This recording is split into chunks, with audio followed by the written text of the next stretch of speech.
But I mean, again, he doesn't know who Gabriel is, right? Because he didn't come from an Abrahamic faith. The people of Mecca were pagan. That we believe without understanding. Take this Uyghur flag, you Southerns! That the standard... He doesn't know who Gabriel is, right? Because he didn't come from an Abrahamic faith. The people of Mecca were pagan. That we believe without understanding. Take this Uyghur flag, you Southerns! That the standard narrative has holes in it. Quran is mentioned. If this book was from other than God, they would have found in it many contradictions. If a book is without contradictions, that has no bearing on whether it comes from God or not. I've had phone books that are inerrant, but I certainly don't think God gave them. Anything else is by default. Therefore, I really do think Jesus was crucified and that he really was dead and buried. He thought that he was a son of God in the sense that he was specially chosen by God. I think Jesus really did think he was going to be the Messiah, the future king of Israel. I mean, that is, after all, why they crucified him. All right, hello everyone, and peace of Christ to all of you. Please invite your friends. And as you see, But I mean, today, we have a very important topic, which is extremely dangerous, actually. You know, we heard the news, the sad news, that the Muslims in UK, they choose a new leader to wage war in China. And that is a third TiT war. Now, the Chinese, they heard the news, by the way, and they took it seriously. If you look at that girl there, she is from the Chinese army. And she was saying, I mean, this Abdul is so stupid cute. I mean, look at him. So supposedly there is a group of Muslims in China, they are oppressed. I mean, name for me one country in the world don't oppress the Muslims, and the one who oppressed them is the Muslims. Saudi Arabia, Syria, Iraq, Libya, Algeria, Morocco, you name it, everywhere. The Muslim oppress Muslims. But Mimi Hijab, who is looking for a fame, he's a female fame. He will not hesitate any, or let us say, waste any opportunity to show his tits. A person is going in front of an embassy to present support to the Muslims in China. Okay, no problem. That's good. But why you take off your t-shirt? Because it is the tits war. It is time to take our war against China to the second stage. It is tits war. And now the Chinese, you know, they were ready for all kinds of wars, like nuclear wars, submarine war, tank war, missiles war. I mean, you name it. But tits war, that is a surprise. I mean, the Chinese been taken into a surprise war, a field they are not specialists with. The president of China, he met with the High Council of Security. He said, did you see the news? They said, which means, not really. He said to them, tits. They said, whoa, tits. You know, and supposedly they were talking about the tits of Muhammad Hijab. And now the population of China, they start leaving China. Because, you know, I don't know if you watched the movie of, what's his name? The guy who is, I forgot his name. He's a British actor, where one of the women in his movie, she have like fire come from her nipples, you know? You know, I forgot the name. So I think they are thinking about what is behind those nipples. What's exactly the plan? So the Muslims in England, they decide to do a strike, and they get an idea. Let us launch a tits war. And who can present the tits war better than Mimi Hijab, who love to show off his shaved hair chest? I mean, why you shave your chest a day before, you idiot? Are you telling me you have no hair in your body? Is that serious? You are Banut? You know, in Arabic, Banut is the one who have no hair, so they call him like girly. So I was thinking about this situation, and I said to myself, I saw in the news there's a bunch of lesbian girls, they were protesting against the Christians, so they took off their topless.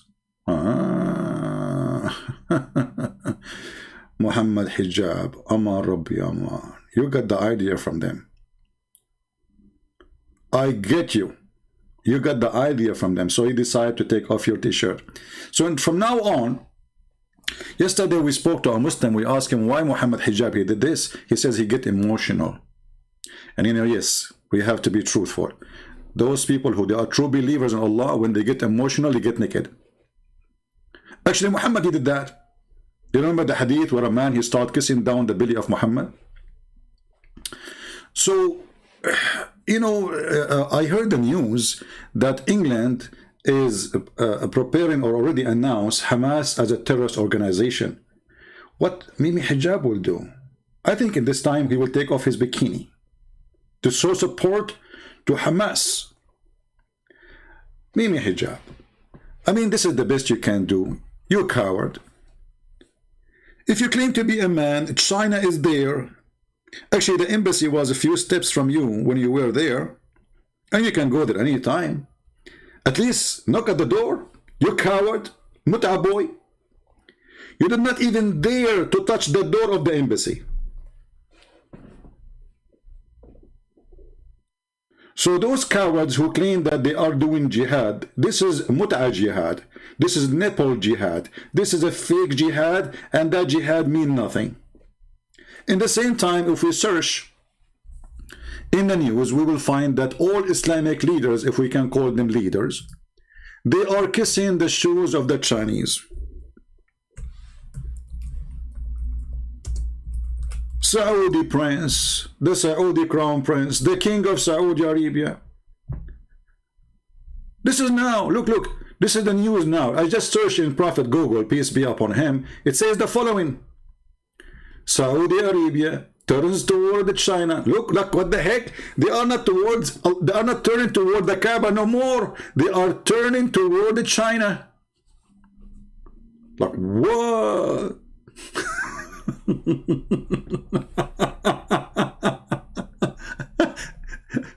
Saudi Arabia.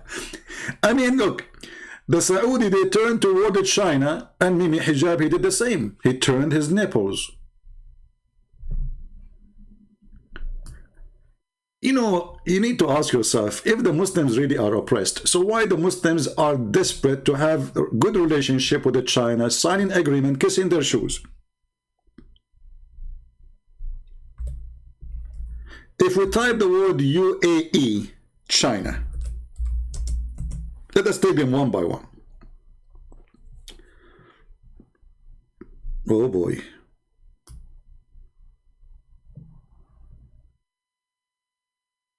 United Arab Emirates, soon they are going to give the Chinese a base. Like, what?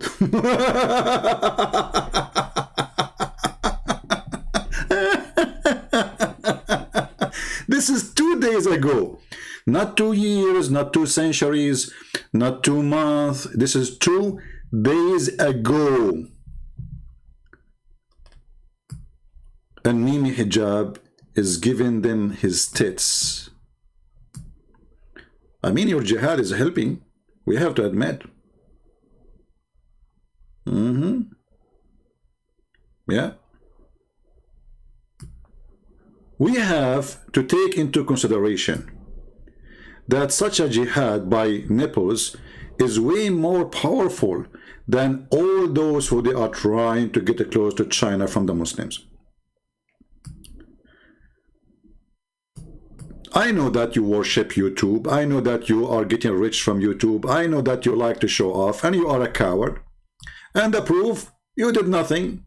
You know who's holding this guy from doing real jihad? There is a group of terrorists in Syria. They are called the Turkestan, and they are from the Uyghur. They are the most aggressive terrorists. Criminals. They chop the heads of children, and when the Russians come, they run away. Why you don't join them? Why you don't do? Coward. Tits boy. Let us type different country. Forget about Saudi Arabia. Forget about Emirat. Let us see if we type China, Qatar.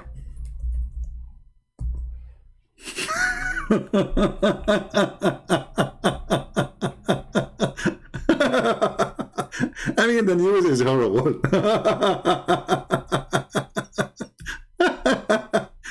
Look at this. China Qatar Corporation benefit both countries. This is the website of the government of China. China Qatar vote to boost ties. Did you say ties? I thought it was going to use the word tits. But look, it says ties.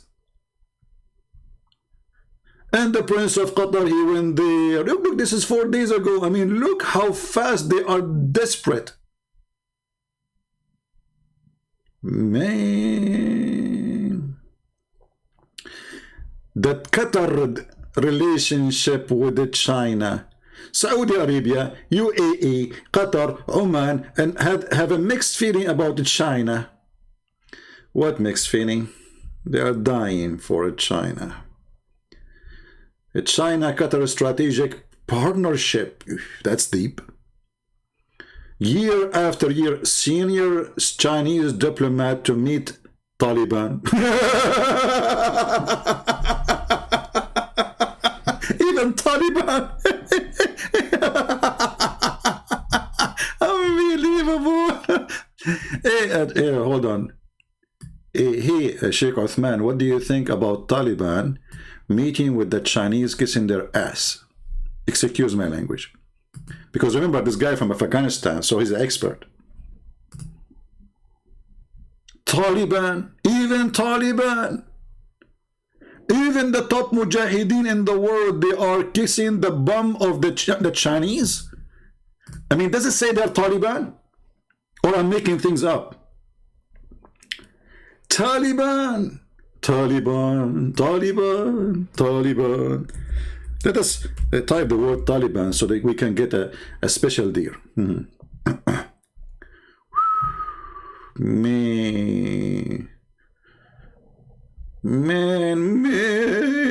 Look. The Uyghurs in China, in Afghanistan, fear China will push Taliban to do something to them.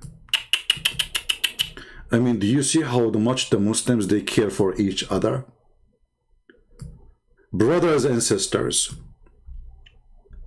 this is 11 hours ago. China backed Taliban. Its firm line up as a China back up Taliban regime. Chinese firms make beeline for mineral rich in mind. What? Okay, whatever. I mean, look at this. I mean, the Muslims, they are really against China. But hold on. Here it says, in a website, it says, foreign policy. It says, China is jihadi's new target. Eyewitness for that. We just saw it not long ago. The boy who sucked tits, he started that jihad.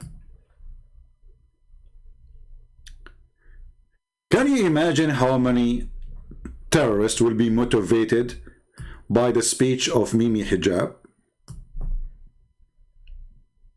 How many they will take off their t-shirt to show support? I heard that Mimi Hijab, he took off his t-shirt because it's made in China. Hey, Mimi Hijab, I will shave my 25-foot beard if your t-shirt and your panty and your trouser and even your beard and the microphone you are holding is made in China. So you potato, how you claim that you are going to support the Muslims in China when you are buying the Chinese product? Isn't it the t-shirt you took off made in China? Go to any store in England, find me one t-shirt is not made in China. Just go. Try, just give it a try. Find me one microphone is not made in China. Find me one computer is not made in China. Even Apple phone and Apple computer made in China. So those coward potatoes, they claim that they are fighting China. You eat it. If you go against China, you will be naked. Actually, already you are naked. I will take it back.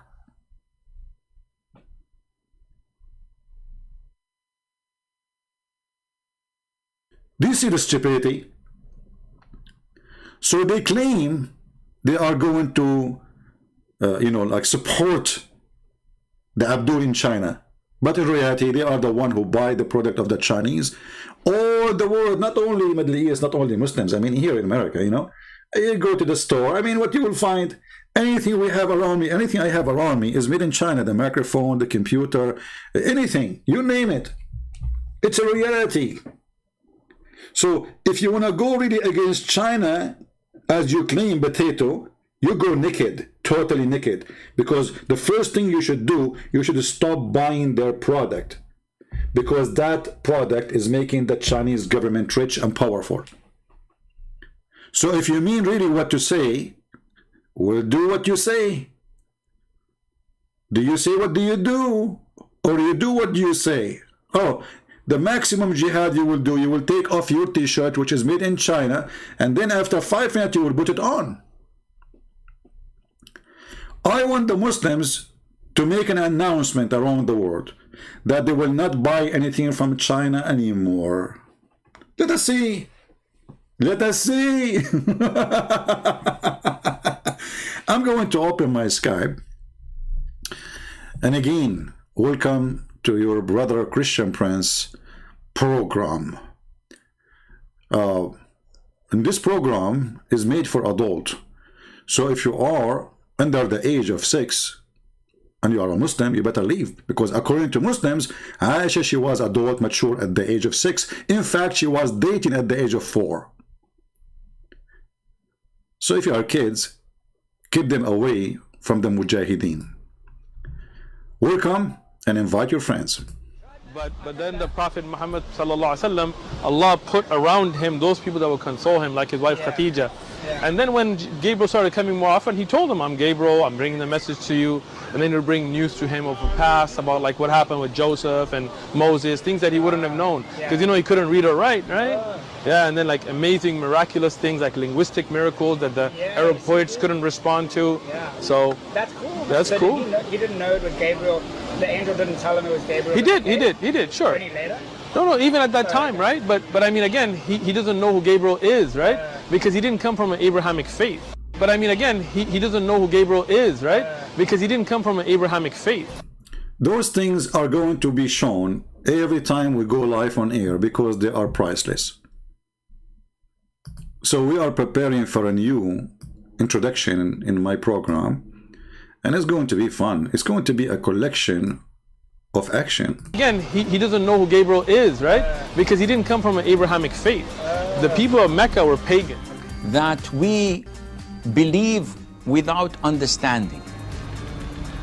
Take this wig of flag, you son of... That the standard narrative has holes in it. Quran is mentioned. If this book was from other than God, they would have found in it many contradictions. If a book is without contradictions, that has no bearing on whether it comes from God or not. I've had phone books that are inerrant, but I certainly don't think God gave them. Anything else is by default. Therefore, I really do think Jesus was crucified and that he really was dead and buried. He thought that he was a son of God in the sense that he was specially chosen by God. I think Jesus really did think he was going to be the Messiah, the future king of Israel. I mean, that is, after all, why they crucified him. All right. God is good, my friend. And the Muslims, they are abusing their religion. They bring people to interview, hoping that they can fight Christianity, and then in the process, they find themselves exposing their stupid God. As simple as that.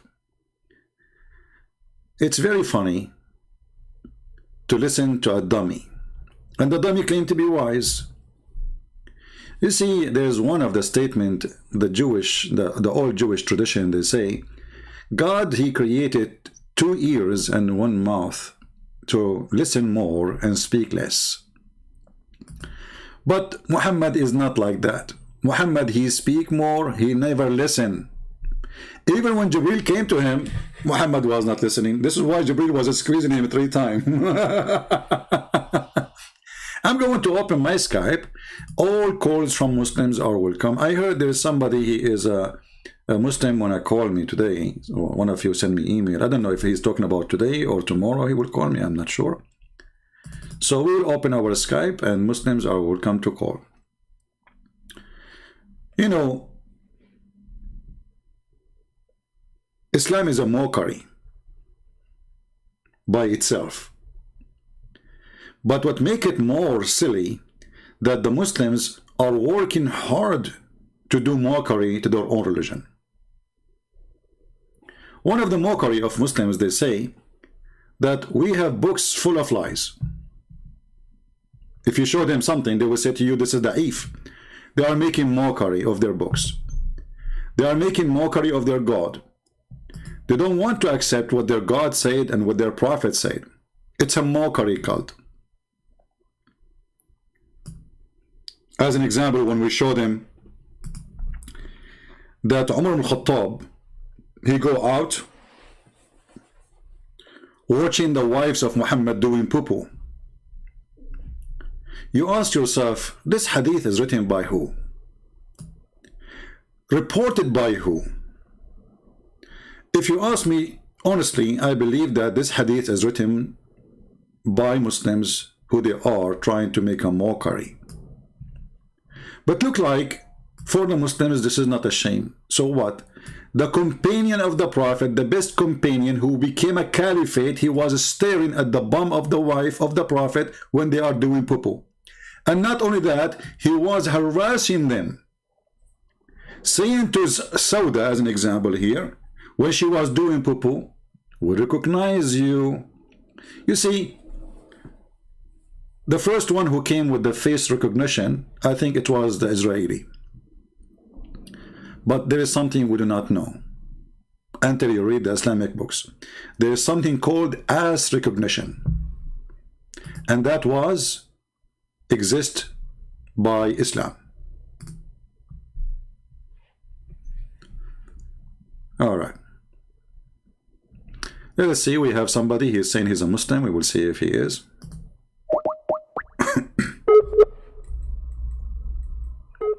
I hope it's not the ultimate fault, because this is the only kid who is obsessed. Okay, we're trying to call a Muhammad, and let us see if he is going to answer. I mean, amazing, by the way. It's a miracle, I believe. Because how Omar was able to recognize the wife of the Prophet from her ass. That's not easy. We have to be honest here. So when those kuffar, they claim that the software of recognition or face recognition established, this is something they are trying to copycat the accomplishment of Islam long time ago, because Muslims, they don't want to do face recognition because women, they have to cover their face. So Umar al-Khattab, he decided to start softwares called ass recognition, and this is why he was able to recognize the wife of the Prophet. Let us call this guy and see. Hello? Yes. But recently... Mute YouTube, please. Yeah, and then you're gonna run. Here we go. Stupid idiot. I know that this is the obsessed guy.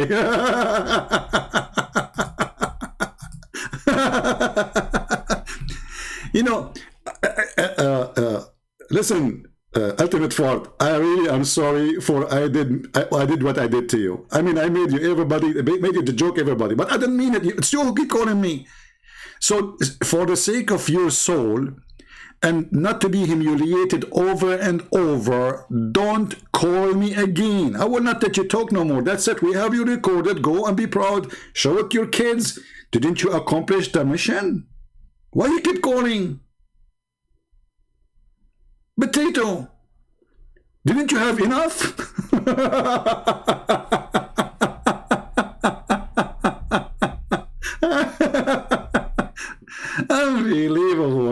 That's really good. I mean, this guy is really something. Let us see this guy.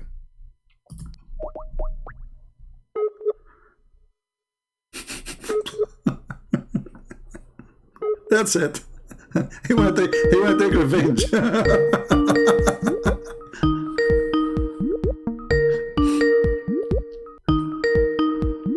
I said it must be ultimate fraud, and I was right. I mean, how I was right, do you know?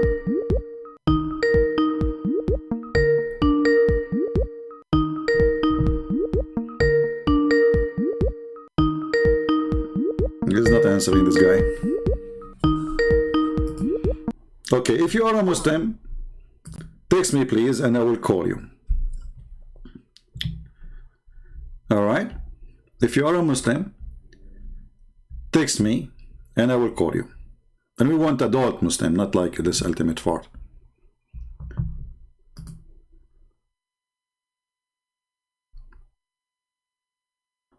Islam, there is no question. Islam is a mockery cult. It's a mockery of their God. It's a mockery of their prophet. I mean, when a guy like this guy, he claimed to be a sheikh. And then he keeps saying that Muhammad was worshipping the true God. And he was following Abraham. And then he go openly in the street. And he is the one who record the video.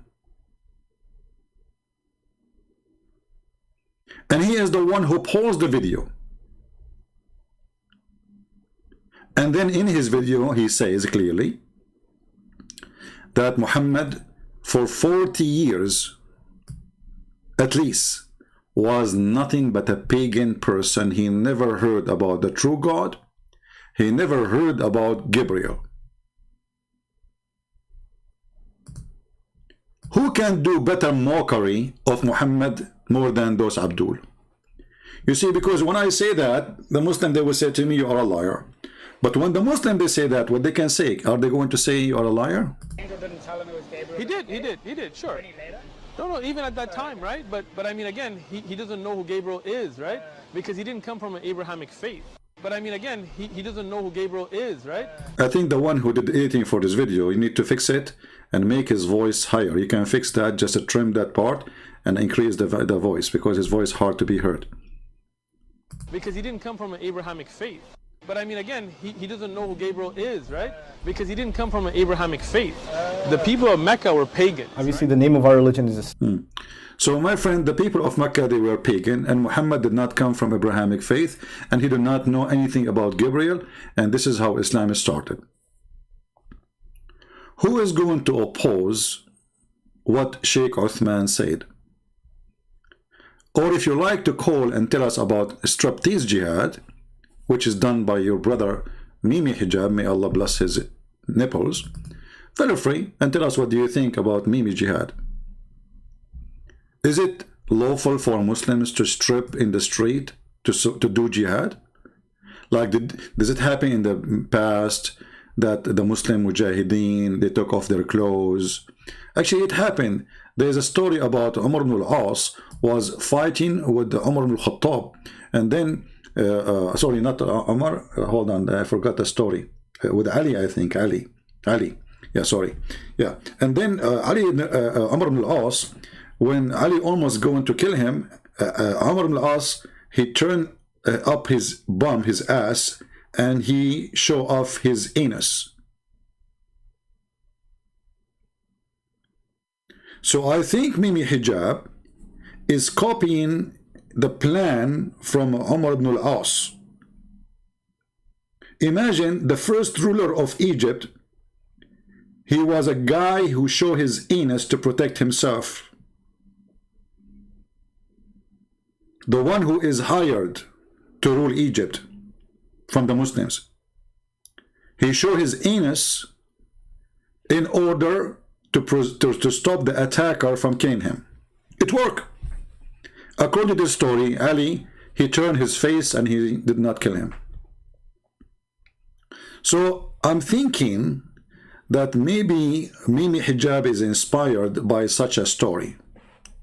So the first step, he take off his nipples, you know, showing.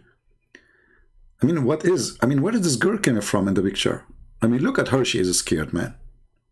I mean, do you see the impact of the threat of Mimi Hijab. Look at this girl. She's taking selfie with Mimi Hijab. I mean, because they never saw such a thing before. A country like China is under the threat of a striptease boy. Time to take it seriously, China. I think you are under nipples attack. Sooner or later, fire will come from those nipples. You know what? I thought about it. Maybe Mimi Hijabi is giving like a password to do jihad to stop milking themselves and give China milk. I mean, because I'm trying to find what the connection between taking off the t-shirt. You see, like, I like to read books about like intelligence and etc. But I never came to such a plan. This plan is confusing me. I mean, what is the plan exactly? Okay, we take off the t-shirt. And then the t-shirt is made in China. We flip the t-shirt, and then it says there's a sticker says made in China. I thought Mimi Hijabi would say, we will stop buying clothes from China, but he put it back. It turned to be no. The microphone in his hand is made in China. The chair he sit on is made in China. The table he sit in China. Everything is made in China. So the guy, he decided to do jihad against China by buying more stuff from China to speak against China. I mean, that is genius.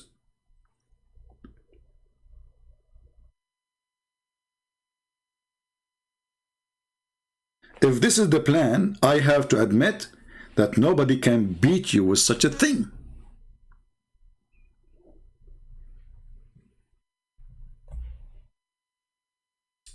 Someone saying this is not interesting topic for someone to call me. No, my friend, the topic is about Islam. No problem. Forget about the naked boy there. I mean, we just put him for a snack.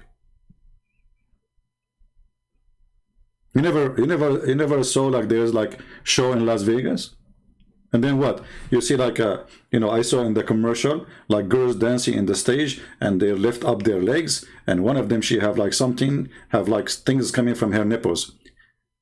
He don't even have that to cover the nipples. I mean, at least put something in the nipples. Wear a bra.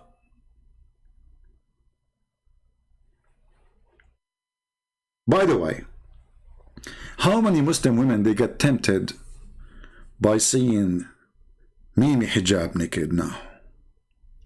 Especially this guy, he have an amazing body features to the point you see no muscles. I mean, the guy, look at you, look like a balloon.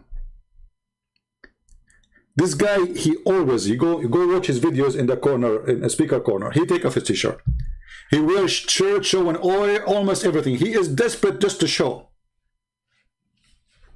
The show boy. You know, the father of Muhammad was a gigolo.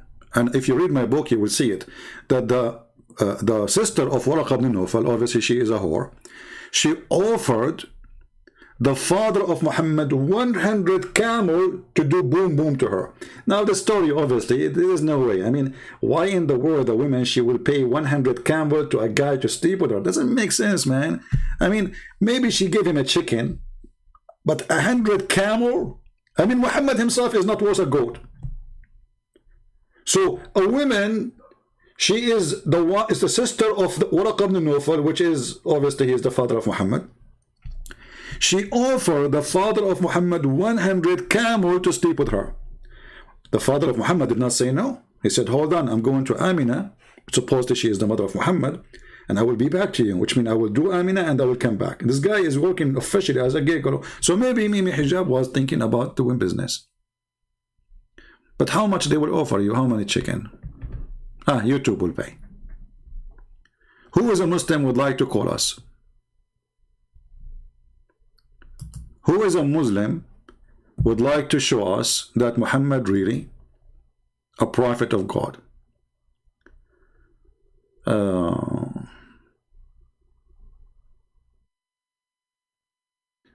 Waiting, where are you? Who are you? This guy idiot. Here we talk to Muslims. This guy want to talk about Halloween and Christmas. Stupid people. See, Halloween is a pagan, practice. Christmas is not, because it's what it's meant. It was not what it used to be. As an example, if there was a religion before us and they practice every Sunday prayer and they are pagan, that will not make us pagan, because simply when we pray to our God, not their God. So people who they are silly, you can be silly and speak to yourself in the mirror. This is why I like the Chinese when they said, he left as a donkey, never come back as a horse. If you want to speak against Christianity, it's not that Christmas will make Christianity bad. You are just a stupid fool.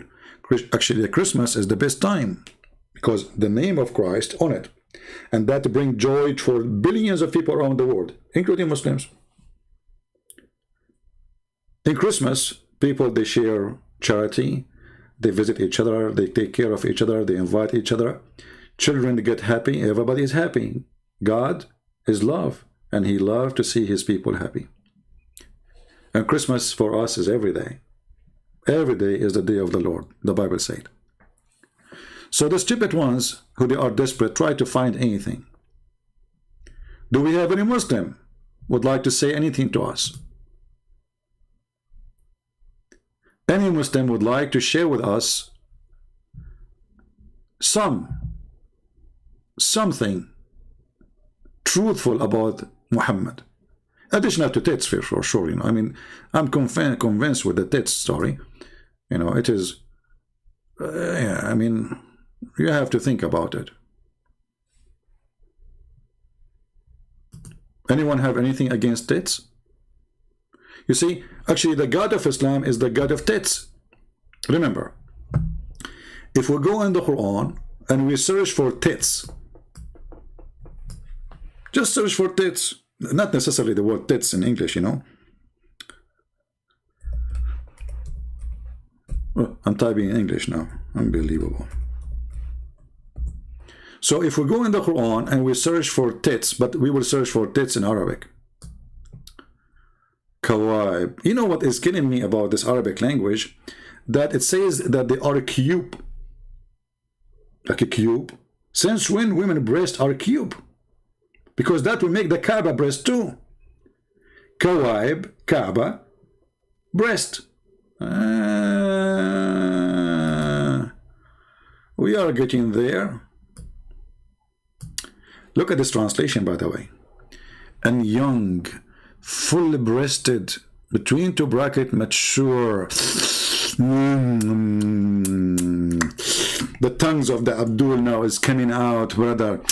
Brother, they are so young. And they are full-breasted, brother. Yummy, yummy, yummy, yummy. Even their God is the God of TiT's. When God, he promised us the TiT's of young girls, you ask yourself, what kind of God he is?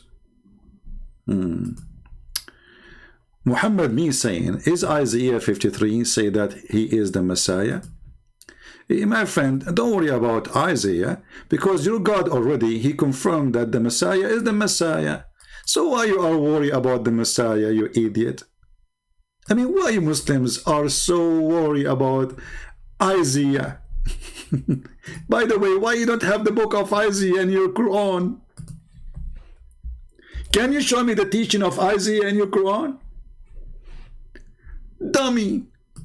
Dummy with certification. Is it saying that he is the Messiah? Don't you think it's too late? Abdul, don't you think it's too late even to ask this question? Your God, Allah, he confirmed that he is the Messiah. That Jesus is the Messiah. And Abdul is worried about Isaiah. They are not worried about full-breasted, mature little girls. He's worried about Isaiah 53. That's deep. I mean, we have to confirm that Muslims are people who think deeply. He did not say all the garbage in his Quran. My friend, if Isaiah is about Jesus or not, that will not change anything. Jesus is Jesus and he is the Messiah. And even your stupid God confirmed that he is the Messiah. So eat it. There is not. What is not? What is that? I mean, look, guys, look at the sentence. Sometimes people, they say to me, your English is not good. Even Muslims make fun of my English. But sometimes I read the Muslims' answer to me. It sounds like Quran. There is not. What the heck is that? Is that your answer? There is not what? I mean, imagine this guy become a professor in university. And he explained any problem by saying there is not. That's deep. We don't care, Muhammad. Even your name is stupid, Muhammad. I never heard of a guy whose name is Muhammad. Muhammad, not Muhammad. Idiot. We don't care if you think about Isaiah 53, whatever you want. Who care? Your stupid God, he confirmed that he is the Messiah. Are you against your God now? Are you against your God? Say yes and get one trip to the nipple land.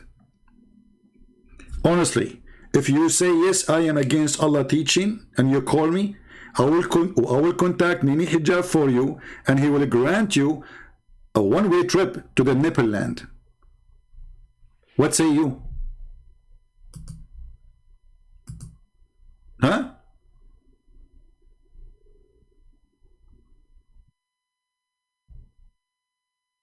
Huh?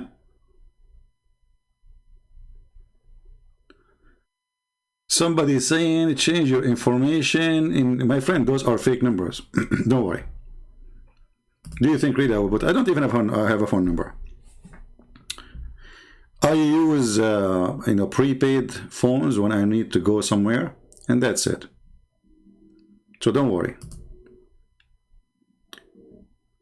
Any Muslim dare to call me? Oh, we have somebody trying to call. My friend, you cannot call me. You have to text me first. Text me, and then I will take your call.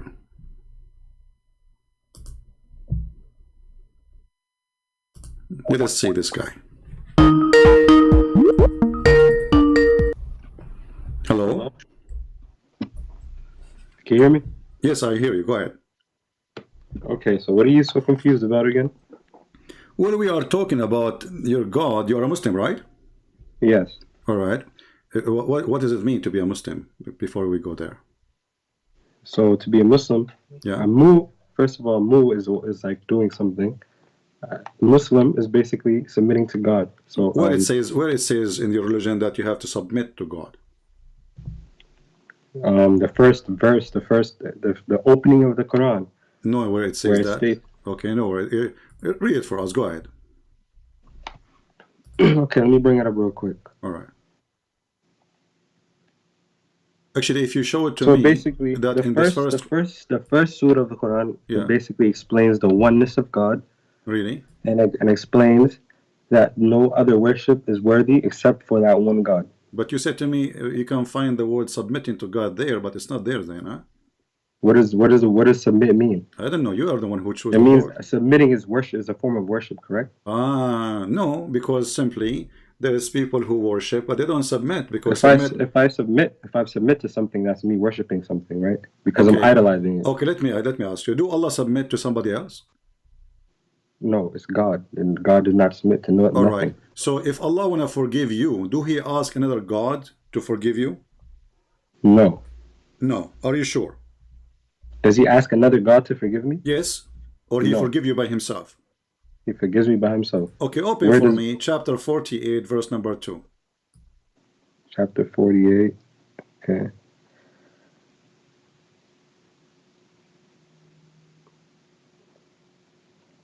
Verse number 2, okay, read it.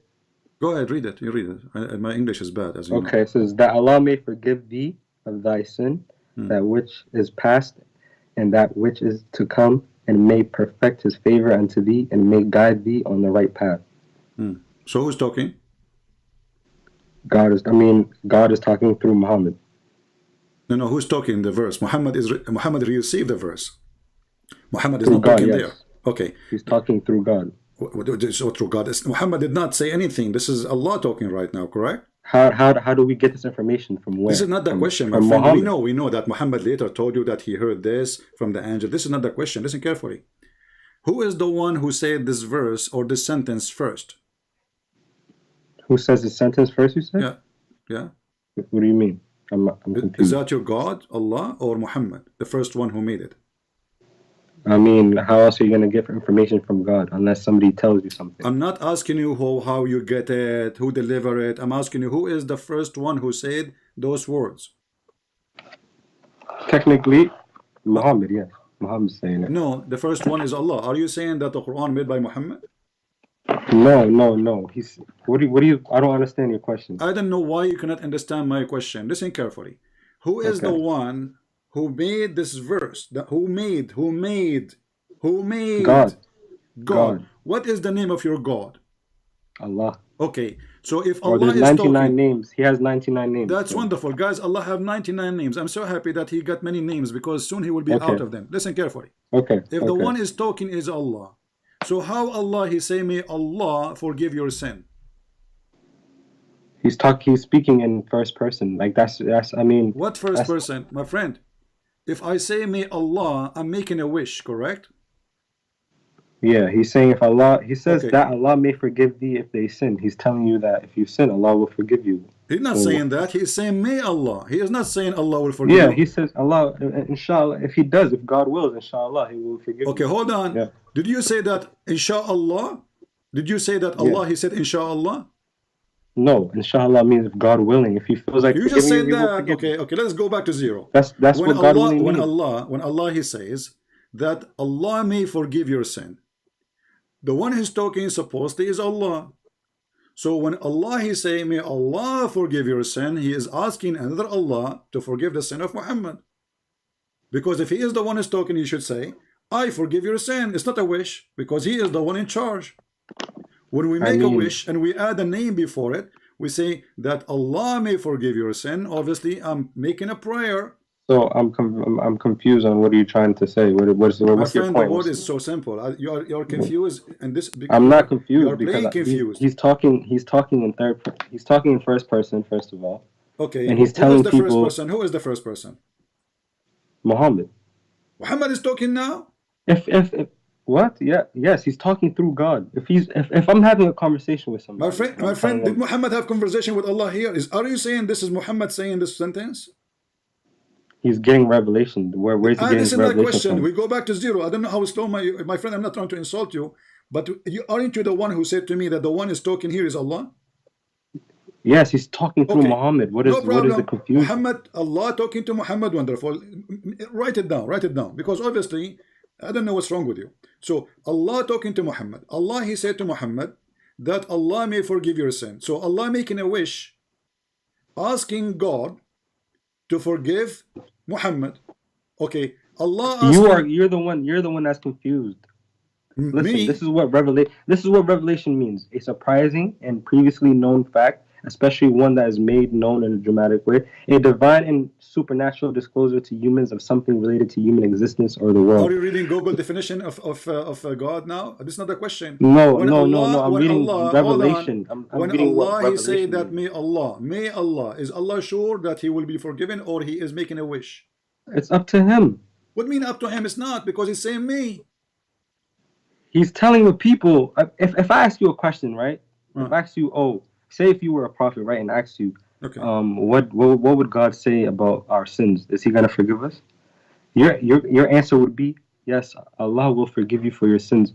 These revelations is not like made in one day. Okay, hold on. You just said, I am a human. If God asked me or somebody asked me, is God going to forgive your sin? I will confirm, say yes. So how come your God, he is God, he's not a human. So I am the human, I will say yes, he forgive me, and yet your God Allah saying that may Allah forgive your sin. So the one is talking there is not sure that Muhammad said.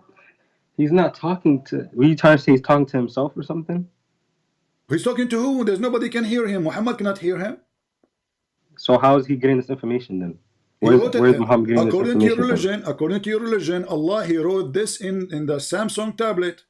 He did not write anything. The Quran got revealed within 20 years of Prophet Muhammad's life. My friend, are you sure you are a Muslim or you are from China? Aftermarket Muslims. Are you saying to me that you do not know that Allah he wrote in the tablet before anyone knows what is in it? Before What he sent it to tablet? Muhammad? What are you talking about? You know, this guy, he do not know what tablet we are talking about. Let us go to the Quran. Open with me the verse, my friend. Here we go. Remember, it's you who What say chapter? it's What funny. chapter? Show me the chapter. It is you who said it's funny, right?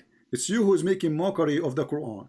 Who's making mockery? You said it's you are being funny when I said to you. I said tablet. you are being funny. Yeah, I said to me, what tablet are you making mockery? Here we go. This is the chapter I'm 85. not. I'm trying to find information. I'm not saying I have all the answers. My This friend, is another thing. You think chapter 85. all Muslims don't. Chapter 85. Every Muslim you go to. Chapter 85, verse number 22. Okay. Read it.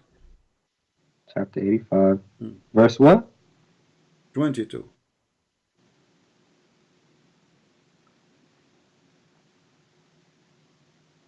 Verse 22. Okay, I'm here. Yeah, so I'm It here. says- You are here. I am there. Okay. Okay, and you said there's no tablet.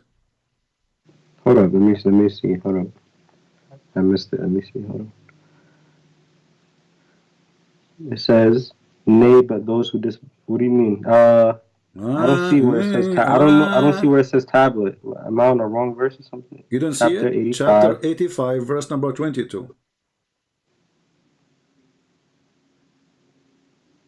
Are you using iPad or Samsung tablet? Because I think the translation will change depending on the tablet you are using. It says okay. It says okay. It says on a guarded tablet. So there's a tablet. So Allah was talking to himself. But it says but is a glorious Quran on a guarded tablet. Okay, so Allah did not send the Quran to Muhammad right away. Allah, he wrote it in the tablet, and you are the one who made fun of the tablet. He did not say right in. You're understanding the Quran the wrong way, sir. My That's friend, not what it means. That's okay, not what which it means. interpretation book you like me to show you? Interpretation might done by Muslims, so we can read together. As long as I understand wrong. So what are you trying to understand right now? That I'm not trying to understand. I'm trying to find out. This is what you're trying to say. You're basically saying that God is talking to himself, basically.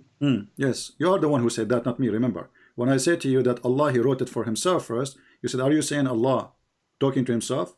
I said, yeah, because at that time nobody can read it. Actually, even the angel Jibreel, he can read only what Allah allow him, and Allah, he put the tablet between the two Just like eyes. Allah, how he allows us to read, of course. My God, friend, he allows yeah, you to hold on. give you wisdom. Allah, he put the tablet between the two eyebrows of the angel Israfil, and the distance between his two eyebrows is 500 years travel. So when you are saying Allah is talking to himself, absolutely he is talking to himself. He's not talking to himself. You just don't understand the basis of the Quran. So he's talking to who? When he He's said talking through. when he said How did Jesus reveal to the people? Don't change the topic. What was he saying? When Allah he wrote I'm just relating the topic. When Allah he wrote in his tablet, who was there listening? What tablet? It's not like a tablet was coming down from the sky and just dropped on the floor. That's not how No, it it's happened. not in the floor. It's not in the floor. It is a So what are you tablet he saying? kept in the sky. Obviously, you have no idea what you are following. You do not know what is your religion. Listen, I did not read the Quran from front to back. Okay, so first of all, that's not even important though. The question you're trying to say. This is important because we are trying to find out if Allah is God or not. Remember, we said if Allah is God, then how Allah the God, he asked other God, may forgive Muhammad's sin. You're confused, bro. You don't understand what the Quran is talking about. Allah, It's basically saying Allah is wishing. He's speaking through Muhammad in first person. Okay, he's telling him to tell the people he's telling him what to say to the people. So that's what he's doing. What is the business of the people? He's saying, may Allah forgive your sin. This is obviously, it's a wish. Have nothing to do with the people. This is between you and God. So if you are Muhammad, Allah speaking to you, correct? So yes.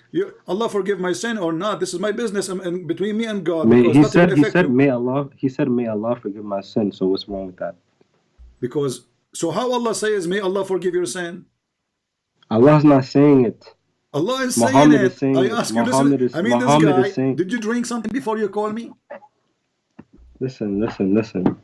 If Aren't I'm you the talking one? to you, I asked you. Let's go back to zero. if I'm talking to you Let through us go God. back to Wait, zero. Let me finish. Did I ask you who is the one who's talking? You said Allah. Let me just make one statement. If I'm talking to you through God, right, and we're having and I'm getting these revelations, and I'm trying to tell the people what God is saying, am I gonna say I? Am I gonna say me?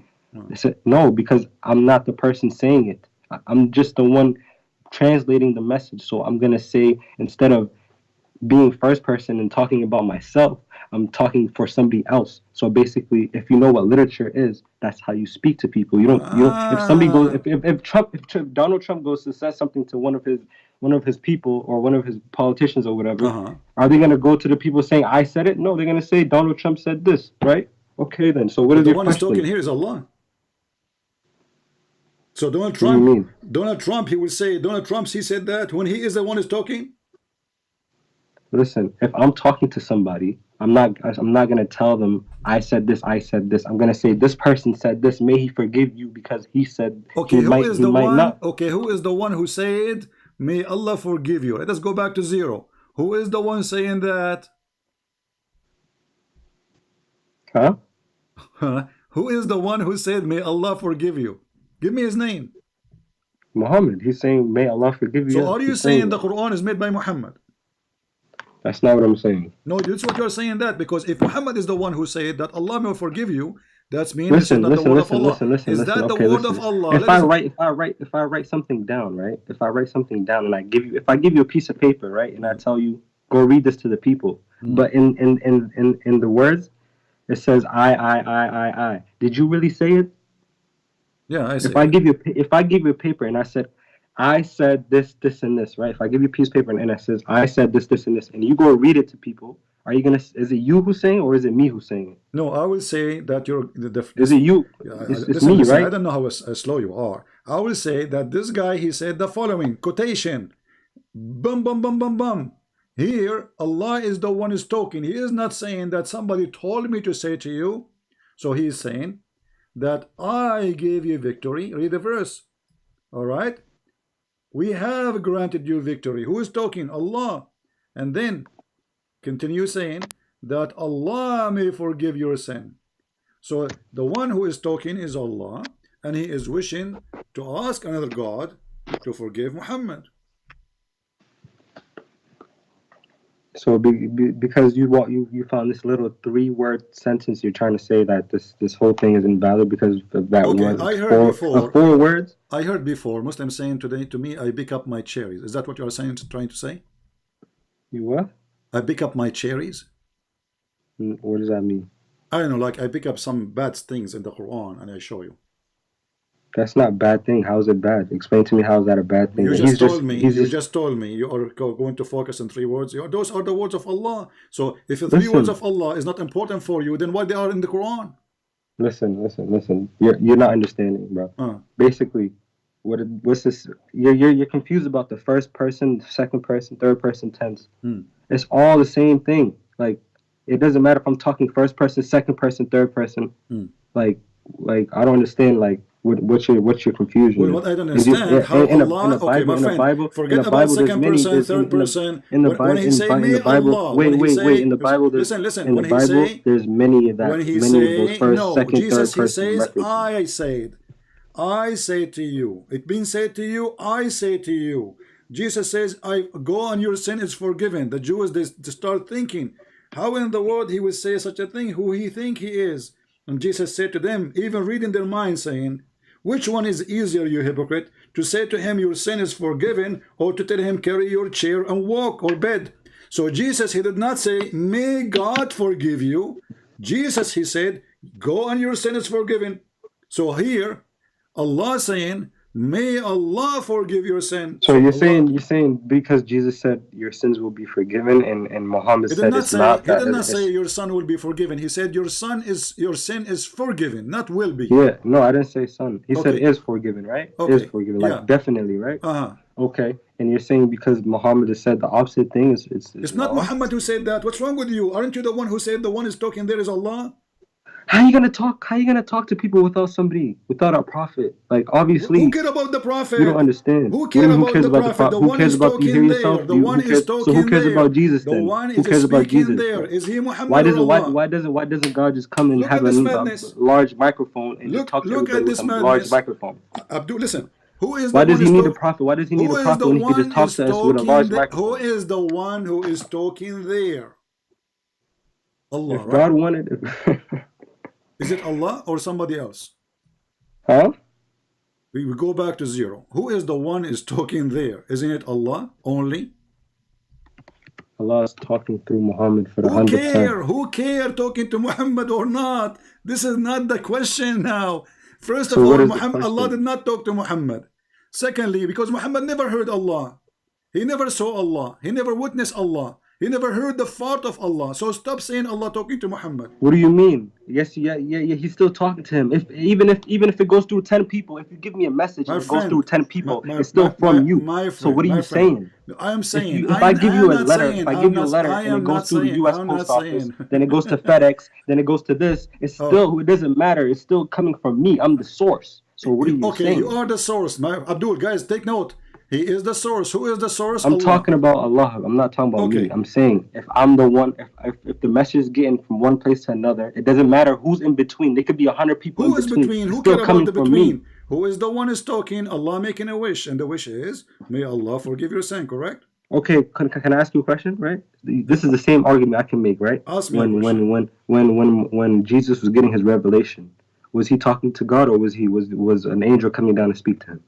No, he was talking to, he is God. Why angel? Directly. Why He didn't angel? need an angel. Why angel He will didn't come need and the give him angels or nothing. You know, Abdul, listen, let me show you. Even in your Quran, Jesus, he did not receive revelation from an angel. When Jesus was born and he was supposedly a child in the cradle, Jesus right away he spoke, speaking as a prophet of God according to Quran, correct?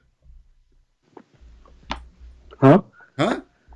Jesus, when he spoke in the Quran, in the cradle, did he receive revelation from an angel or he is just born? I don't know, man. What do you mean you do not know? What you know? What kind of religion you have? Jesus in the cradle, he spoke. I don't. He's 1 hour old, 1 minute old, and then he spoke to them in the cradle. Who? Jesus. Okay, so as a baby, Jesus right? do not need an angel to give revelation. Even in your Quran, when he is just a child. Okay, everybody's different, right? Just like no, all not the other everybody prophets. is different. It is you who said. It is you who said. It is you who said to me. Look, speaking guys. in the cradle? Was Look all at the other this prophets madness. speaking in the cradle? A second ago, he said to me, "Didn't Jesus receive revelation from the angel?" So was Abraham speaking in the cradle? Hold on, don't escape. Jesus, he did not receive revelation from an angel, and the proof the Quran says so. He spoke when he was a cradle. Muhammad, he was 40 years old, first time ever, he encountered an angel. Yes. So when the angel come to him, he says stupid things. As an example, the angel said to Muhammad, read, correct? Yes. Okay. Did he give him something to read? What do you mean? You don't need to get something to read. You just if Allah wants to give you the power, if Allah wants to give me the power to read something that I don't know how to read, then I can read it, even if it's not there. If it's just coming out of my mind. Thank you, guys. Did because you hear it's coming. It's the word of God. If Allah it's is the word God, of God. if Allah is God, and He gave me something to read, even if I cannot read, I will read it. Okay. Yes, so, because He gave me the power to read it. He said to Muhammad. Allah said to Muhammad, read. Did Muhammad learn how to read after Allah said to him, read? Yes. Huh? I thought Muslims believe Muhammad never learned how to read. What do you mean? What do you mean? You told him read, right? You just said just take a hike. You know, you're just a kid. I'm wasting my time. I want somebody, a Muslim, he knows what he's talking about. Let us see this guy here.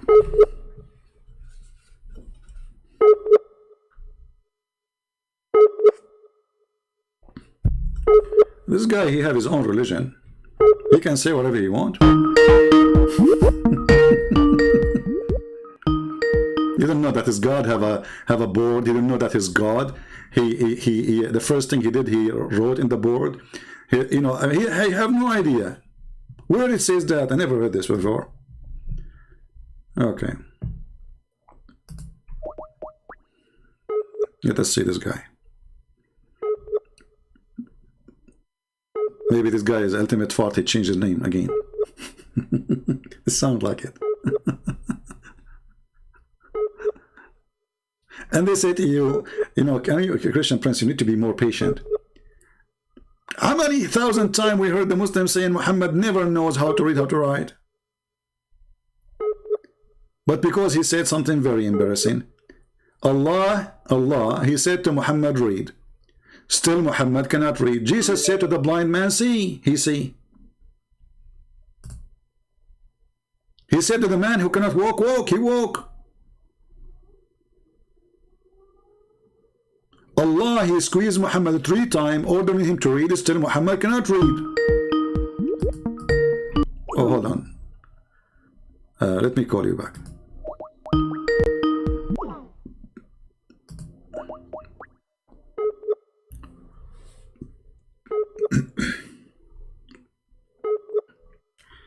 Don't call me El Maliki, because if you call me in the same time and I call you in the same time, it will not work. Oh. Hello? I got answers. Yeah, here we go. Son of Muta. Hello? I got one more question for you before you go. You got a question for me? You did not answer. You know, did your prophet learn how to read? Yes or no? Huh? Did your prophet learn how to read? Yes or no? Can I just ask you one question? No, I want you to confirm. Did you search Google? What? Did your prophet ever learn how to write, how to read? I want an answer. No, he was illiterate. So why Allah, he ordered Muhammad to read, still Muhammad can't read? If you can't read today and I want you to read tomorrow and I'm God, I can make that happen. So what are you saying? No, he can make it happen right now. And you just said Muhammad never learned how to read. So Muhammad, he became a prophet at the age of 40. He died after he became 60. So Allah, he have more than 23 years to make him learn how to read. Did he make it happen? That's not what's important. No, it's important. Why not? If God, he said to you, read. Jesus said to the one who cannot walk. If God wanted to do anything, Jesus, he could do it. If God wanted to stop Hitler, he could stop Hitler too, right? The one he could who stop Hitler, though, right? But why didn't he stop Hitler? Okay, then. You make no sense. I just have one question for you. Hold on. If you're a real Christian, why don't you believe what the Ethiopians believe? Because that's the real, true Christianity right there. They prostrate, they bow down on their heads. Still, the Ethiopian believe that Jesus is God, and you are a fool. What? Ethiopians still believe that Jesus is God. How can people denounce the Ethiopian religion, the Ethiopian Christianity? Who said that? Who said that? What do you mean who says that? Mormons go there. Mormons go to Ethiopia all the time. Mormons go to Ethiopia. How are you going to tell me Mormons go to Ethiopia all the time trying to change these people? Don't change topic. The Ethiopian, they believe don't change the topic. We're talking about Christianity and Islam, right? Do the Ethiopian believe that Jesus is God? Yes or no? What happened? What happened to the Ethiopian Christianity? How come people don't? That's the Orthodox. That's the real Christianity, right? Do they believe that Jesus is God or not? The answer is yes. So you are a potato. Now don't change the topic. Whatever. You don't believe in nothing. You said if Allah wants something to happen, it's going to happen. So here you go, coward.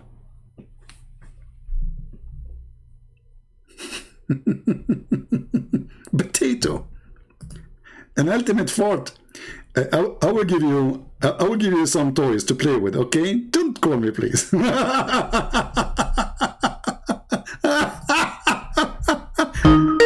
mean, this guy is ultimate fort. He cannot that it. Ultimate fort. He will keep changing names and he will keep calling. He will keep calling because he wanna return his honor, which is in the disposal machine from long time ago. You cannot fix it, ultimate fort. It's recorded. It's over. We made you shish kebab long time ago. You are overused and abused. Oh boy. This is a great example of the stupidity of this religion. None of them knows what he worship. None of them knows what he's talking about. Ultimate fort, he believed the Arab are stupid people. But your prophet is an Arab. He believed that the hadith is made by donkeys. I agree. That was your prophet, because this is the hadith of your prophet. He believed that all the interpretation of the Quran is made by a human, therefore we should not listen to it. But he is willing to make his own interpretation. Look like he is not a human. I agree, you are a donkey.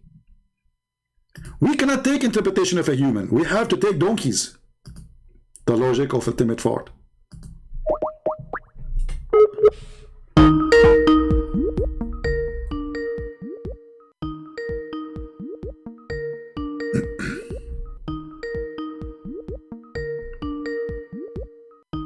Answer. Hello? Hello? Hi, can you hear me? Yes, my friend, we hear you. What do you like to say? What's the discussion about? Well, we are talking about your, your God. You Muslim, you say that Allah is one God, right? Yeah, but let's have an agreement first of all, okay? Okay. Agreement about what? Can we? Are we going to agree like Muslim scholars? Because the Muslim scholars, they agree about not to agree. Listen to me. Uh-huh. Because we're not here to entertain one another, so let's not start mocking each other up. Let's just have a... I'm not mocking. Did I say anything to you? Did I insult you? No, because I've been watching some of your videos. My friend, if somebody is stupid, he says something stupid, I will say to him, you are stupid. You can say the same to me. What's wrong with that? If I say something stupid, say to me, you are stupid. Anyways, okay. Anyways. Yeah. So what's the discussion is your God, Allah, is one God, or he is many? He is one. Okay, what is the proof that he is one? What is the proof that he is one? Yeah. What's your proof that he's a three? Well, here we go. As an example, chapter 48, verse number 2. Allah is speaking, saying that may Allah forgive your sin to Muhammad. No, I'm asking you, what's your proof that he's three? I'm not saying he's three. Do you believe in one? Do you believe in one God or in three gods? You see, you're changing the question. We believe in one God, but the question. No, I'm not. I believe in one God. You asked me. I will tell you what is my proof, but don't jump my question, please. What is your proof? I'm not jumping in question. You asked me how. No. Listen. You asked me how many gods. How many? Okay. Listen to me. You asked me how many gods I believe in. I answered you. I said we have one God. Now I will go back to you.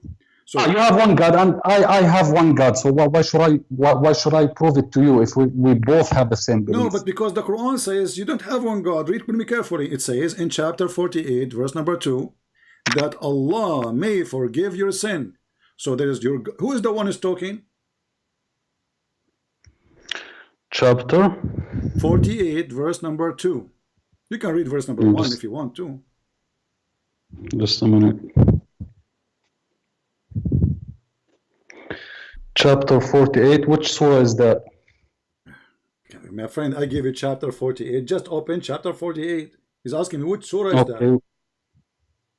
I'm asking you. If you don't want to answer, just say it. I don't want to answer. I gave you the number. This is the easiest way because you might pronounce it wrong. You might get it wrong. The number is the best.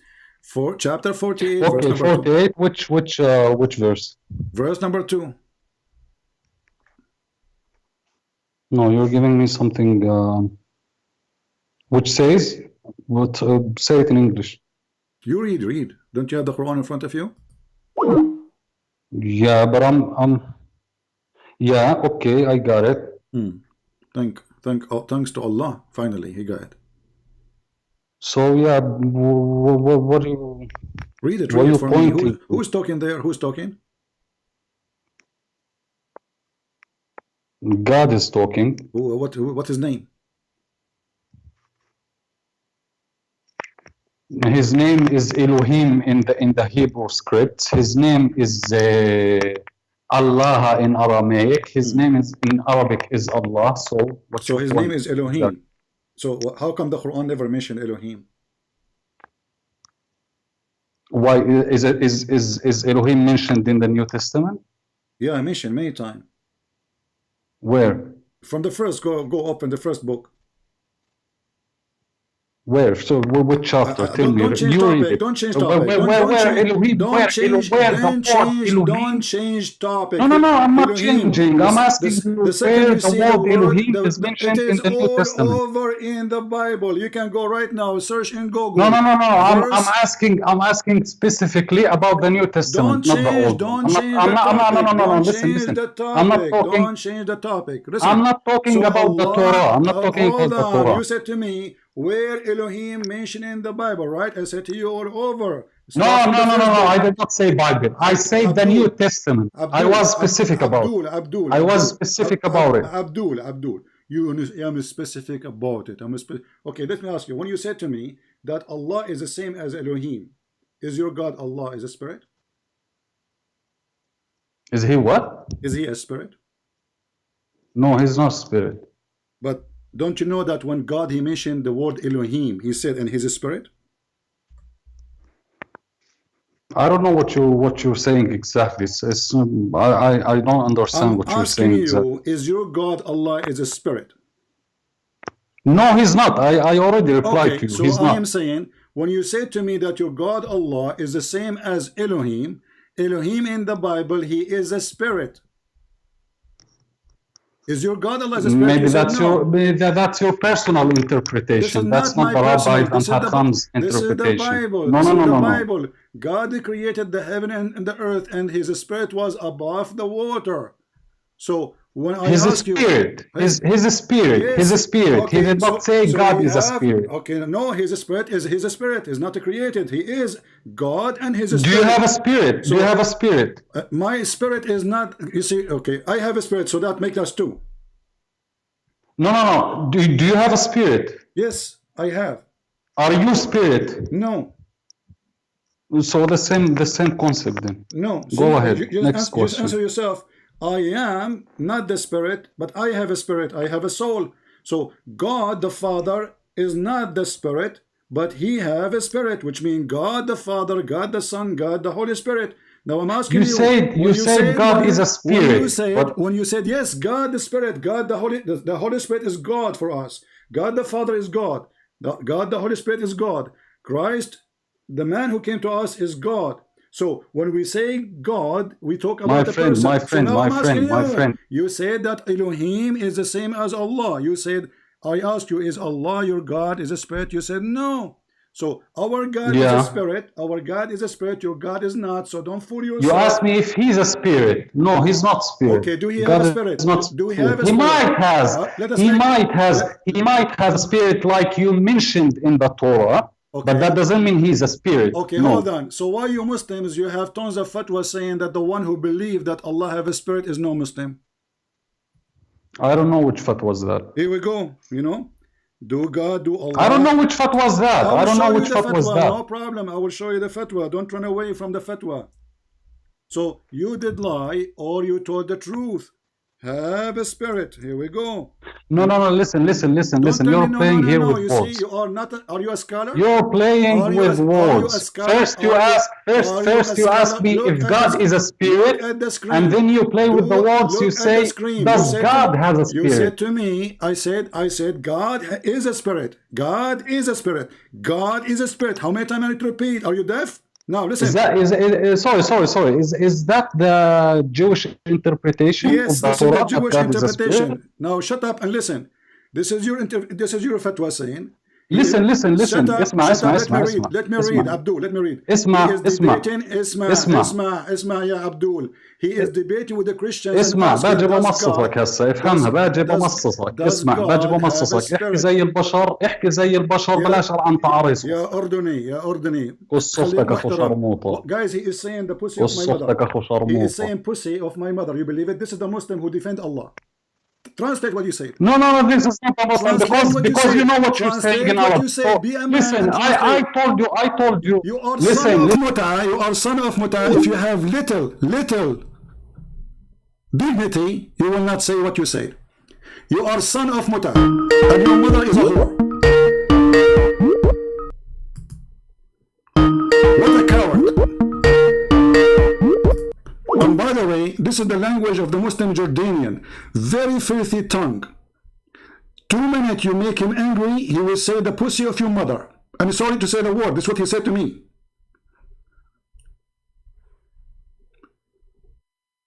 This is how filthy this cult is. They are the one who defend Allah, but they are filthy as a vagina, which is not clean. The coward, when he called me, he said, let us make an agreement not to make a mockery. And the second I corner him, he started insulting my mother using filthy language. Thank you for saying that, because we are trying to convince people that Islam make people filthy. And we prove it. son of Muta?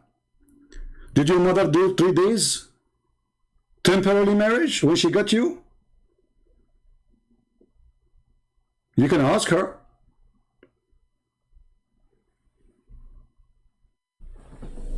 In Jordan, the government of Jordan, they forbid any taxi driver from having a cassette tape in their or CD in the taxi. Do you know why? Because when a female she get in the taxi, they start playing porn sounds. Welcome to Jordan.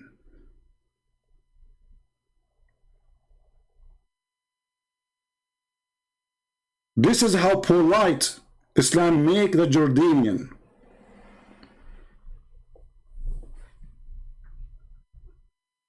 You don't want me to read. They lie, they say we have the same God as Elohim. Well, our God is a spirit. He is a spirit. And we repeated that 1,000 times. This is the fatwa, Islamic question and answer. He is debating a Christian. Obviously, it is me. Does Allah have a spirit? The answer, no.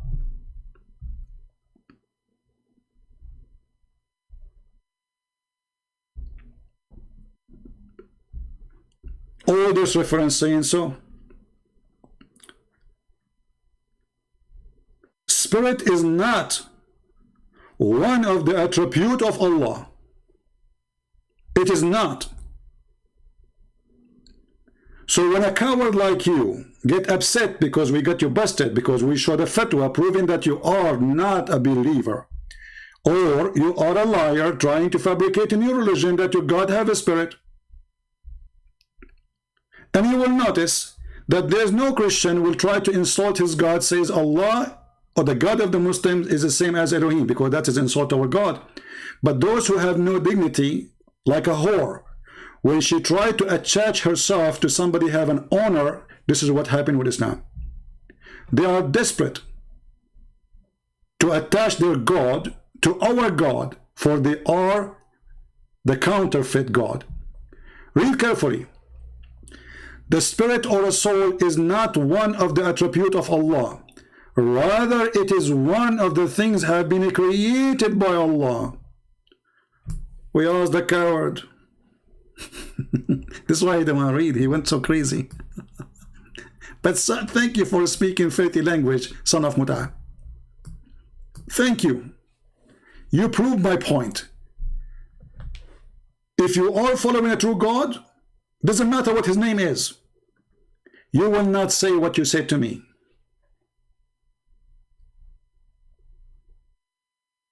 I did not say the F word to your mother. And there is no need for me to say it. Your mother is not part of the conversation. And even when I say son of Muta, I'm using a term Muslims use. You Muslim believe that you can do Muta.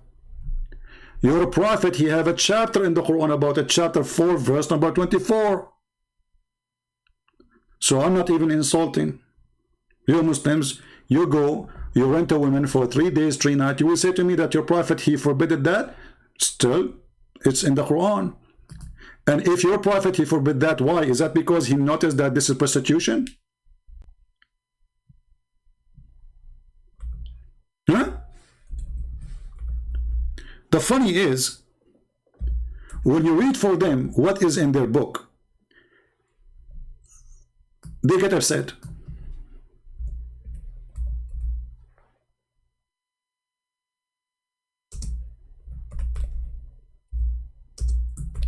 And they are willing desperately to fabricate anything.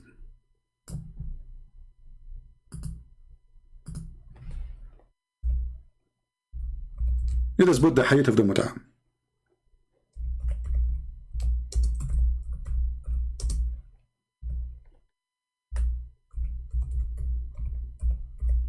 So everybody will see, we are not making things up, and this is Sunni. This is not Shia. This is not Shia. Remember.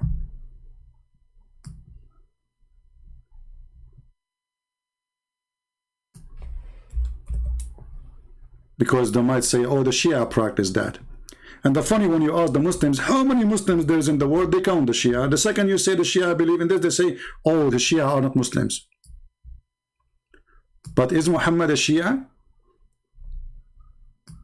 Was he? And we have tons of hadith about Muslim practicing the caliphate after the death of Muhammad, practicing the Mut'ah. This is why the Muslim Shia, they laugh at the Muslim Sunni when they deny that Mut'ah is part of their cult.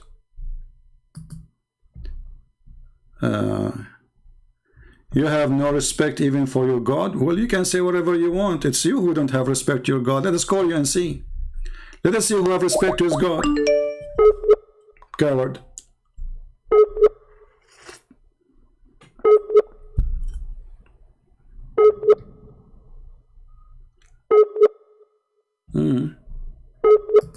Look like your God is not helping your internet too.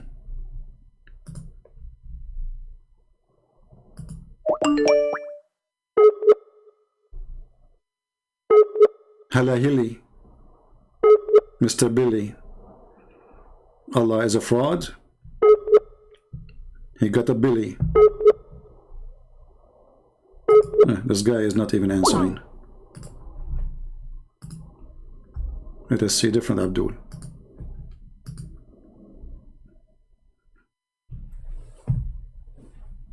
Allah is one God. By the way, who cares if Allah is one God or not? I mean, if he's one, he is 10. He is what he is, but still at the end of the day, he is a stupid God. Did you ask yourself what kind of God he allow a man and a woman to have sex for 3 days, 3 nights for fun? And even he called it mut'ah, which means sexual boom boom. There's no marriage. He didn't even use the word marriage. He said mut'ah. The Muslims, they make fun of the Buddhas, they make fun of the Hindus, they make fun of everybody, claiming that they have honorable religion, when this religion is the last one to speak about any kind of ethic. A Muslim, he can lie. To me, to you, to his wife. The Muslim wife, she can lie to her husband, to you, to me, to her friends. This is Islam. And we can prove it right now.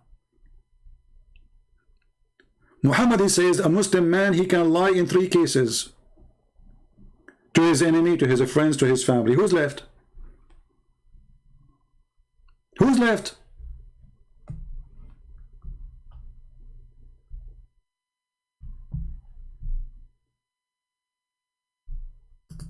Garbage in, garbage out.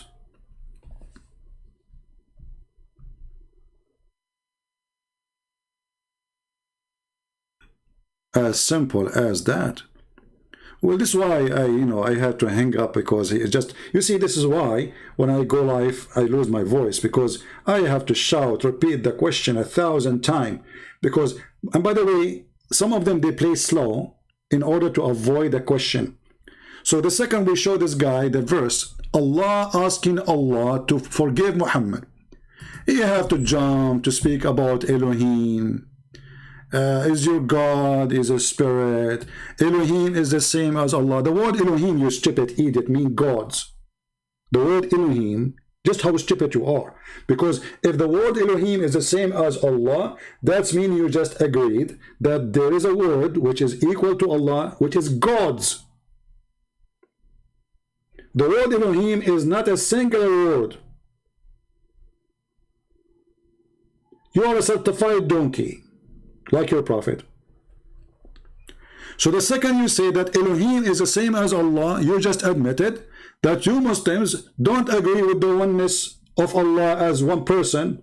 He must be 3 or maybe more, because Elohim is a word meaning gods. Gods. So when you say to me, is that the interpretation of the Jews in the Old Testament, you stupid? Yes. Go right now, open any Jewish interpretation for the word Elohim. Don't open a Christian website. You are a certified idiot.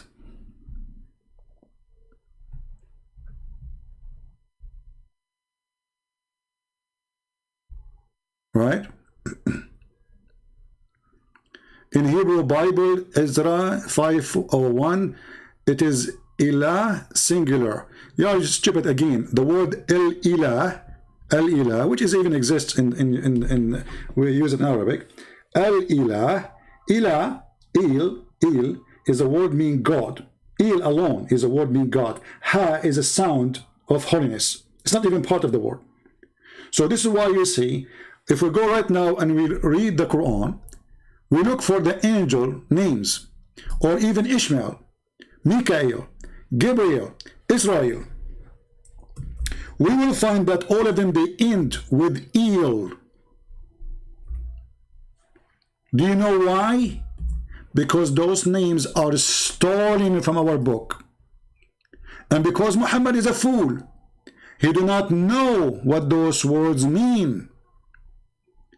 He took them, he put them in the Quran, but by taking them, he admitted that he is a thief and Allah is not the God of the Jews.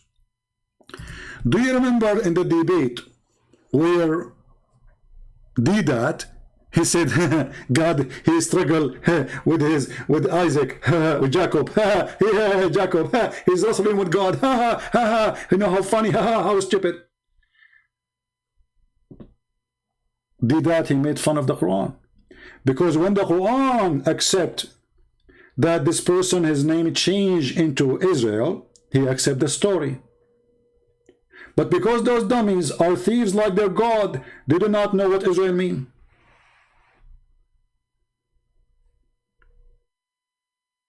If we ask the Muslims, who is Israel? Listen carefully. We have more than 1,300 people watching and listening. At least there's 100 Muslims watching. I challenge you to tell me who is Israel. Any Muslim?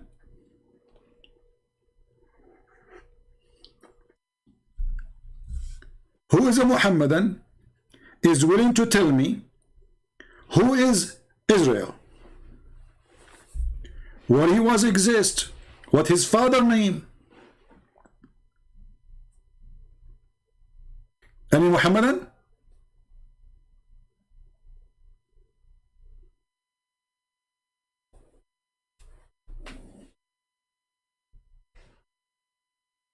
Any Abdul? Guys, I'm not asking you as a Christian to answer. I'm asking the Muslims. I want a Muslim to tell me who is Israel. Just to show you how stupid this cult is. You read the whole Quran, you will not find out who is Israel. Okay, where does this name come from? The reason you cannot find the answer, because this is a stupid book.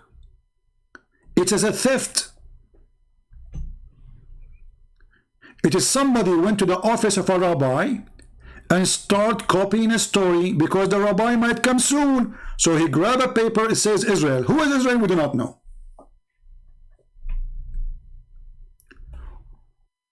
Who is a Muslim can open his Quran and tell me who is Israel? The second you say Israel, you are talking about the God of the Christians, the God of the Jews. El is not one of the names of Allah. Didn't this guy, he said to me that Allah have 99 names? Okay, wonderful. Not even one of them is El. So how Israel is Israel? How Mikael is? Mikael, this angel belonged to El. Gabriel, this angel belonged to El. Ishmael, this person belonged to El.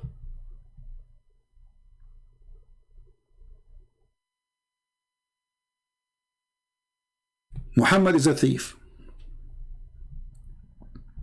Look what this Abdul he said. Just to show you, a Muslim, he found a solution for the answer, for the question, for the challenge. He said, let me put it in the screen just to show you that when I say stupidity is amazing and the Muslims are blessed with the stupidity of Allah, I mean it. Look at this. Oh, this is Mimi Hijab with his tits. Not now, Mimi. Go.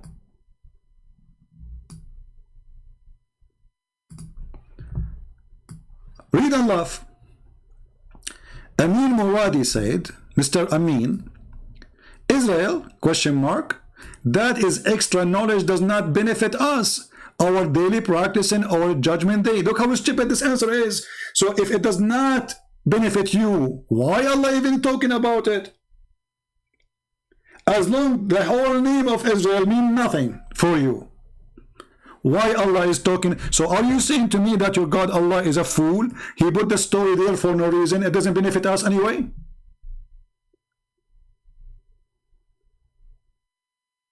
This is what you just said. This story does not benefit us. So why your stupid God wasting our time and sending the Jibreel, the angel with gas? Do you know how the price of the gas? 1,000 years to go, 1,000 years to come back. For what? For a verse doesn't make any difference. Do you see the stupidity?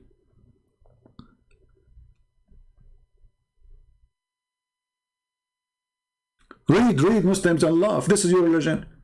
It doesn't benefit us anything. So why your stupid God keep talking about Israel, Israel, Israel, Israel, Israel said, Israel did, Israel fast, Israel went, Israel come?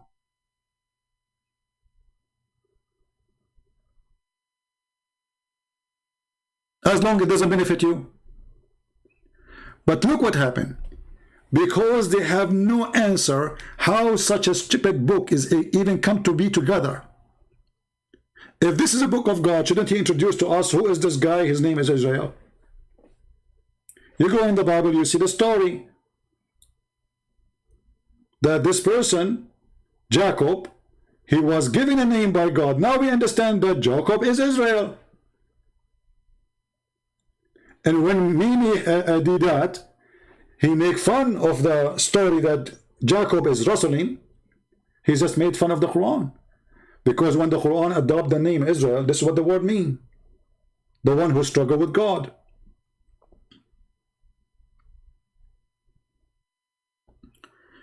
Then we go in the Quran all over, it says the children of Israel, the children of Israel, the children of Israel. But shouldn't we know first who is the Israel first?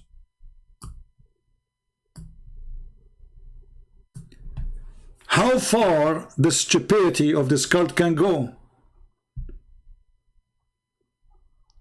Like now we are reading a book, suddenly the word Santa Claus appear and say the children of Santa Claus. Okay, who is Santa Claus?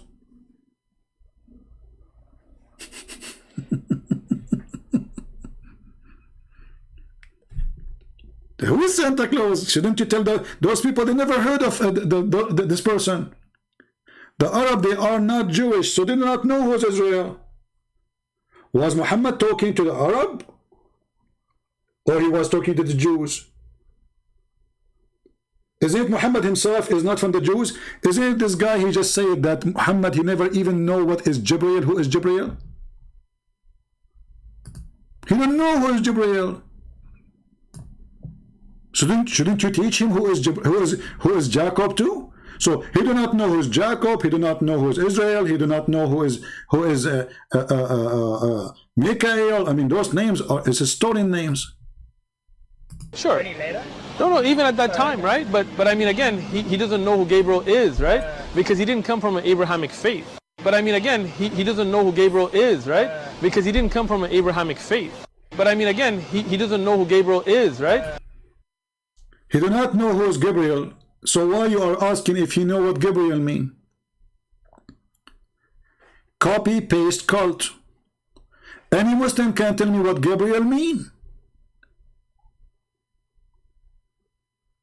They don't know.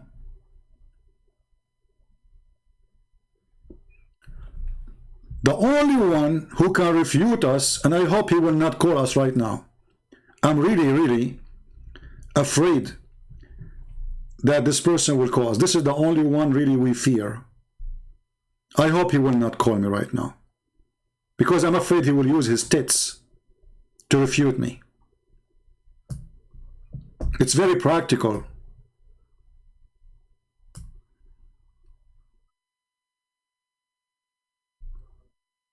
In order to make a point, they deny and they lie. Like when they asked this guy, your God have hands. He said, who said so? Tits. Tits can say whatever they want. Nipples. The same as the guy before him. The same as the guy before him. Your God, he wrote the Quran first on the tablet. He said, what tablet? I never. Your God did not know how to write to read according to Muslims. No, Allah, he told him read. He can't teach him. Did he teach him? He went to Google search and he said, no.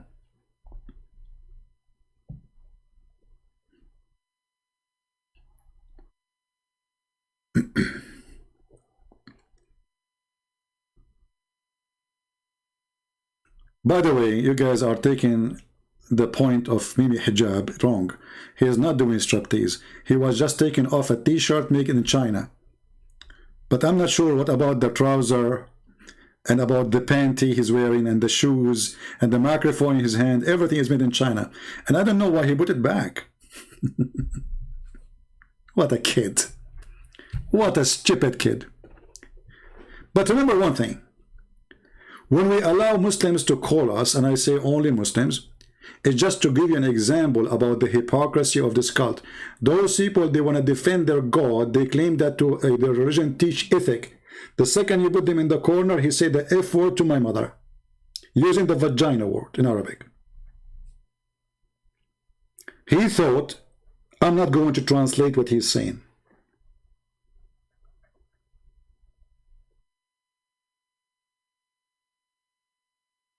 This is how filthy this cult. And he is the one who called me in the beginning. He says, let us make an agreement not to make a mockery.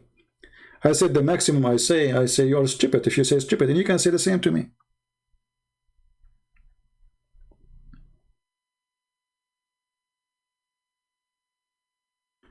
But why you are surprised? If they have a God, he described the vagina in the heaven of Islam. Have you ever heard of a God describe the vagina, how it looked like?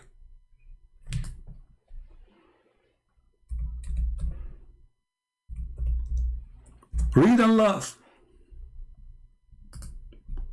This is the religion of Allah. Allah is describing the gate of the vagina. Read it.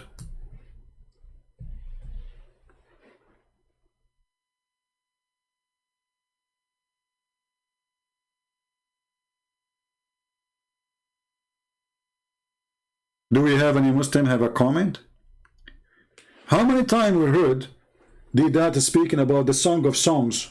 The Song of Songs. This is the word of God?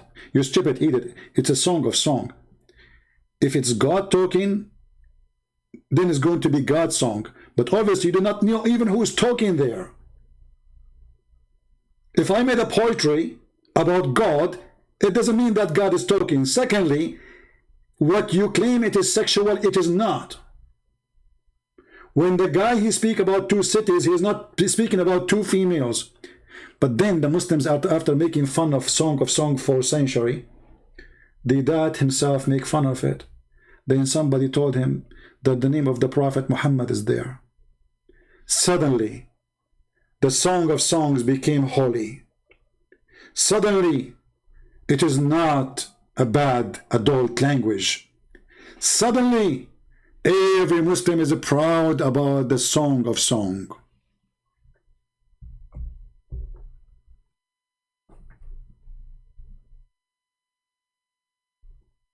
You see the hypocrisy?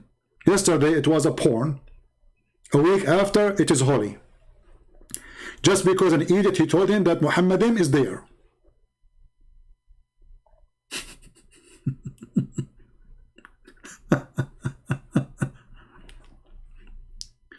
And you know what make it funny?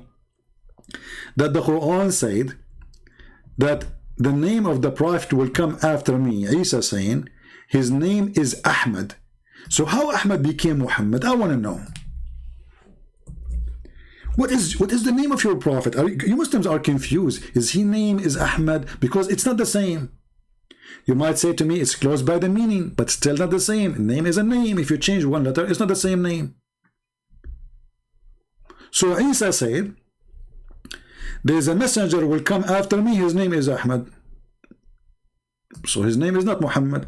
So if we find a name in the Bible, it should be Ahmad.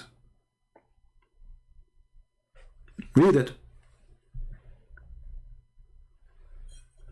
How come the Muslim they found Muhammad? Muhammad is found even Zakir Naik, he have a video about he found the name of Muhammad in the Hindu scriptures. But you go and read the Hindu scriptures, it says that this is an evil spirit. Yes, the word Muhammad exists. It's an evil spirit. The spirit of evil. They are so desperate to find their prophet anywhere.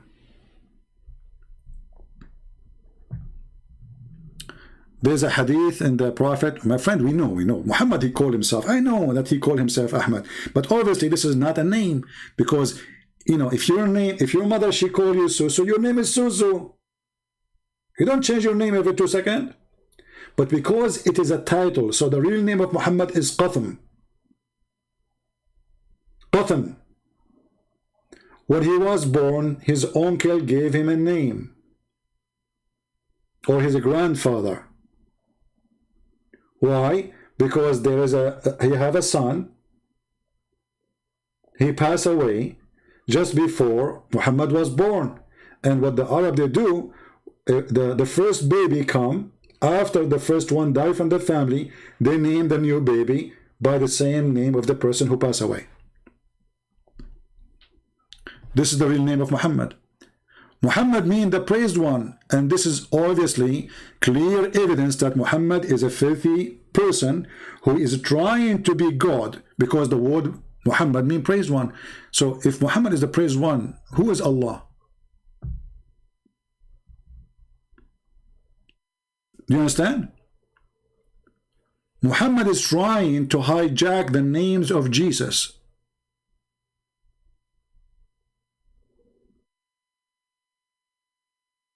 So he called himself the praised one. So when the Muslims they say we believe in one God and they follow a man, his name is the praised one, obviously they are cult following a cult leader. There's a guy in the Philippines, one of you, he asked me to make a video about him. He's a cult leader, he's a scammer. He's a child molester like Muhammad. Let me find his page, hold on.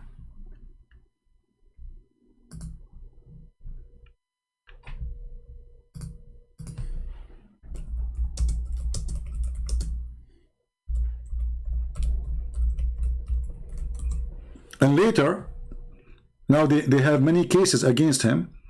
He's raping women. He's doing sex trafficking. He's a scammer. He's a fraud. He have all kinds of crimes. But this guy, he called himself the Son of God.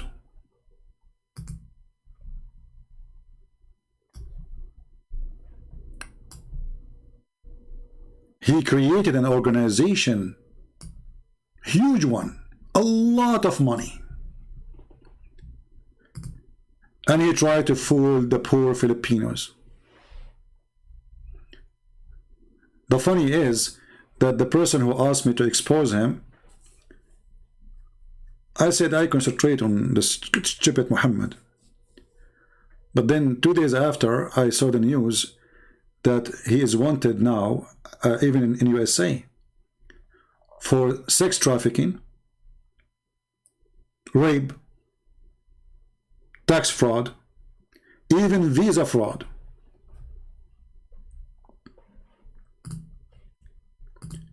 It's a great example of all cult leaders. All of them, they want from you 2 things, your money and your women. This is just another Muhammad.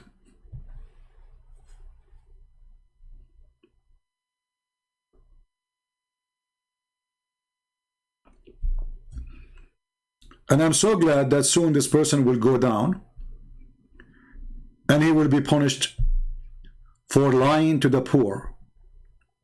You know, the funny is how some people, they are so naive. Somebody say to you, I am Jesus, the Son of God. Why he cannot do what Jesus can do? Very simple. if you are Jesus, the Son of God, then you don't go and have sex with women. You do not need money of any, because you can make the dust gold. You can make the water wine. You can make the sky rain diamonds. You can send down from heaven food. This is why we as a Christians, we should warn our children that there is a lot of predators waiting for you. The Lord, he warned us, he says, be aware of those false prophets, false teachers who come to you in the clothes of a sheep, but they are wolves.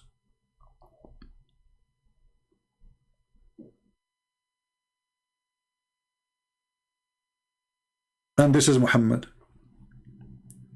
Muhammad is a prophet, and made a chapter in the Quran saying any Muslim woman, she want to give herself to the prophet. What does this have to do with God?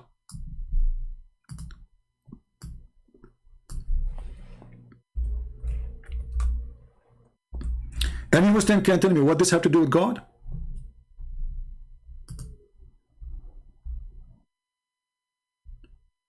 God in his office, which is way behind Santa Claus office. Sorry, Muslims don't have Santa Claus, they have bomb clothes. He go to the office and he decide to write long verse about how many women Muhammad he can excuse my language, literally. And the genius Allah discovered that after Muhammad became almost 55, 60 years old, he decided to tell him, by the way, it's lawful for you to have sex with your wives. Look how deep it is. Don't you think Allah is too late? The guy is effing all those years, and now you are telling him it's made lawful for you to have sex with your wives? So Muhammad was doing it before what? Not lawful?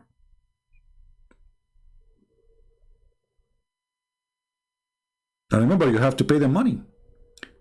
And you can have sex with your cousins, and you can have sex with the etc., etc., etc., etc.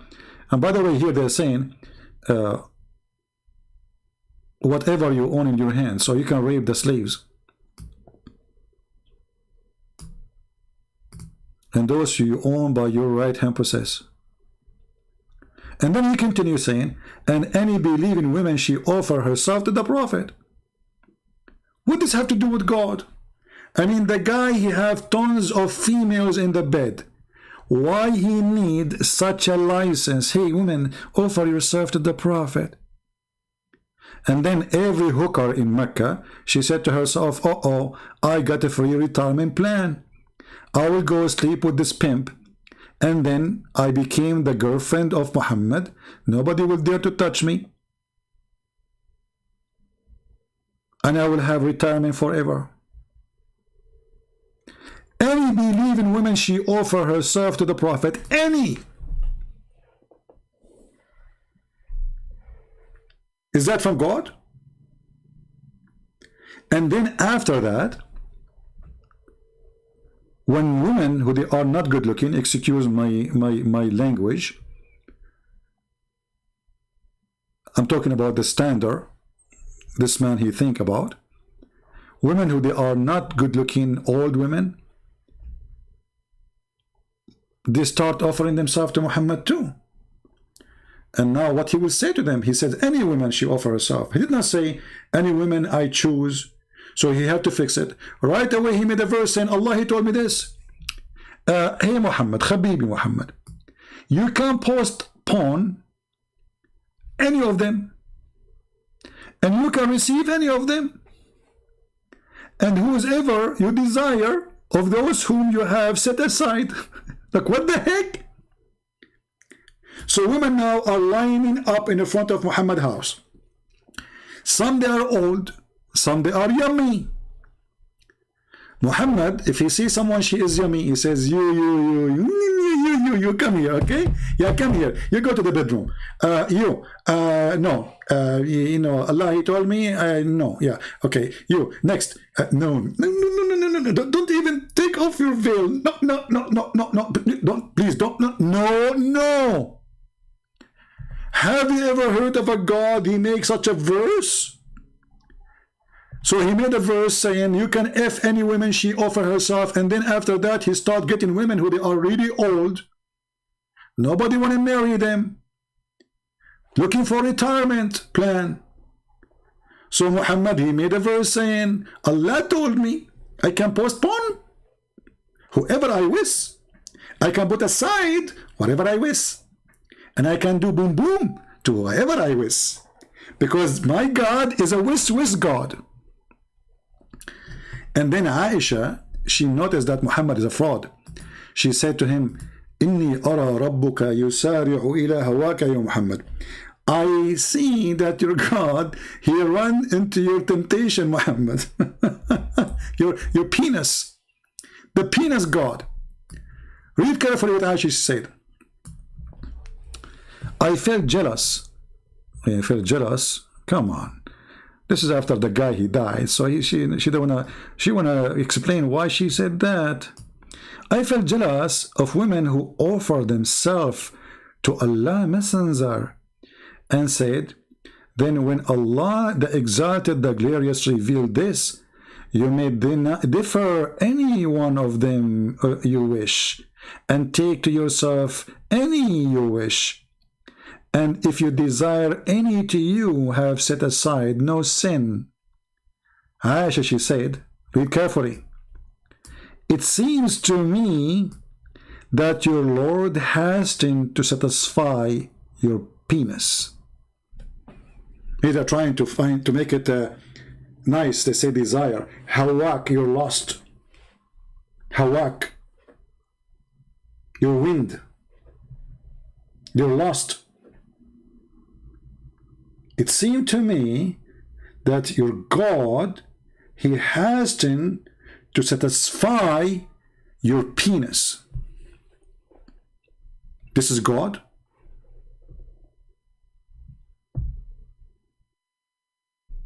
Muslims, is that God?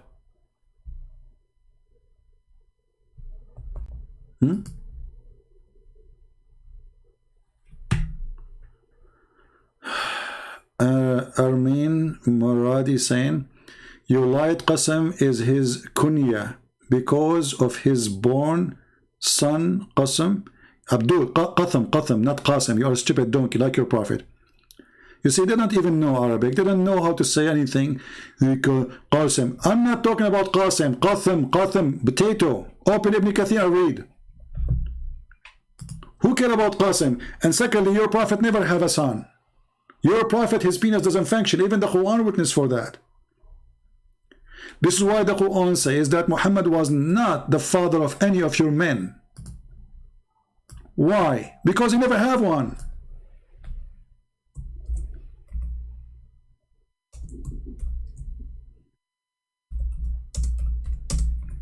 So all those who claim that they are descendant from Muhammad, they are a fraud.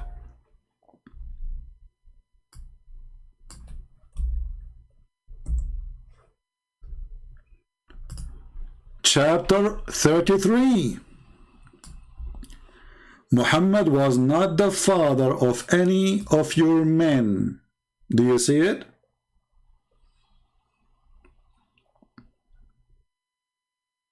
Do you see it? So when the Muslims, they say Muhammad have children, it's a lie. Think about it. Muhammad, he married many women, and he slept with many women. So where is the children's? The Muslims, they say they die. How many? They say there is 2. Or they don't know there's 3. But this is absolutely false. This is why Muhammad, he adopted a son. His name is Zayd. Why? Because he cannot have children.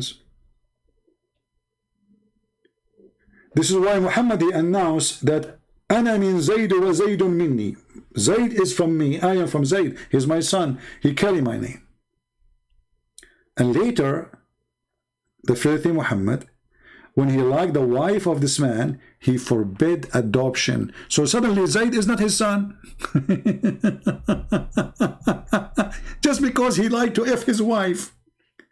So he adopted the son, and he announced him to be his son.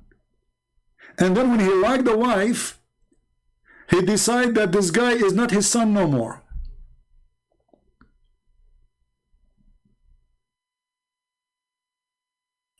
And even their book says that when the prophet, he went to his own son when he is not home. At that moment, he was his son, supposedly.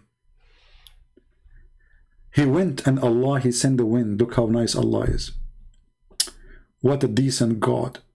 Allah, he sent the wind, and she was wearing see-through Victoria's Secret. The prophet said, Subhanallah mu'alliful qulub.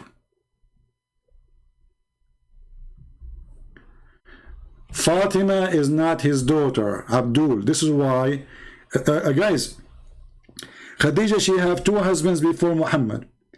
Fatima, even the Shia, they say, they claim that only Fatima is his daughter.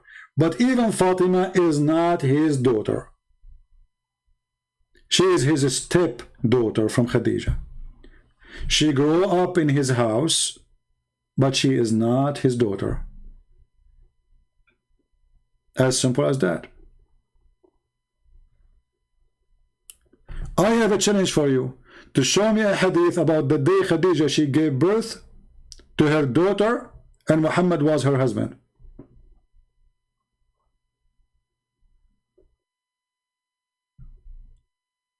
This is why the daughters of Muhammad, they are close to the age of Muhammad himself, of Khadija.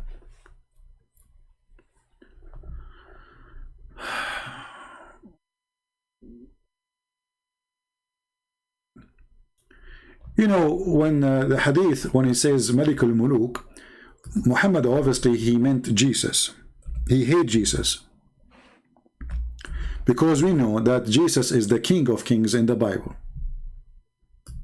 So the most hateful name for Allah is the one who called himself the King of Kings. That is Jesus. Allah, he tried to be Jesus.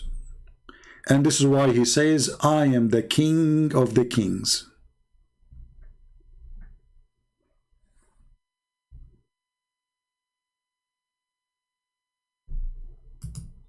I am the kings. We're the kings. You see the translation, he says, I am the Lord. It doesn't say that. He says, Ana al-Malik. Not I am the Lord. False translation. I apologize today. You know, when I use those words, when this guy, he insulted me, and I translated what he said to you, because I felt I have to show you how those who grow beard in Islam, they are the most disgusting. The second you corner them, the truth come out. So he come to us in the clothes of a sheep. He said to me in the beginning, please let us not make mockery of each other. I said, what mockery? Did I say anything to you? If I say, I will say you're stupid. If you say something stupid, you can say the same to me. The second, we put him in the corner, showing him that his God is not a spirit. He starts saying the F word to my mother in Arabic.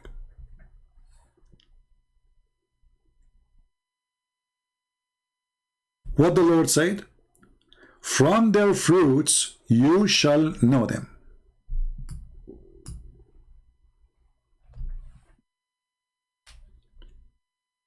From their fruits you shall know them.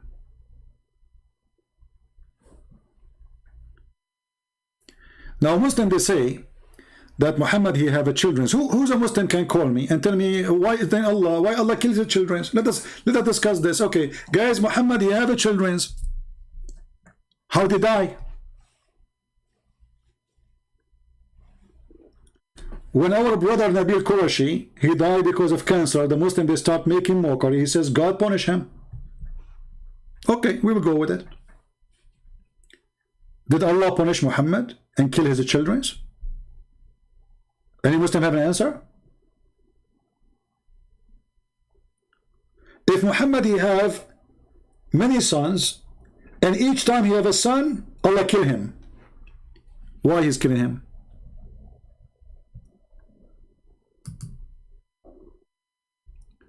Stop making lies by yourself. There is no dispute among Sunni and Shia that he had his own daughter Fatima. You know, you Muslim Sunni, you claim that all the daughters are daughters of Muhammad. Shia, they say only Fatima, so you are stupid again. However, if Fatima is the daughter of Muhammad, how Muhammad he do such a thing to her? Is it true that somebody left the skirt of Fatima to check her private part? What Muhammad did about it? Do you want to call me? If you are a father and then your daughter who was young, somebody left her skirt to check her vagina, to see her legs, and then the daughter, she come back to her father, what the father should do?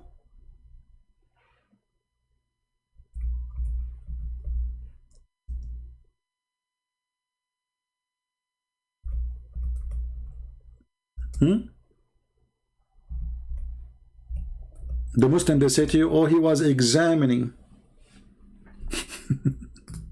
He was examining.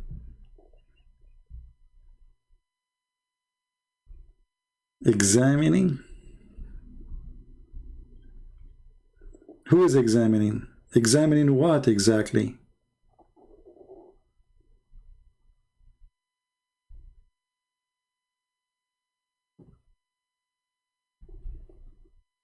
Do we have any Muslim here dare to call us?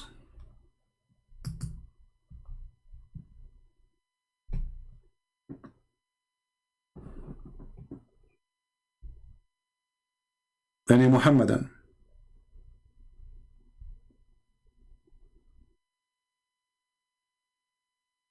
By the way, feel free, if you get emotional when you are talking to me and you want to turn on your camera and show us your t-shirt, I mean your nipples as Muhammad Hijab did, I mean it's okay, obviously it's halal in Islam to do so. And look like you are installing terror in the heart of the Chinese. I received a phone call from the Chinese president. He says, what we would do? I said, you know what? I can refute him, but I do not know what to do with his nipples. And I can make him shish kebab, but nipples war, I am not really expert. So now the Chinese, they are asking the United Nations for the Security Council, because Mimi Hijab, he waged war, Islamic TiT war number 3 against China. And the Chinese women, by the way, this is the danger. The Chinese women, they are looking at Muhammad Hijab, says, wow, how cute he is. Look at those nipples. I heard that Mimi Hijab is planning to do attack on Nepaline Island.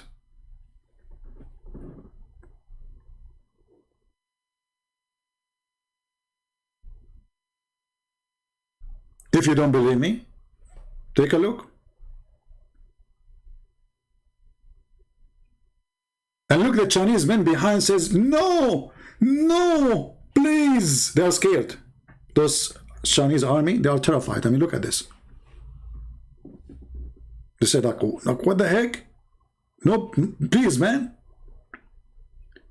And the funny, the guy is challenging the Chinese government, and the Chinese government is across the road from him. He did not even dare to touch the wall.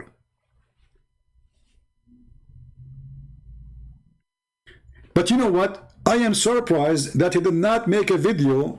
He did not have in his hand the negla seed. I mean, how he wasted such an opportunity? Shouldn't you sell the negla seed with you?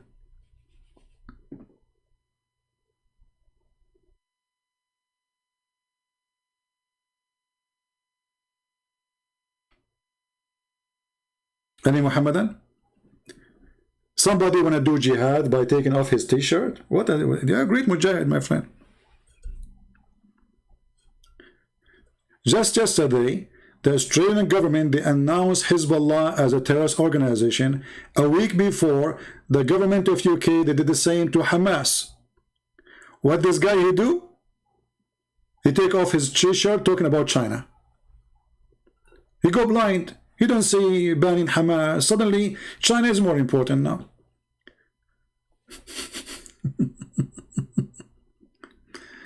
But my friend, the necklace seed is a solution for anything.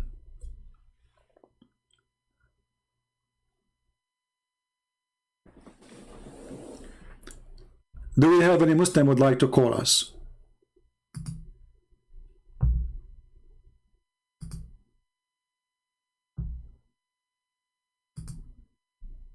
Anyone? We have this guy, he tried to call, but I could not take his call. I was talking. Yeah, let's call him. I don't know how to stop this speaker ring. You know, it's very noisy. I have to take down the sound, the audio, when I call.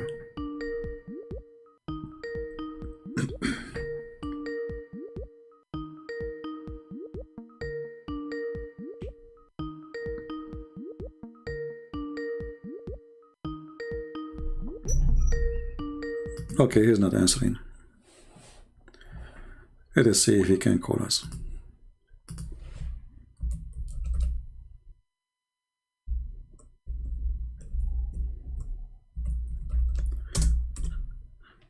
When the Muslims they say that their God is one, first we laugh at this claim because obviously the verses in the Quran does not prove such a thing. Even when the Muslims they say that the Quran says قُلْ هُوَ اللَّهُ أَحَدٌ, this is the word ikhad from the Hebrew. Ikhad is not one as number. Ikhad is a unity. Is used in the Old Testament in many places. This is why it says that the man, he leave his family, he married, and him and the woman, they will become ikhad. But the man is a man and the woman is a woman. They are not one person. But when they married, they became ikhad with who? With God.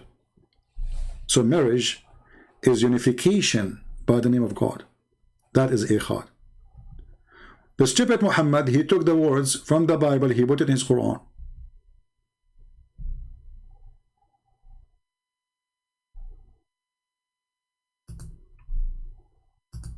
And the Muslims are so confused with it.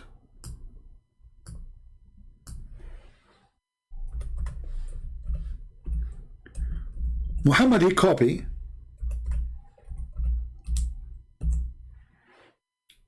from the Aramaic prayer that say that Allah is a Samad. The Aramaic didn't say Allah, they say God.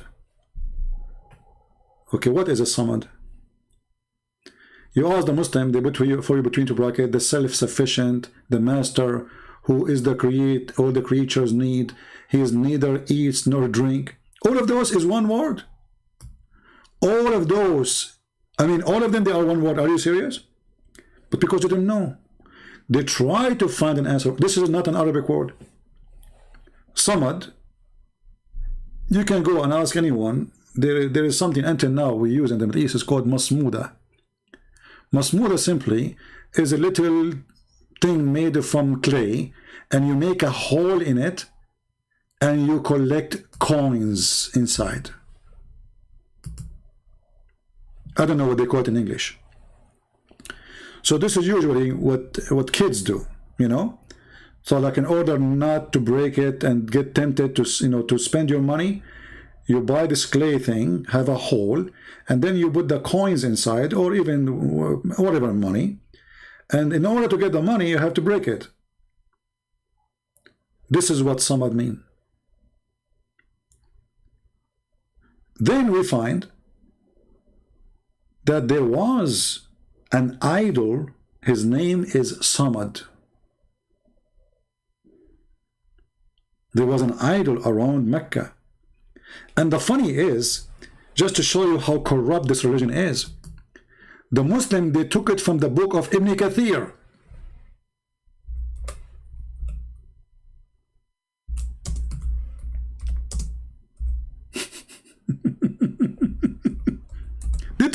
totally off.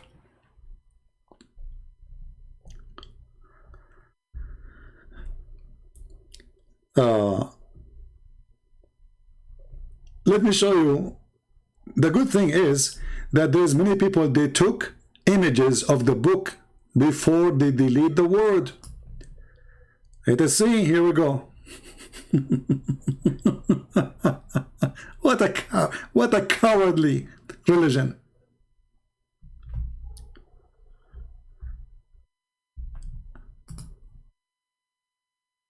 Here we go.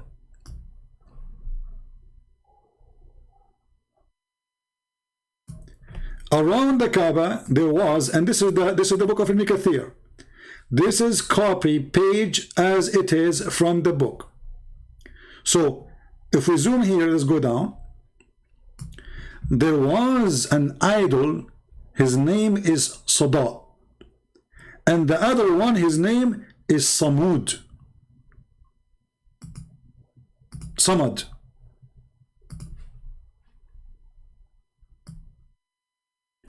If we open right now Ibn Kathir in the government of Saudi Arabia website, it is gone.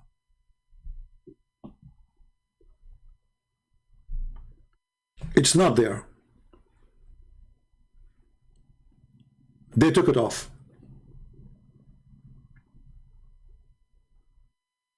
And I challenge any Muslim to say we are lying. And as you see, you can tell this is coming from a book. This is not. Nobody can make it up. So the Muslim, they start wondering, what does that mean? But if you go to Ibn Kathir, you will find Ibn Kathir, he told you, this is a name of an idol. Muhammad saying Allah himself is a Samad. He is the same pagan god.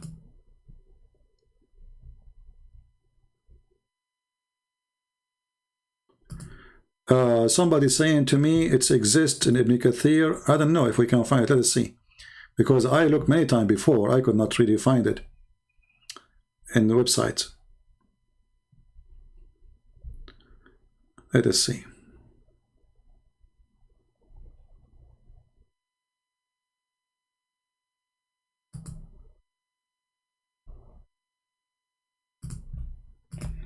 We will try to find it. Give me a second.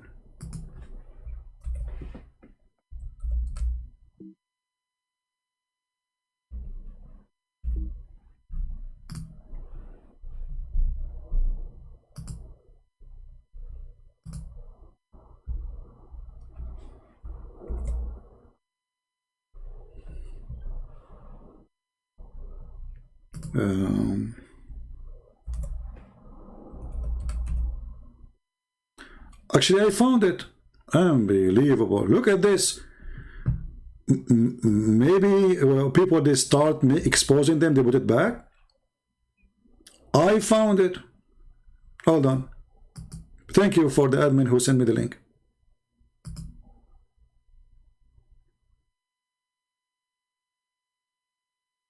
But if you open Ibn Kathir in English, it's not there too.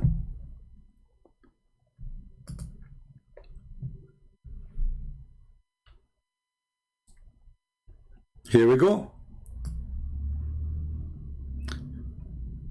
Oh, this is actually here. This is Ibn Kathir, but it is a summary by As-Sabuni.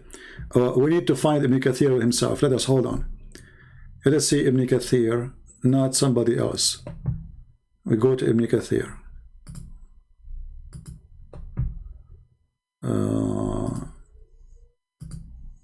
Ibn Kathir, Ibn Kathir. Okay.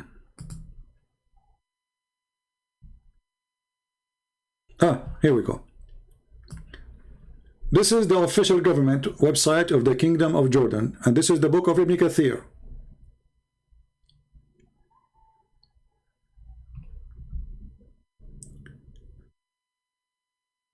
And here we go.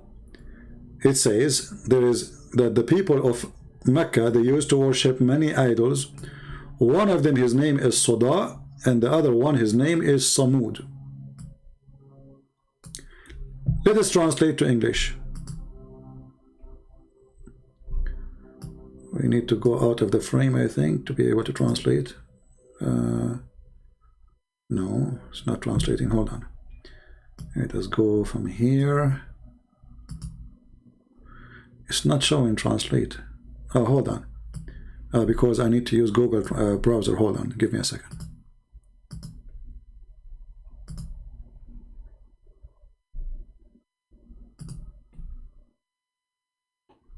The translation will not work unless you use Google browser.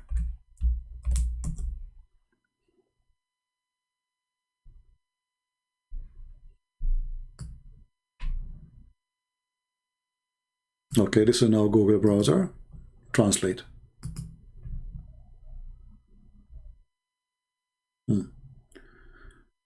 So there's an idol. Okay, worship. Okay, and then mentioned worship idols. So idols in place.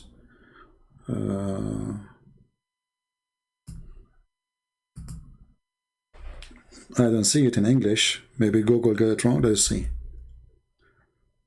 Samud. Yeah, Google did not get it.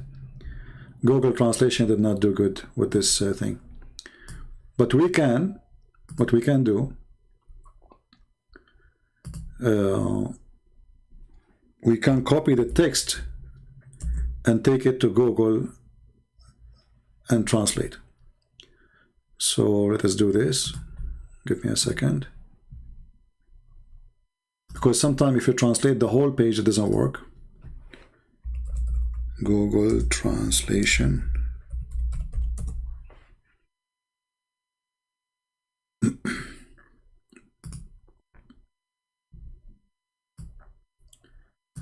All right.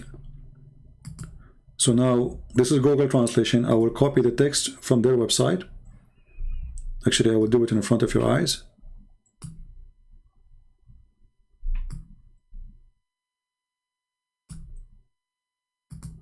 Copy. And now we take it to Google and we paste.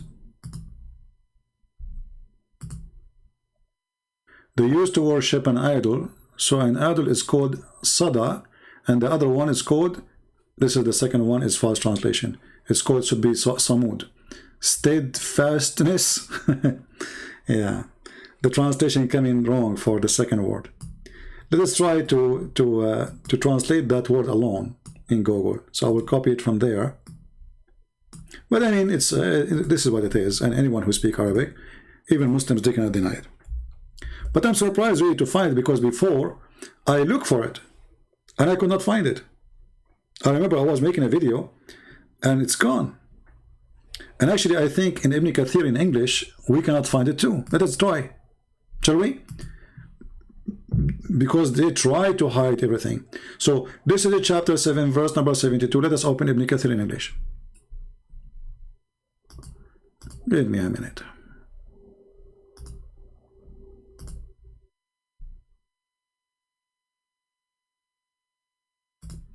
Word of Allah. This is the Muslim website. And we go now to chapter 7. And I don't think we will find it there.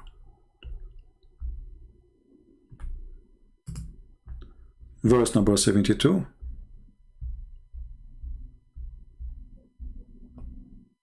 Here we go. And we zoom out. And let us see if we can find it.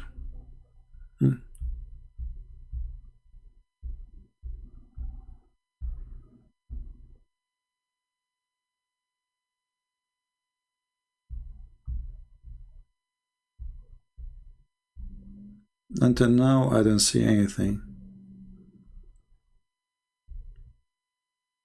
It should be in the top, actually. Let us see here. We search first for the word idol. Ah, here we go. Oh, we found it, actually. Do you see it? Do you see it? I am really surprised that they have it.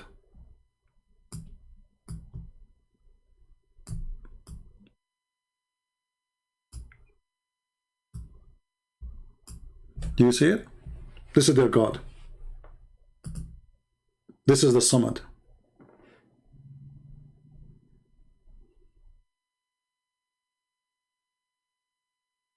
No, I'm very sure, because before, I remember I was debating somebody and I looked for it.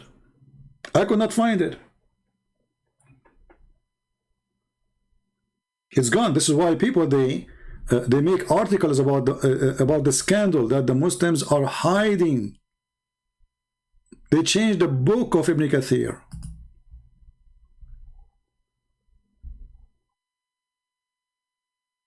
Actually, here there's an article in front of me. I just searched. This is why Muslims, this is why even atheists, they are making fun of the Muslims. How in the world you delete it? What a shame.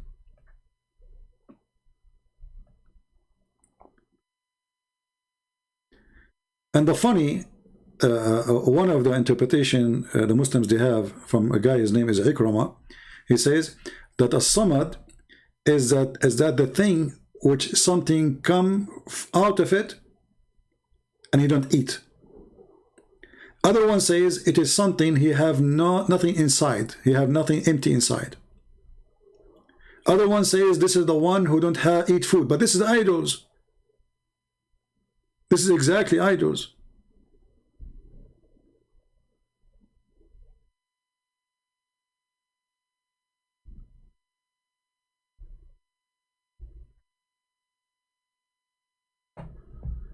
Do we have any Muslim have any comment?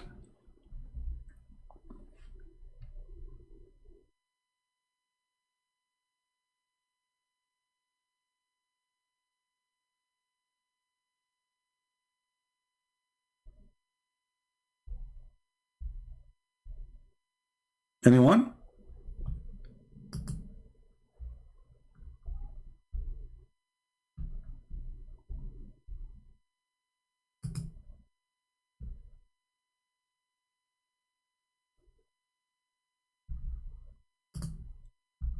Any Abdul? Too bad, you know, I was expecting some Abdul to call me, convert me to Islam so I can get women with big boobs. I always wanted to have a God who appreciates tits. This is the best example for all gods. This is what works these days. True gods is the one who promised you tits. Not like you Christians, your God, they promise you will be happy in heaven, that's it? No tits?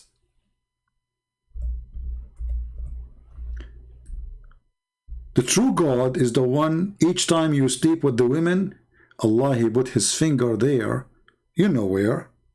Don't ask me. And He make her virgin again. And I asked myself, first time I heard this, I mean, why He would do that? Isn't it, this is a cheating? I mean, I just slept with the women. So what the point of making her virgin again? Do the Muslim men enjoy that women she have a pain?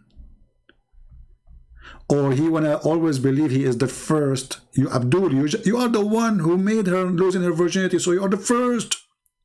You want to be the first again? No, how cute you are. But because this God is a filthy God, he knew that those Arab are obsessed. Arab, they live in the desert. What they have for joy? Drinking and sex and poetry. That's it. They sit at night, they say poetry, because there's nothing inside us. There's nothing. There's no trees. There's no rivers. There's no nothing. Their life is so simple. They have animals. When the spring comes, they marry new wives because now they have more babies for their sheep and their camels. The spring is sex time. And the end of the summer, everything is dying. There's no water. This is why you will see the people of the desert, which is Arabia, This is what the word Arabia means, desert. They worship the moon god, for the moon is always nice to the Arab in the desert. The moon never kill. They never dry their water. The sun do kill them. The sun kill their animals. The sun kill their grass. The sun is the most dangerous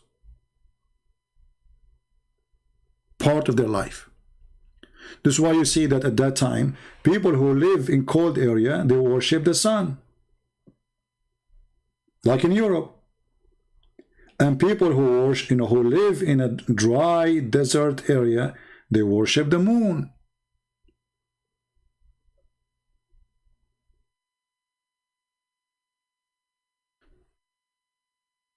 And just to tell you that Muhammad, he's a person, he tried to merge between the two God, Allah and Akbar.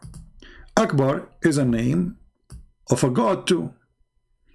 According to the Quran, Akbar is a name of a star. Which one is that? Is the sun.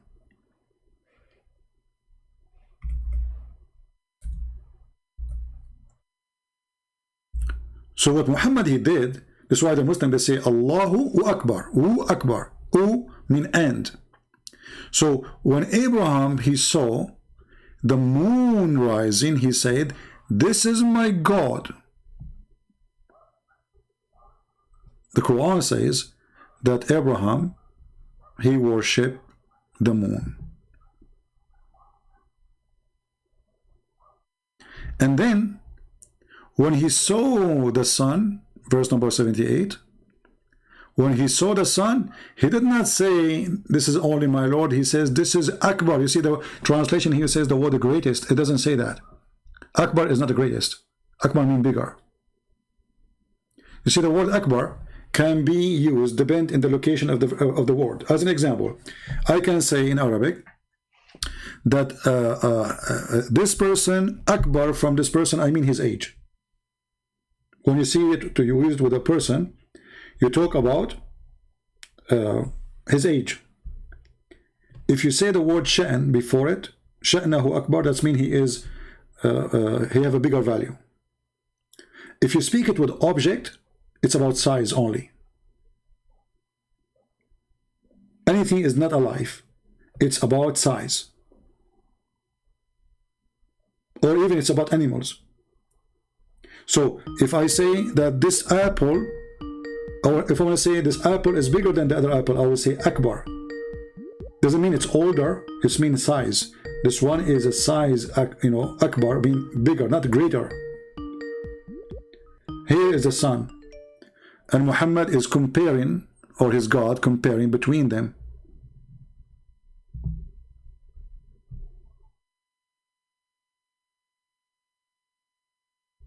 Claiming that Abraham, he worshipped the sun and he called it Akbar. This guy is calling me again. I don't know why. I mean, he do not know what he's talking about. And instead he want to call.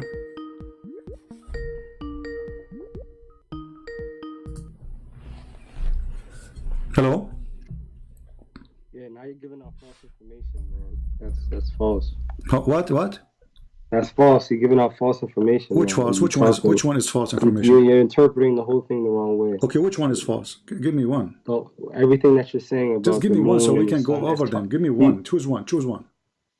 He's talking about the non-believers. That's what he's talking. That's what Allah is talking about. What non-believer? What do you mean non-believer? This is about Abraham. No, it's talking about the non-believers. It's not talking about Abraham. Okay, read with me. Chapter 6, verse number 75. It says, and when Abraham, do you see the word Abraham? Hold on.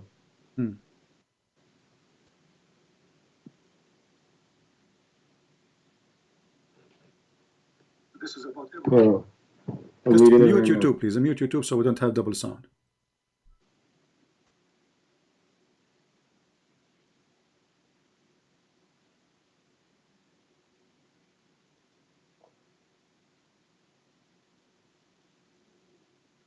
So, admit that you are wrong and you do not know, and you are learning from a Christian. No. He's talking about You know, so you know when Abraham was at the time of Abraham, Islam wasn't even Islam. Islam was Hindu at that time. He wasn't a Muslim. He was a Hindu. He was a Muslim. This is another question now. Is this verse about But Abraham worshipping the sun? talking Yes or about no? Abraham before he submitted to God. He's not talking about. Okay. He's not talking about. Who Abraham, cares? So Abraham, he worshipped the sun. Yes or no? Did he worship the sun? Yeah. I don't. You tell me. What do you mean you tell me? You call me to tell me that I am lying, and You now are, you are telling me. You are. You said this is not about Abraham. Everybody heard you. He wasn't a Muslim. He wasn't a Muslim at the time. Okay, he wasn't Muslim. We're He not was talking worshiping. about- No problem. He was worshiping what? What does it say? It says the moon, the stars, and the heavens, right? What? And then what happened after that? Okay, but did he worship the stars? Did he worship the moon? Did he worship the sun? Yes or no? What does that have to do with anything though? Like, what are you trying to say? Why you are calling me? I mean, what's wrong with this guy? He called me to show me that I'm wrong. I'm saying He's talking lies. about. He's talking about the non-believers. That's not. What that's not non-believers? What He the is. Quran He is talking about. He is. When Read. they didn't believe Do before. you know English? It says, and when the night covered him. Him who? So you trying to tell me the Quran is saying that Abraham was a Muslim? It's not saying that he was a. My friend, At the Abraham, time, Abraham is a Muslim. He turned Muslim. Abraham, he turned Muslim. the Muslim He Abraham, turned Muslim when the Muslim Abraham is a Muslim. That's why he's worshiping the moon. When Abraham was growing up, or whatever, he's talking about when he first looked at the sun and the moon or whatever. Okay, Then so when he so seen now that you set, when agree. he seen Okay, that so they now you both set, agree he that said the this first cannot be time, God. the He's- first he's time, saying hold this on, is- hold on. Let's go slowly. The first time you said, here, look at the moon, he worshipped the moon. Is that what you're saying? He's saying, "Is this my Lord?" He's asking if this is my Lord. Then it's set. He is saying, and then he's saying, is the this? sun came Okay, up. hold on, And guys. then the sun, hold on. Guys, And he is then the sun saying, came up. is Then he this? asked, "Is this my Lord?" Okay, Then what it's it set. says is this. It says, this is my Lord, not is this. He's not questioning. He's saying, this is my God. You're adding words, my friend. I don't see, is this. Why you are adding words? Where in the verse it says, he said, is this my Lord? I mean, when you think of something, you can still have a question about it. You can still My question friend, it without. is he without confirming having- or without questioning? saying is. The You can English still is question very something the without English is saying very is. simple. Is he questioning or confirming? Read it again. He's not confirming. I think my interpretation is he's questioning. Okay, what is your name, my friend? Is your name Ibn Kathir? What? You said my interpretation. How you got this interpretation? In the verse in front of you says that he said, this is my Lord. He didn't say, is that my Lord? So how you got the interpretation? How you got the interpretation? You can have a tone. You can have a tone of voice of questioning something. Just go, man. Let your dad call me.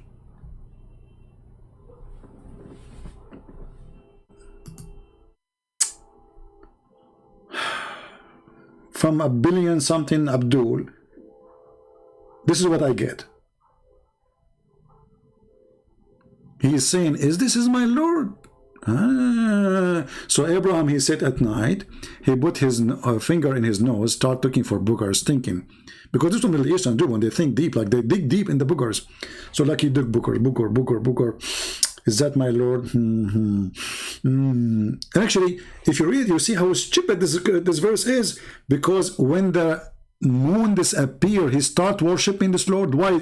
Abraham all his life he did not notice that the moon disappear. Like what happened? Suddenly Abraham he saw the moon. Maybe Abraham and his family, they were living underground for millions of years, and then when he came first night brother, he came in the top, it was nighttime. You look, moon. Are you my Lord? But he didn't say that. He said, you are my Lord. But for sure, Abraham at that time was digging hard in his nose. And then Abraham, because he never saw the moon setting before, it was a surprise for him, disappointing, brother. You know, by the morning, the moon is gone. Abraham said, oh no, what kind of Lord this Lord is? He disappeared. Then, hold on. The same happened with the stars. And then when the sun come, surprise. And then when he saw the sun rising, this is the first time Abraham he see the sun. Before that, his mom told me she used to put a bandage over his eyes.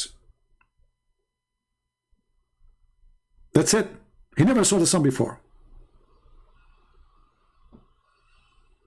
And then this something in his eyes fell down. Made in China, you know.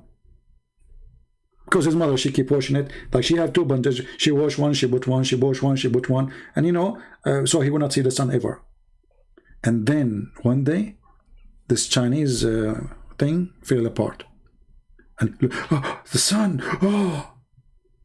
And he said, this is my God, this is Akbar. This is what it says in Arabic. هذا ربي هذا أكبر. All of you, you know how the word Akbar is written, even if you don't speak Arabic. Go compare it with the word Allahu Akbar. So the guy, he said, oh, this is Akbar. I'm going to worship Akbar.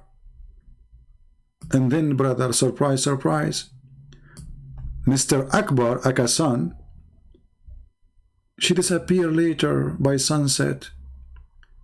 And then he says, I don't worship, I don't like the one who said. What kind of a story this is? I mean, how deep the reasoning of this Abraham, how stupid this story is. Because if Abraham worshipping not the one who disappeared, how he worship Allah when Allah never appeared to him?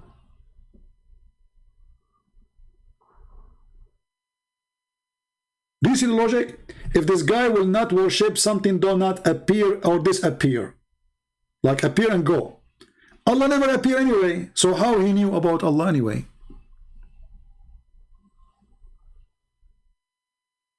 Cuckoo.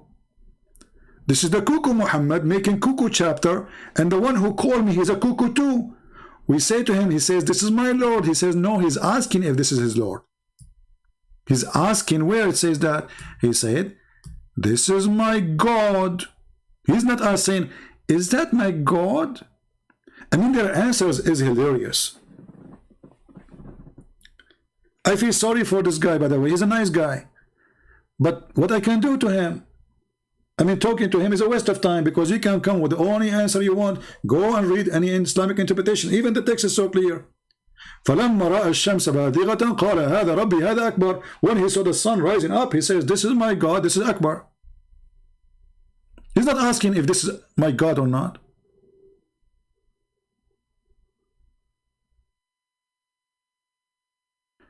And what make it more funny, Allah, he forgive not those who do associate with him. So how Allah will forgive to Abraham? Allah forgive all sin. Allah forgive all sin, except associating somebody with him. If a Muslim says to you, oh, he repent, that's mean Allah he forgave then. Do you see the stupidity? Guys, do you see the stupidity? If Allah will not forgive, if you say, I will not forgive, and then you say to me, if he repent, he will be forgiven, that's mean Allah he forgive, and this verse is wrong.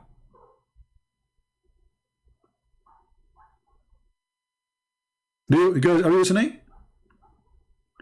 Because all the sin, in order to be forgiven, you have to repent. So the verse saying there's an exception. Allah forgive anything except committing shirk, which is associating someone with him. So if Abraham, he worshipped the moon, he worshipped the sun, he worshipped the stars, he worshipped three with Allah, not only one. And actually many, not only one, because the stars, all the stars, billions of stars. So when the Quran says Allah forgive not those who take partner with him, if somebody convert to Islam right now and he accept that Jesus is God when he was a Christian, based on the verse here, you will go to hell, because Allah forgive not.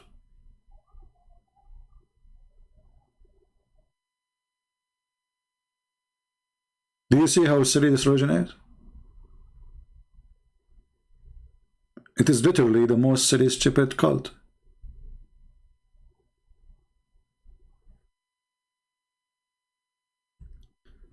And then, if you read the verse after it, you will see how stupid Islam is. Allah says they invoke in His stead only females. Are you saying Allah is a male?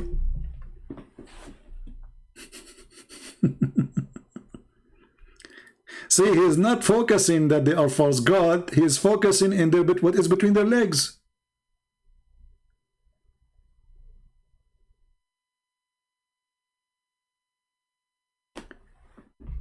In different verse in the Quran, Allah have a complaint saying what? You take the male for you as sons and you give me the female? Have you ever heard of a religion like this before?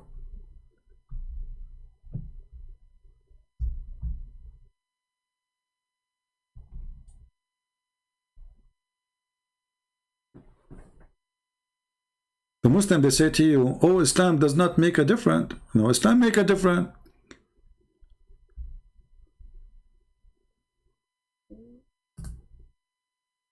Allah complaining that, hey, Arab, you took for your own sons and you give to Allah women, daughters?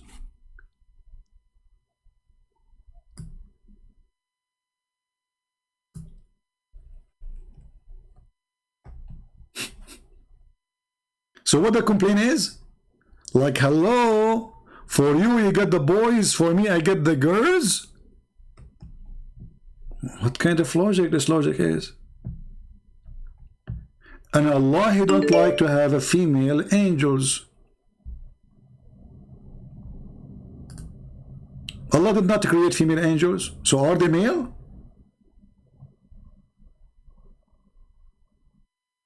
Hey Muslims, what is the gender of the angels?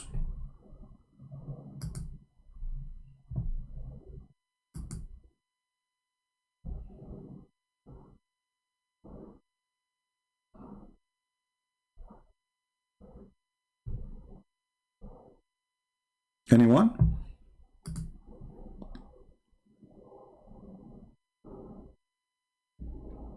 Allah have a problem with the gender.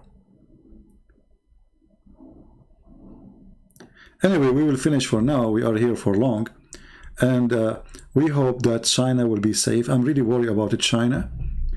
Now, since Mimi Hijab, he decided to declare nipple war on China. I mean, somebody please talk to Mimi Hijab. Tell him please, I mean, take it easy, Mimi.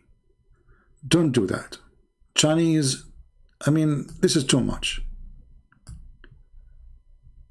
You showing your nipples to China is really too much. Big risk. I heard that the Chinese are willing to give their nuke and their submarines just in exchange of you just putting your t-shirt on, which is made in China. So please, Muslims, speak to Mimi Hijab. I mean, do something. We don't want all of China destroyed by the anger of Mimi Hijab nipples. It's true that the King of Saudi Arabia preparing himself to fly soon to China. It's true that Emirat is going to give a base to the Chinese. It's true that Qatar, they are desperate to have Chinese weapon and Chinese even base to protect them. It's true that Iranian government is the same. It's true, it's true, it's true. All of you, from you name it, even Somalia, they want the Chinese to come.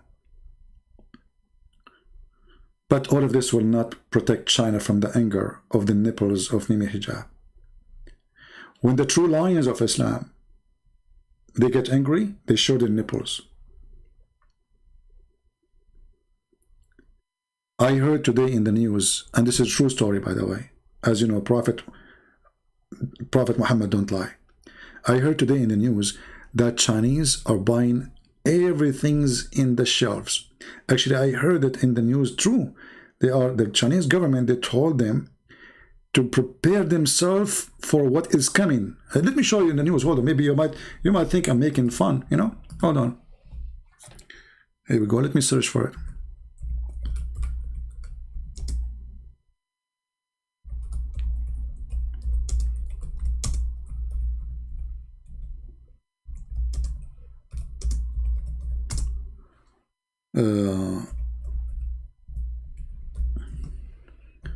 All right.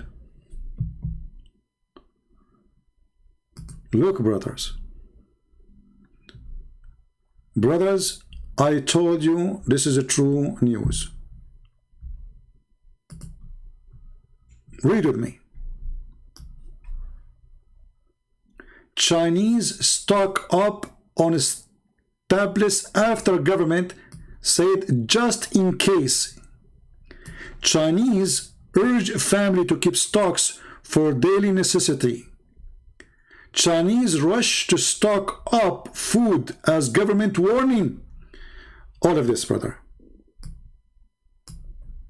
is a result of the Nepal war and the threat of Nepaline. Nepaline is the most advanced weapon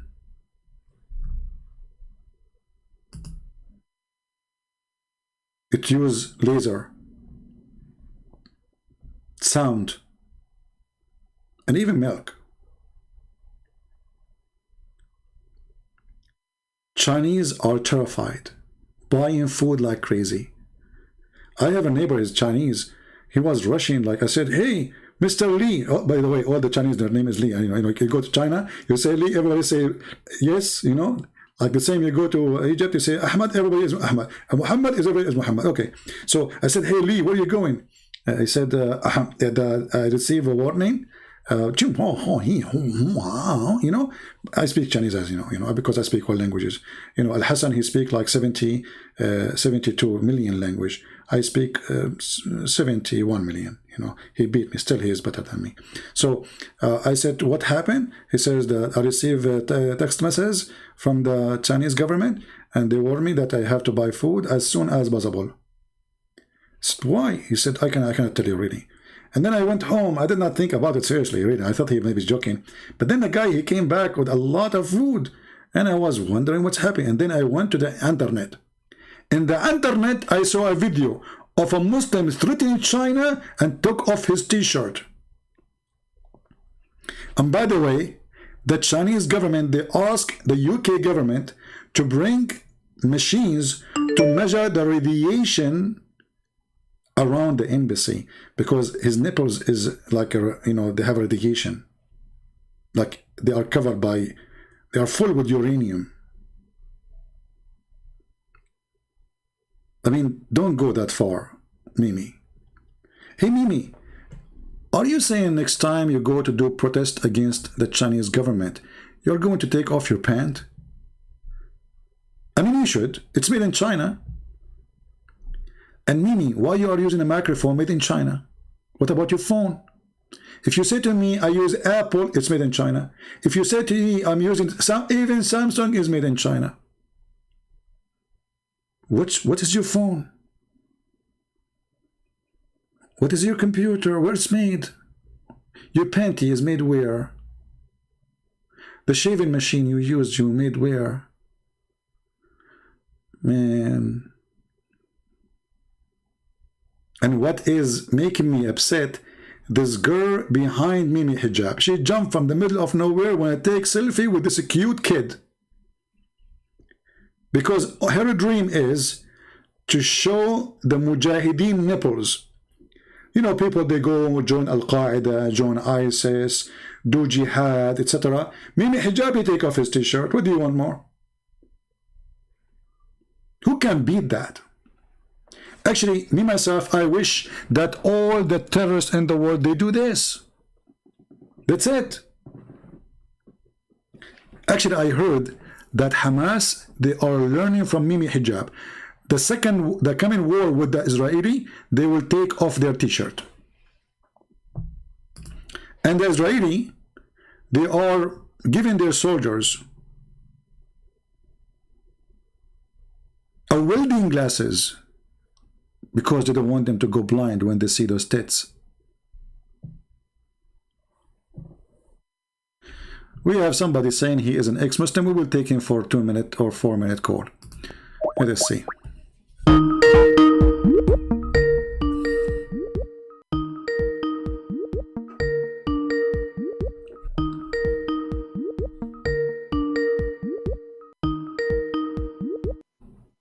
Hello? Yes, my friend, you are live on air. What do you want to say to us?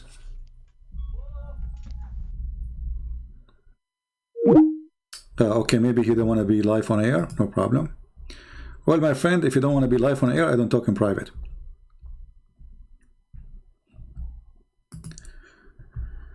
He's an ex-Muslim. No problem. Do we have any Muhammadan? Last call. We have time for one more call. Any Muhammadan? But just don't show us your tits, please. I mean, it's enough what happened with the Chinese. Enough is enough. Too many tits will kill you.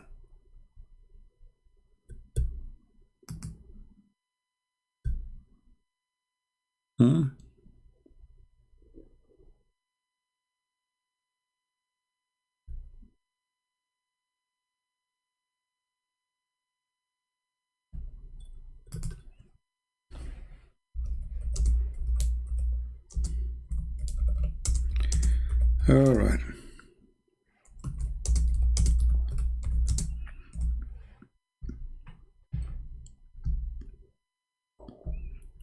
Let us see. I'm trying to find if there's any Abdul here. Look like we are out of Abdul.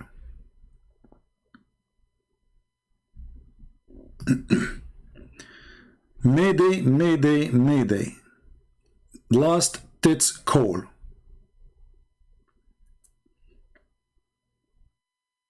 You know, did you think about before, have you ever imagined that the world will come to an end by tits? Me, myself, honestly, I never thought about it. I mean, this guy, he took us into surprise. The funny, the Muslim, they say he get emotional. My friend, the guy, he knew what he's doing. He is an idiot. He shaved his chest, don't you see? Have you ever seen a Middle Eastern have no hair? This guy, he shaved his body. It's a show time. And what he's showing us, like, what is that?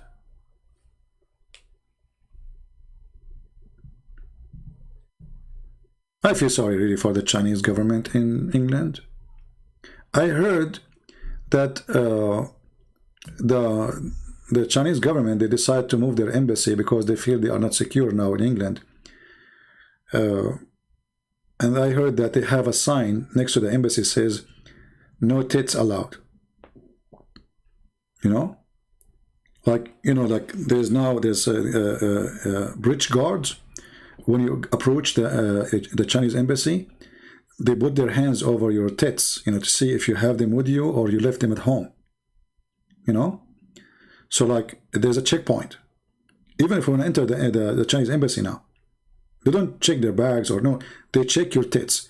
If you have your tits with you, you are not welcome. They might shoot you right away because it's dangerous, you know? So, like, they are really worried about the nipples and the tits. And look what happened in China. Look at this guy. I mean, look how he's screaming he is. Look his mouth, man. This guy, they are terrified, those Chinese. Abdul, those Chinese, if they decide not to eat bread, they can eat you and your army with you. Just by using hands. This guy, he think really he is something. I mean, a Chinese kid, he can kick you, he can make a mockery of you. Go right now and search in YouTube, Chinese kids karate. Mimi Hijab, not only he will lose his tits, he will lose his pant when he see a Chinese kid coming to him. But this guy is obsessed. He think like he is a Hercules. He think, you know, he's a potato. If you really have missiles, then use them, potato. Show us what you can do with them. Taking off your t-shirt, showing us your nipples, doesn't make you anything except a striptease boy. By the way, I heard, I don't know if it's true or not, that Mimi Hijab, because he is so handsome and so good looking as missiles, he got a job in a striptease club for blind women.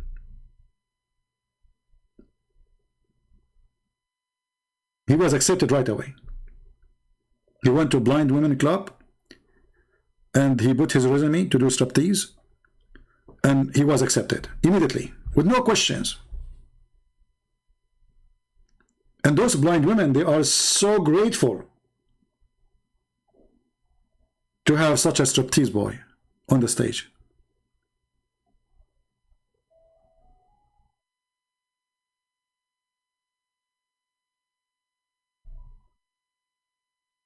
I wish I can get such a job. You go to the blind one. Yeah. And by the way, I will try to compete with the Mimi Hijab, and I will try to get like the most handsome guy in the night this club, the blind club, you know, because like I will describe myself. I will play for them the video of this. They will say to me, okay, we are blind, can you describe yourself to us? So I will play for them this one. Hold on.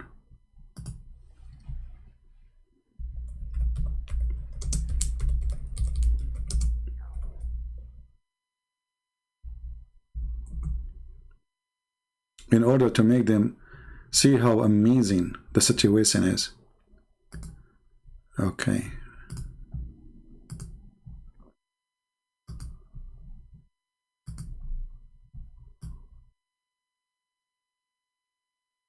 Oh, my internet is going bad. I don't know why. From my side it says good.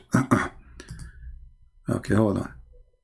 So they will ask me, describe yourself. I will say to them, well, you know, I don't want to lie to you, but listen to this.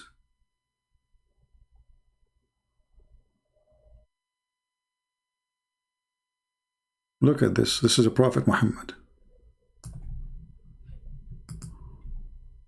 Ibn Malik says, he says, I came out one night, I came out one night, it was the full moon night.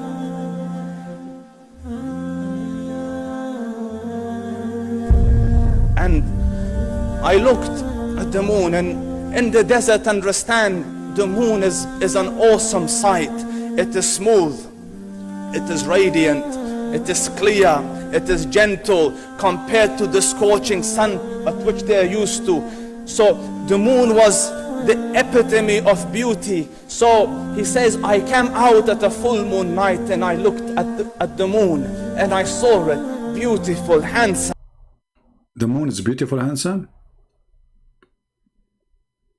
The moon is beautiful, handsome. Oh, okay. I'm learning. Beautiful, handsome. So I said, let me go see if the moon is more handsome or my prophet is more handsome. Let me see if that is more beautiful or the prophet is more beautiful. So I went and I saw him standing afar.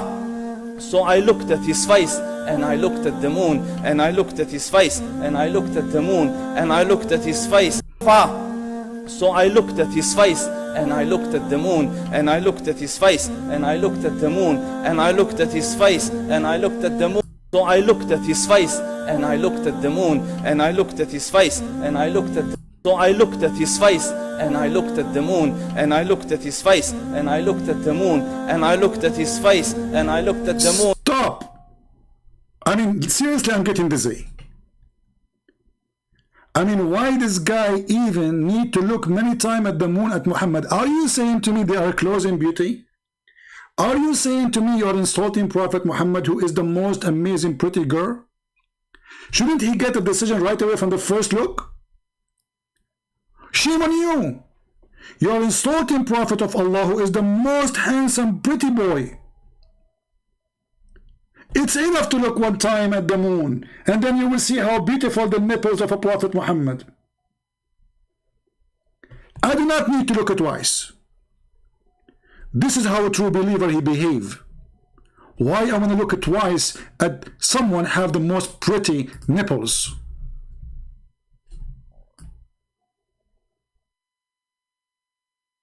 How in the world even I compare between stupid moon and the most pretty prophet? What's wrong with you? The guy, he look at the moon and then look at the prophet and then look at the moon and look at the prophet and then look at the moon and look at the prophet. Shouldn't you decide immediately that the prophet is the most pretty?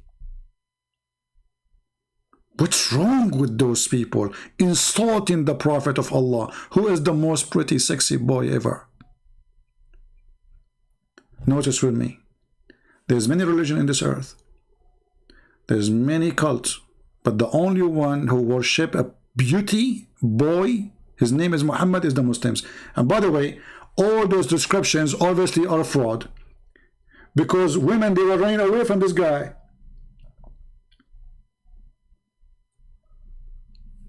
And here I need to ask the Muslims question. The Christian, they worship Jesus. We never saw one sentence in the Bible, the disciple ever describing how Jesus looked like. Why the Muslims speaking about the belly button of Muhammad? I'm not exaggerating. Belly button of Muhammad, the underarm of Muhammad, the thigh of Muhammad, the shin of Muhammad, the hand of Muhammad, the cheek of Muhammad, the eyebrows of Muhammad, the eyeliner of Muhammad, the voice of Muhammad. I mean, is he a prophet or a striptease boy in a nightclub? It was excessively white, وَفِي immensely dark. The white was excessively vast. The dark was immense. In his eyes there was a contrast. The dark was immensely dark. The white was excessively white. وَفِي أَشْفَارِهِ وَطْفٌ, and his eyelashes were long. وَفِي صَوْتِهِ صَهْرٌ. What the heck is that? Aren't you worrying that there is a lot of people these days, they like men? And you know what I'm talking about. Aren't you worried? This is your prophet? He have a long eyelashes, his eyes, brother, his face, his mouth, you should see his lips. Brother, his ass. What is this? The white boy Muhammad?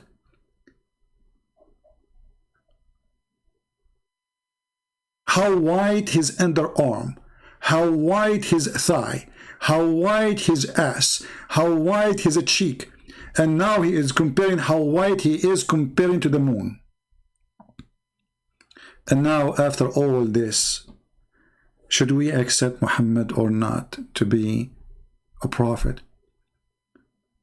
Abdul, let us say for the sake of argument, Muhammad is what you are saying. There's a lot of handsome men these days. Should we accept them as a prophet too?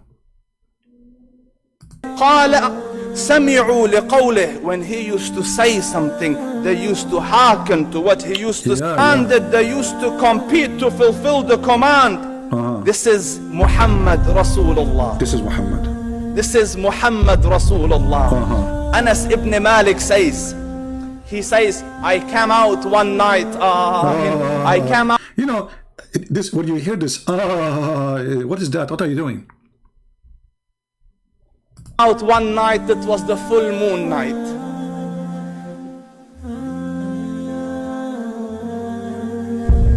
And I looked. Look at the emotion. The guy will cry when he describes how pretty Muhammad is, how white he is. Do you see the emotion? And look at the music in the background. What is this? Boom, boom. Boom, boom. What's happening? Is he really a man? Or playboy man?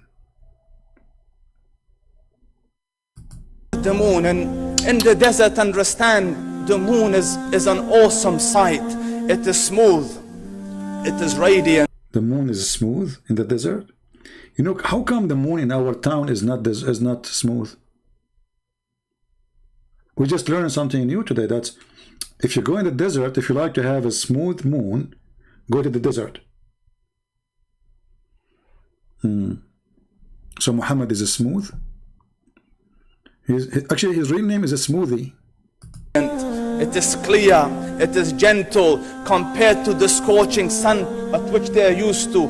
So the moon was the epitome of beauty. So he says, I came out at a full moon night and I looked at the moon and I saw it beautiful, handsome. So I said, let me go see if the moon is more handsome or my prophet is more handsome. Look at the challenge, guys. I'm going to see if the moon is more handsome or my prophet is more. By the way, both of them, they have the same gender. Both of them, they are the same kind. I mean, Muhammad is a planet, and the moon is a planet. So we compare between them. The moon is round. According to the hadith, Muhammad was round. To the point, if you push him, he will keep rolling all over like a ball. There's a lot of similarity, we have to admit. Why in the world you are comparing the moon to Muhammad?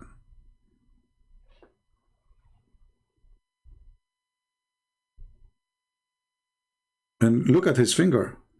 He's pointing at the moon. Hey, Abdul, the moon is behind you. I think you are pointing your finger in the wrong direction. I don't know if you notice. According to the video there, the moon is not in that direction unless you have two moons. I forgot.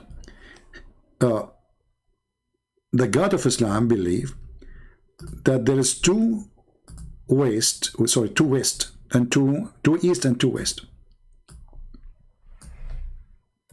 because there is two suns. Muhammad, he could not understand why the sun in the winter set in different place and rise in different place from the summertime. So he said that Allah is the Lord of the two east and the two west.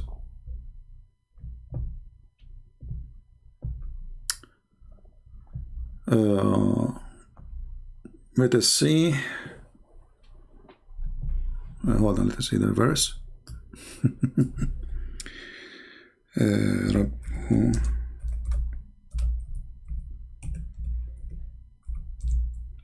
Science. You know, this is pure science.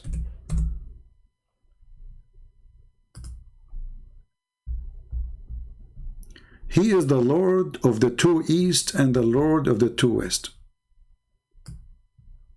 This is how Allah explained the change of the location of the sun in the summer and the sun in the winter. So there is two east and two west.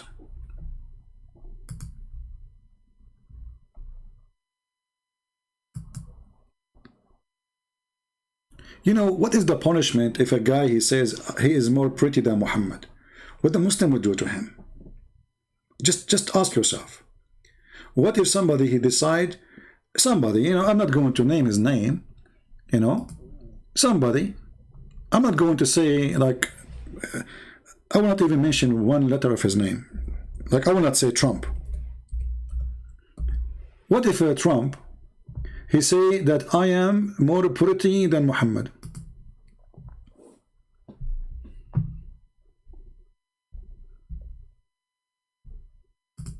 Look, what is this?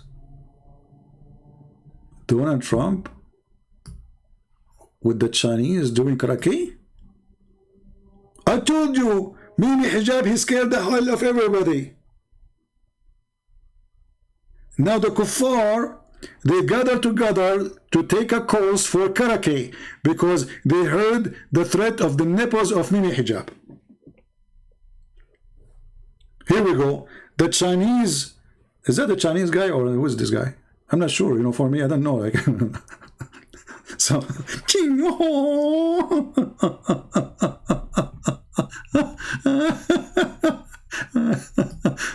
oh boy. Are you serious, Trump? You're taking a class for... Are you scared? Oh, come on. Really, seriously, are you scared from Mimi Hijab? I mean, the guy, he just show his nipples and you do this? What if he show his his ass?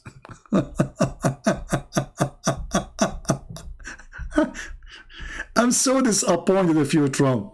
I mean, look how he scared the hell of everybody. You know, too bad. Muhammad was the last prophet.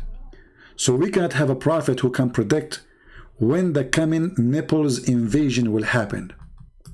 I don't know if anyone of you have a connection with someone who's a prophet. Because it's good to know. So we can, like, you know, prepare.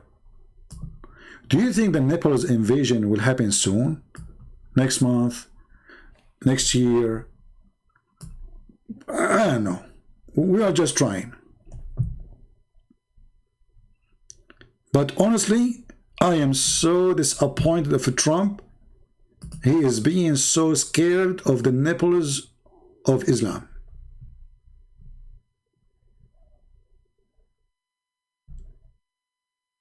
How he do that to us?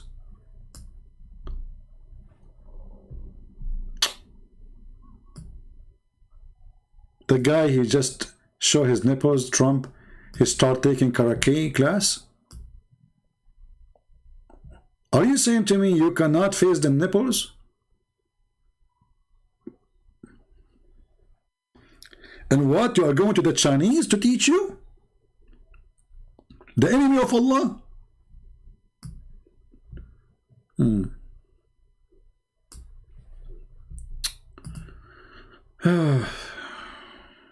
Very disappointed.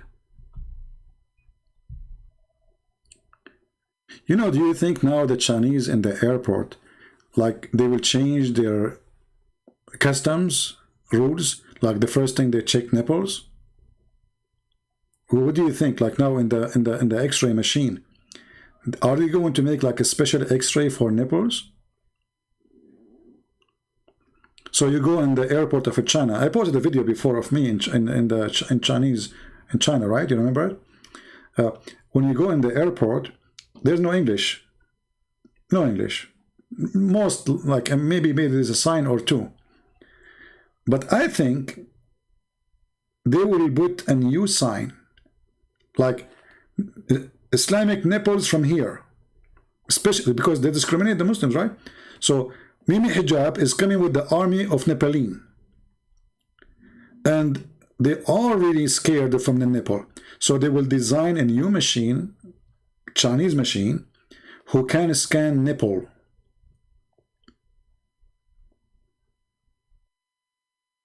So I hope that will not delay our trip. I'm really worried about that.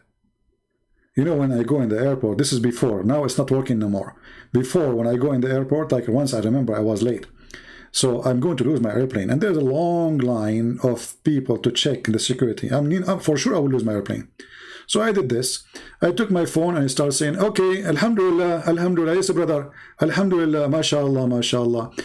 The guy, the security guy, he came to me and he put a circle around my ticket and he says, go there. And right away they will pick up somebody, he is blonde, redhead, to make it like we are not picking up an Arab or something, you know. So I was finally, because I will wait like at least for 2 hours to pass this long line. So special check, I went behind the machine, they check me, love again, okay, take off your shoes, okay, take the belt off, you know. They did not take everything because they did not ask me to show my nipples, to be honest with you. I was relieved for that, because this is where our strength as Middle Eastern, all our power is in the nipples. I'm telling you. Actually, I know a cousin of mine, his name is Mimi Hijab. He was able to melt 6-foot concrete just by pointing his nipple at them. There was like workers who work in a coal mine. So you know, under the ground, and then the whole cave collapsed on them, and the concrete collapsed on them. They cannot take them. It's going to take a long time. But my cousin Mimi Hijab, he took off his t-shirt. He pointed his nipples in the concrete. Bzzz. Everybody converted to Islam when they saw that, because this can happen only if you believe in Allah. If you believe in Jesus, your nipples have no power. I'm telling you. Hey, hold on. Zakir Naik have a comment. Christian Prince, for the last 3 hours, you are talking about nipples. So respect. Hey, hold on. Okay, I'm not saying anything. I mean, your boy is the one showing his nipples. Why you do that? Christian Prince, first of all, we Muslims, we respect the nipple of every brother. Okay, this is your brother, and you respect his nipples. Oh, by the way, you said you respect his nipples. How you do that? As an example, we have a rule in Islam. We have rule of shaking hand. Okay, shaking hands, I get that. And we have another rule. As an example, we shake nipples. You shake nipples? Are you serious? Yes, the Prophet, he said that a woman, she can give her breast to adult, and he can take it and he can suck it. Okay, but this is a guy. Are you going to shake his nipples and suck his nipples? Christian Prince, first of all, nobody knows his gender, because he's wearing the clothes. So it's possible that he's a male or a female. Yeah, I got your point, actually. You got a point there. He might be male or female, we don't know. How we will know, you think? Very simple. Look at his face. He has a beard. Yeah, well, he have a beard. That means he is a male, correct? Exactly. But at the same time, if you look at his face, he has no hair. Okay. So he's a female. What the heck? So is he male or female now? I think he's a male, female at the same time. Is both? Hello? Hey, Zakir, don't leave me here, man. We wanna go. Where you go? I mean, look what Zakir Naik did. We look at the face, there's a beard. We look at the chest, there's no hair. The beard says he's a male. The chest says he's a female.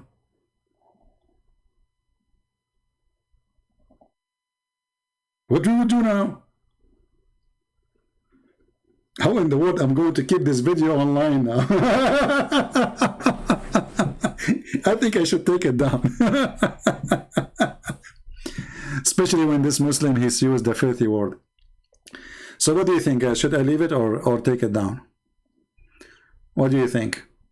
I mean, we come here every day online. Hey, by the way, don't forget, if you go and click at the information in the info of this video, we have our books, the 2 new books, published in Chinese and Russian. And first time ever, a book of mine published in Chinese. And it's for free, as a gift from me.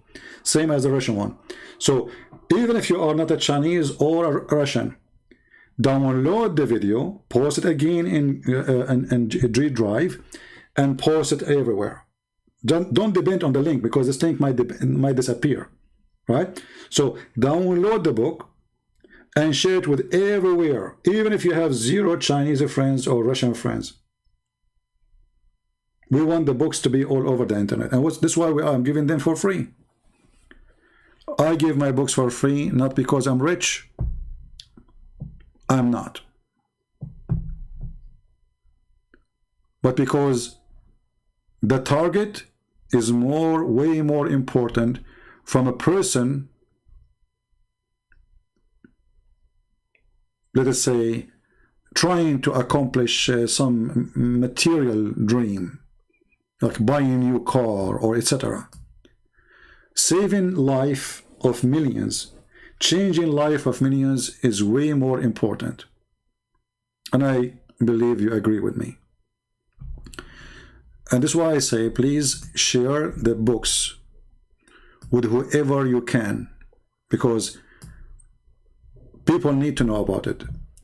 It's not enough for us to translate the book and post the link. If not everybody help, how people will know about it, right? And it costs you nothing. I mean, we are the one who made the book. We are the one people who they help in the translation, etc. So all what we're asking you for, just post a link, share the book with your friends, right?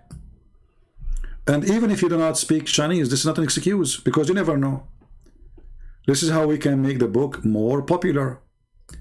If you are a person who have a contact with the Chinese, send them the link.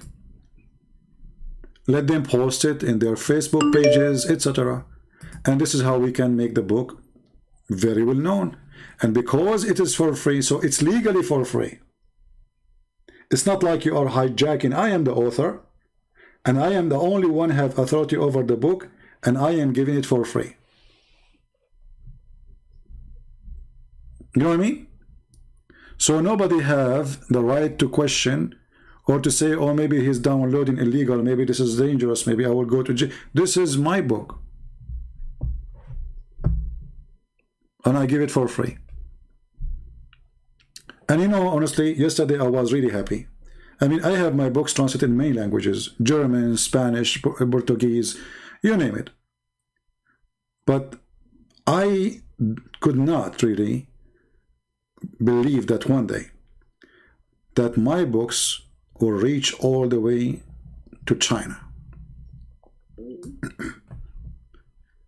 It was something I never dreamed of.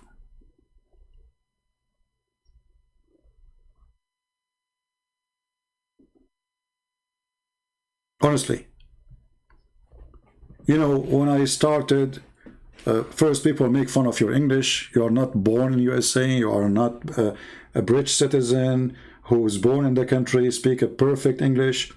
And then how in the world you are going to accomplish such a thing? And look today, we have our books translated, and I say ours because the people who helped me in the translation, they are part of this book now. Indonesian, we made a revolution in Indonesia. Christian there, they have no answers. Poor Christians, they are left alone. They don't know what to say to the Muslims. Today, every single Christian in Indonesia, he can refute any Muslim so easy. He can get him busted, not only refute him. Malaysian language, Indonesian language. I mean, so we gave a great animation, peaceful animation, to be used against the devil attack. And the more we translate, the more we will have people who can stand up against the cult of Muhammad and laugh at it.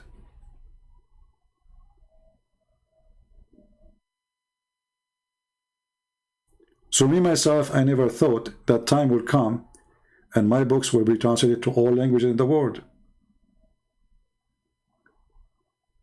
Think about it. This is like something you cannot even imagine. There's many famous authors in the world, but their books is not translated to all those languages. Soon I will have my first book published. It's already done in Persian. So what is left? Persian. Get ready, Persian people. You will see my book soon published to you as a gift for free again in the Persian language.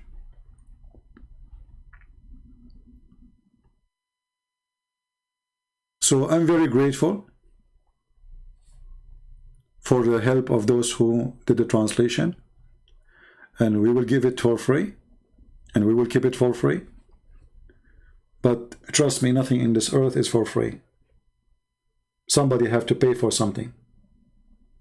So always we appreciate people who support us, even though we have a very little few people who really care to support. If you go to Patreon, you will see a big numbers of people there, but very, very, very few of them, they really support. The rest are just names. With my respect to them, I mean, it's okay, maybe they don't have, they cannot, you know, but still your support is needed. I don't talk about it, because I should not, I believe, but this is the reality. People don't appreciate things for free. If you make it expensive, they will think it is valuable. You make it cheap, they will say it must be cheap then. You make it for free, they say it must be bad. They will say, why he's giving it for free? If you read my books, you will see it's a treasure of information. There's no book is written about Islam like my books. Not because I am the one who wrote it, you can go and read.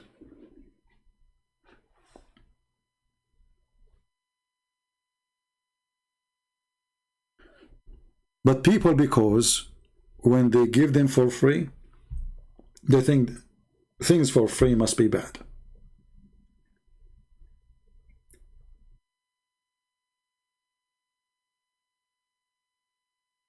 But this is not the case, because those books can cost me my life. It's not for free. It's very costly.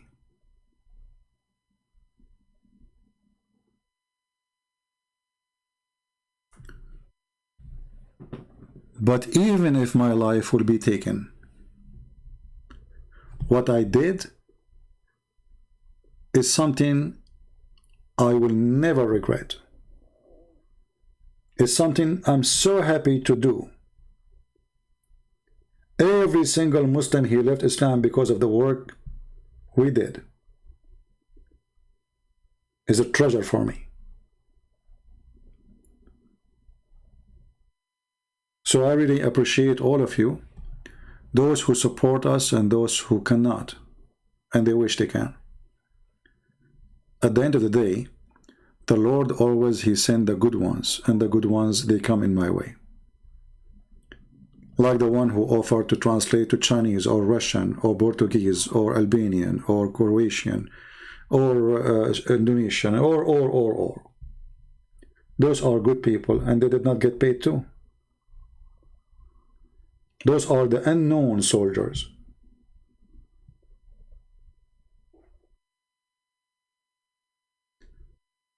So I'm happy to have them. I'm happy to have a family like you, all of you. I'm happy to see Muslims leaving Islam. And remember one thing, we will not hate the Muslims. They hate me, I understand. The Lord, he says, time will come and people will think by killing you they are doing favor to God. We are sharing the truth with them, and the truth is priceless. Especially in a time where nobody dare to say the truth. Everybody is a hypocrite.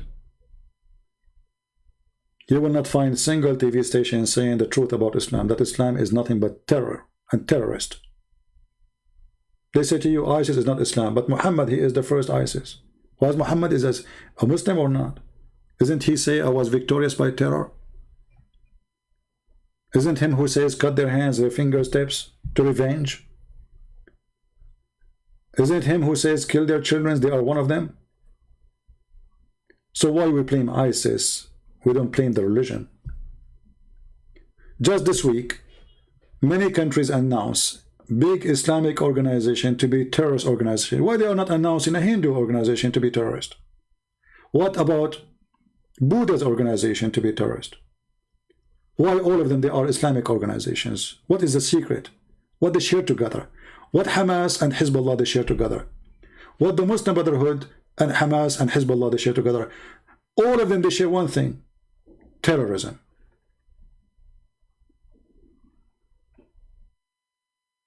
They have one guru, the guru of hate, Muhammad. That is the truth.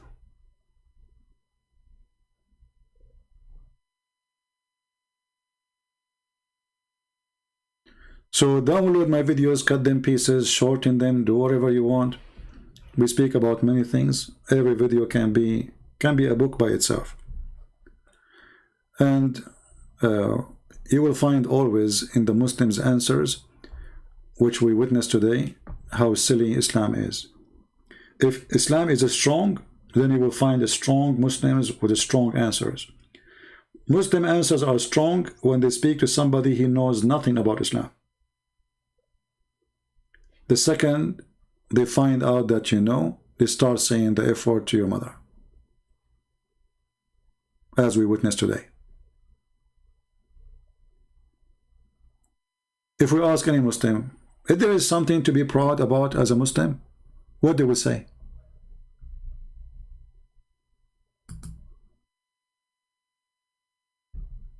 What they can say?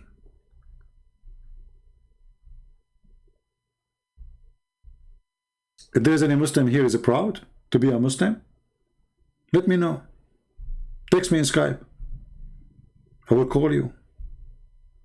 And you will see in a second all the proud religion disappear.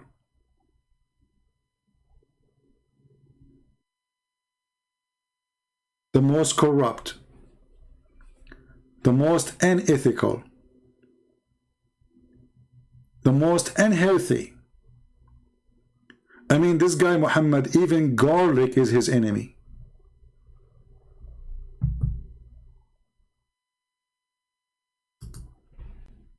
This madman, he told the Muslims that angels will not enter a house.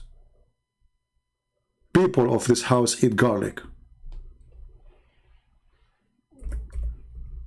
And not only that, he add more list of food which make the angels irritated. Obviously, this person is mental. Garlic, as an example, is one of the most useful plants for health. It's a gift, actually, from God to have garlic. All those onion, you can't eat onion. Why? Because angels will not accompany you if you eat onion.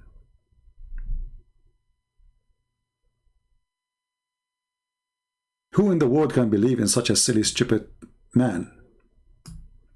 Why angels will not accompany me if I eat garlic or onion? Or leak? Is he going to be leaking? So Islam is a religion as long you don't know. Islam is a serious religion as long you do not know. Islam is an amazing religion as long you do not know. The second you start reading, you will see that this guy is mentally ill. What does this have to do with angels? Garlic will be irritated and they will run away from garlic. So I can stop the angel of death from coming to me, Muslims, by having garlic every day? How the angel of death will come to me? Don't you Muslims believe in the angel of death, which Allah will slaughter in the last day? All what we need, we eat garlic or leek or onion.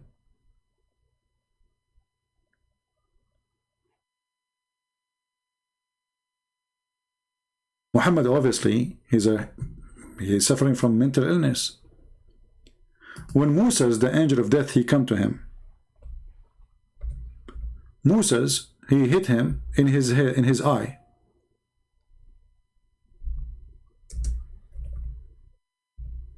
He did boxing. Who in the world don't believe in such a garbage?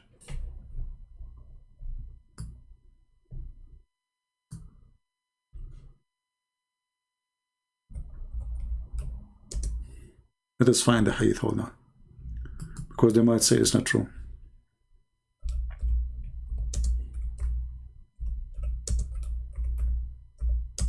Have you ever heard that there is a prophet of God, Allah, he decide that it's time for you to die?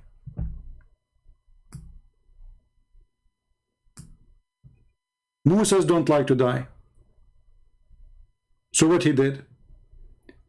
He hit him a box on his head, and he hurt his eye, and he made his eye come out.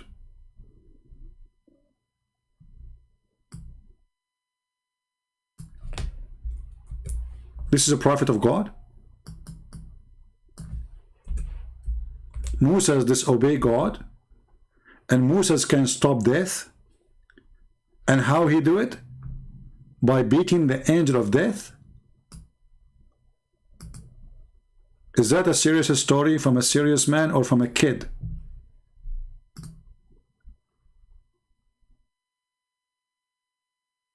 I am suspecting, based on this story, that Moses was a Chinese. He played karate.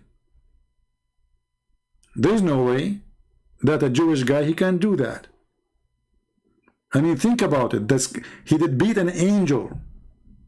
He make his eye come out like boing, like a rasur.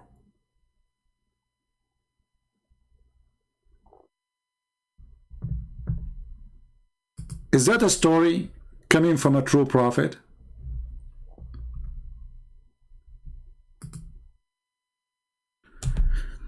There's a person saying, I'm Muslim, I have this agreement. We will take his call. I hope he's serious, not just a kid.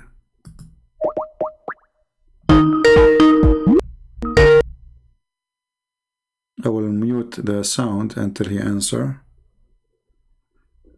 Oh. He did not answer. Call decline. So he don't agree with me and call decline. Oh, he said 2 minutes. So we will call him in 2 minutes, no problem. So when you read this story, and if you are a Muslim watching, ask yourself, is it really can be true? The angel of death was sent to Moses, and when he went to him, Moses slapped him severely. I did that before, but it was not the angel of death, to be honest with you. It was the angel of union. So God, he decided to end the life of Moses. He called his angel, the angel of death. He said, hey, go and take the life of this Abdul. The angel of death, he go to Moses. He knock at the door. Moses opened the door. Hey, Habibi Moses, I am the angel of death. I'm going to take your life. Moses, he don't take that friendly.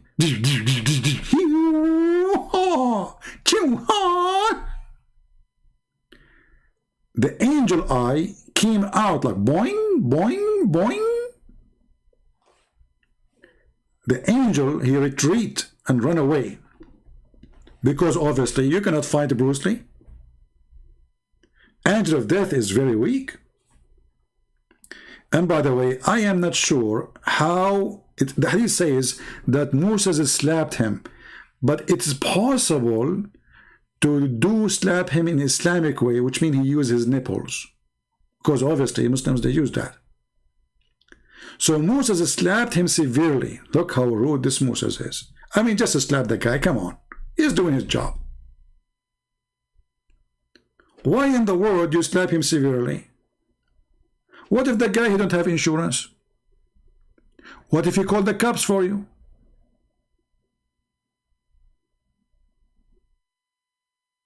Put yourself in his shoes.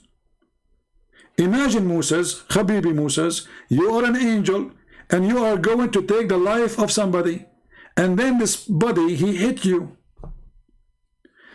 Actually, I believe that Allah, he should do more training to his angels, especially the angel of death. Because obviously, we can refuse to die. Very simple, it's very easy. Angel of death come to you, we beat the heck of him, he run away.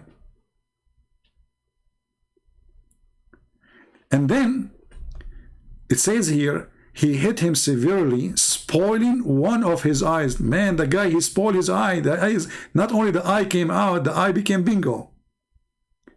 The angel went back to his Lord, which means to Allah, and said, you send me to a slave, he does not want to die. Have you ever heard of a human being, he want to die? Oh, there's Abdus, they want to commit suicide, ISIS. Obviously, Moses is not ISIS. Allah restored his eye, and look at this, brother. Look at the power of Allah. So he beat you, no problem. He took your eye off, who care? I will put it back. Come to me. Sit in my lap. Open your, not your mouth.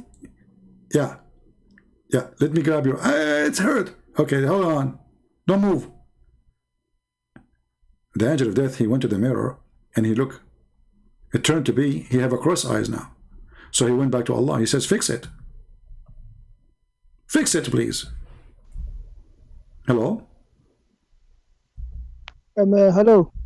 Yes, my friend, what do you want to say to us? Go ahead.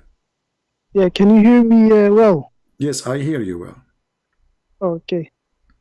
Well, I have a couple of, how do I say this? I have a disagreement with you. About what? I think, for example, there are a couple of things in Christianity that also doesn't make sense, and I agree. There are a couple of things in Islam that also doesn't make sense. So you're a Muslim But, or not? You're a Muslim? I am, yeah. Okay, so when you say in Islam doesn't make sense, does that mean you decide to leave Islam? Well, not really. You also probably agree. There are things in Christianity that is not 100% logical. Okay, I'm not the one who's talking about logical, but you see, when your logic speak against your logic, that is stupid. So I can say now, is it logical that Jesus is born and he have no father? No. Well, it's not logical, but it's logical in my belief. Why? Because if we believe that Jesus is the Son of God, so it's logical that he is special and he is different. Therefore, his birth is not like anyone else. But in your religion, it's not logical. So when we speak about logic, if a logic speak against its own, that is stupid. If the logic match the faith, well, that will make sense. Okay.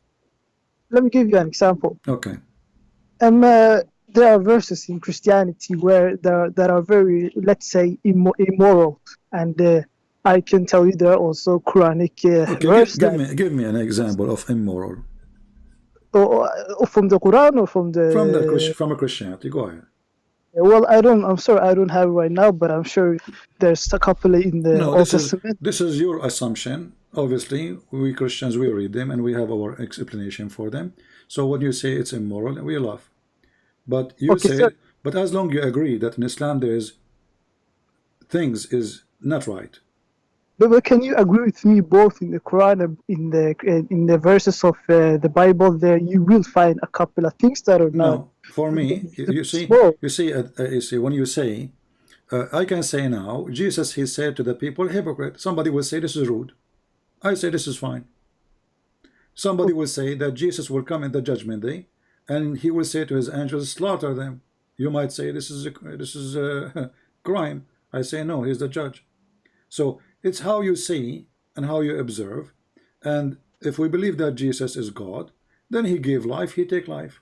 There's no problem. Okay.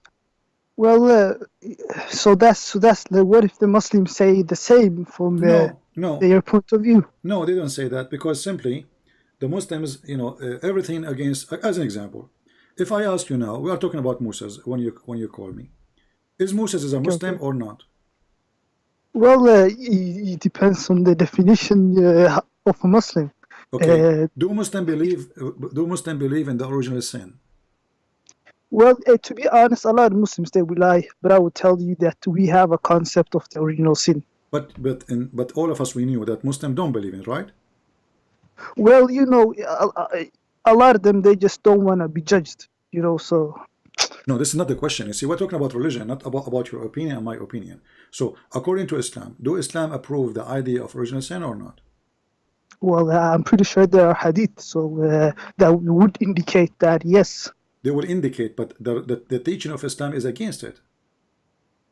Who is against it exactly? Islam and your prophet.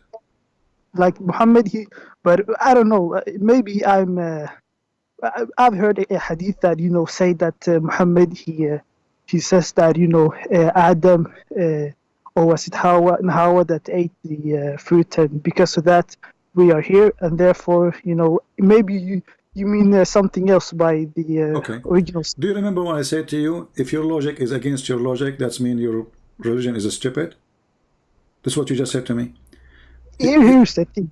You just said to me that your prophet said, if not Muhammad, if not Adam did that, we will not be here, correct? Yeah, well, that's the same in Christianity too. No. In Christianity, we believe in that. If not Adam, we are not here. We believe in that. We don't say we don't. But look what happened. Muhammad, he says in one hadith that if not Adam, we will not be here. In different hadith, he said the opposite. He say, we can't blame Adam for being out of heaven because Allah, he wrote our destiny to be there and then he claimed that Moses and Adam, they have a debate, an argument, and then Muhammad, he says, when Moses, he said to Adam, because of you are out of heaven. Adam, he said to him, are you blaming me for something written by Allah for me before he created me, 40 years before he created me? And then Muhammad continues saying, and this is how Adam got the better argument, and he confuted Moses, and he repeated that 3 times. So according to the hadith here, Moses was not a Muslim. He believed in the original sin, which a Christian believe. Adam is a Muslim because he don't believe that because of him we are out. Muhammad, he agree with Adam against Moses, but you are the one who said to me that there's a hadith says, if not Adam, we will not be here, correct? Well, to put it simply, in Islam, we do believe that the reason we are here on earth instead of, Jannah or whatever, is because of the actions of someone else, namely Hawa and Adam. No, my friend, no, you see, this is a contradiction here. Because if we are here because of the action of somebody, then this will be the teaching of Islam. But the teaching of Islam, here we go, it's in front of your eyes, I'm putting the hadith. The teaching of Islam is that Moses was wrong when he said to Adam, because of you we are out of heaven. Well, that's the idea in Christianity too. No, isn't it? No, in Christianity it's consistent. We believe that because of Adam we are out, and nobody says no. Here we have different message. In one hand, because of Adam we are out, and one hand says we can blame Adam for being out. So what kind of a prophet? He say 2 opposite things.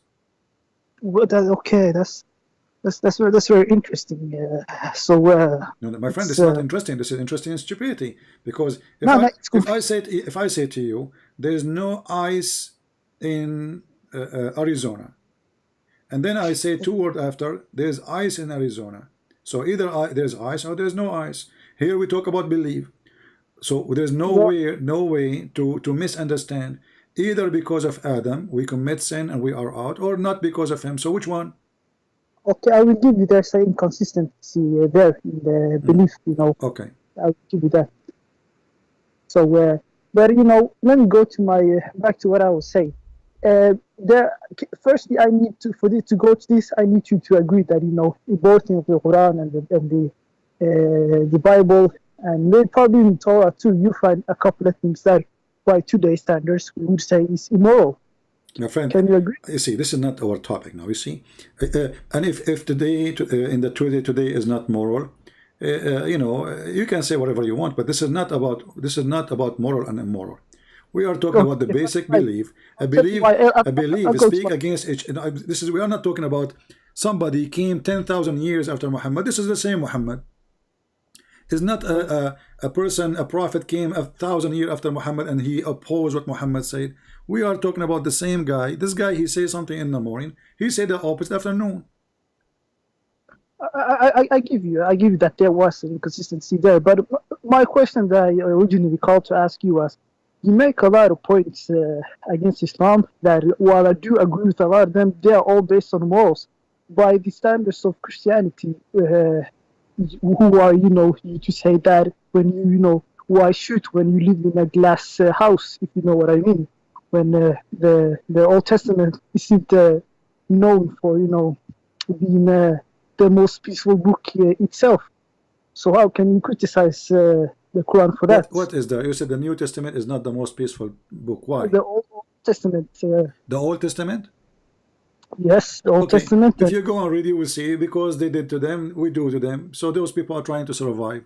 Your prophet, he attacked just for the sake of women. When your prophet, he says, attack the Roman so you can get the blondie. Attack the Roman so you can get the blondie. So did the God of the Jews, he said to them, attack the Roman to get the blondie? Is that the reason? So here we notice, my friend, let us be, you sound like a nice guy, and you are welcome. But we have to be honest. If my reason for war is serious, have nothing to do with me just raping women, taking things that don't belong to me, and there's no reason for it.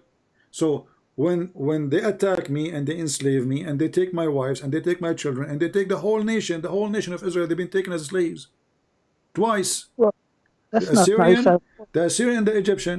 So they took the whole nation. They did not even leave a chicken behind. They took everything. They put them in cargo and make them move.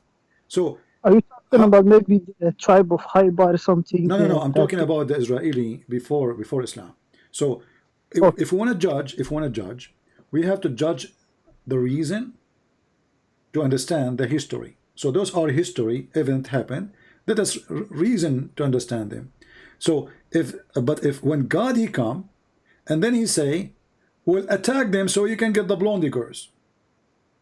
It's not to spread Islam. Muhammad he claimed that he's a prophet. He want to spread Islam, right? Is that like a hadith? Do that to women. Something about what again with the blondie thing? Can you what do you mean exactly? Well, when you're a prophet, he says attack the Roman and get the blondie girls. There's a person he says don't tempt us, prophet. Your prophet tempting his men to go to war just for the purpose of having blonde women. He did not say let us attack the Roman. Slaves stuff, sex slaves. Is that what you mean? What is a blondie mean? When I say to you, let us attack our neighbor, he have a blondie girls. What does that mean? That means you conquer them and rape them, right? I don't wanna. I don't have the heart to. Okay, so when you're a prophet, he says, and this is your Islamic interpretation, and this is your Quran, and this is your statement in the chapter of At-Tawbah, verse number 49. It says, "Ighzu Tabuk taghnabu banat al-asfar wa nisa ar-rum." Attack Tabuk, you will win, you will gain the daughter of the yellow, which means the blonde, and the women of the Roman. Then a guy, he said to him, don't tempt us by women. The Quran made a verse about him saying that this guy is a bad guy. So the one who have decency, the Quran call him a hypocrite. The one who is encouraging people to go to war, kill each other just for the sake of women, he is the prophet. I admit that there's, of course, things that, listening to you and someone else, I've seen that, there are things in the Quran and such that are not 100% moral, and I understand that, But at the end of the day, I wanted to ask you, the big question I came to ask you is it necessarily something that, it is not true because it does not meet the moral standard of every year and every century, and as moral is constantly subjectively changing, 100 years from now, a lot of things we do now that are my friend, is it lawful 100 years from now or before that you will attack the neighbor just to take the blondie girls? Are you serious? Well, I'm not talking about that one specifically. That one, forget about that. Is it lawful? Is it okay that a prophet of God who come after Moses, he come after the one you call him Isa, and then he says you can take a woman and have sex with her 3 days 3 nights? Is that acceptable? Is that what Jesus? Is that what Jesus taught? I agree with you. However, if you look at all the prophets were not exactly pacifist. If you heard about David and Solomon, they had a bit too few. They were not exactly the most. My friend, you see, I said to you, you should not use a logic against your own logic. If you go in the Bible, you will see that God, he punished David.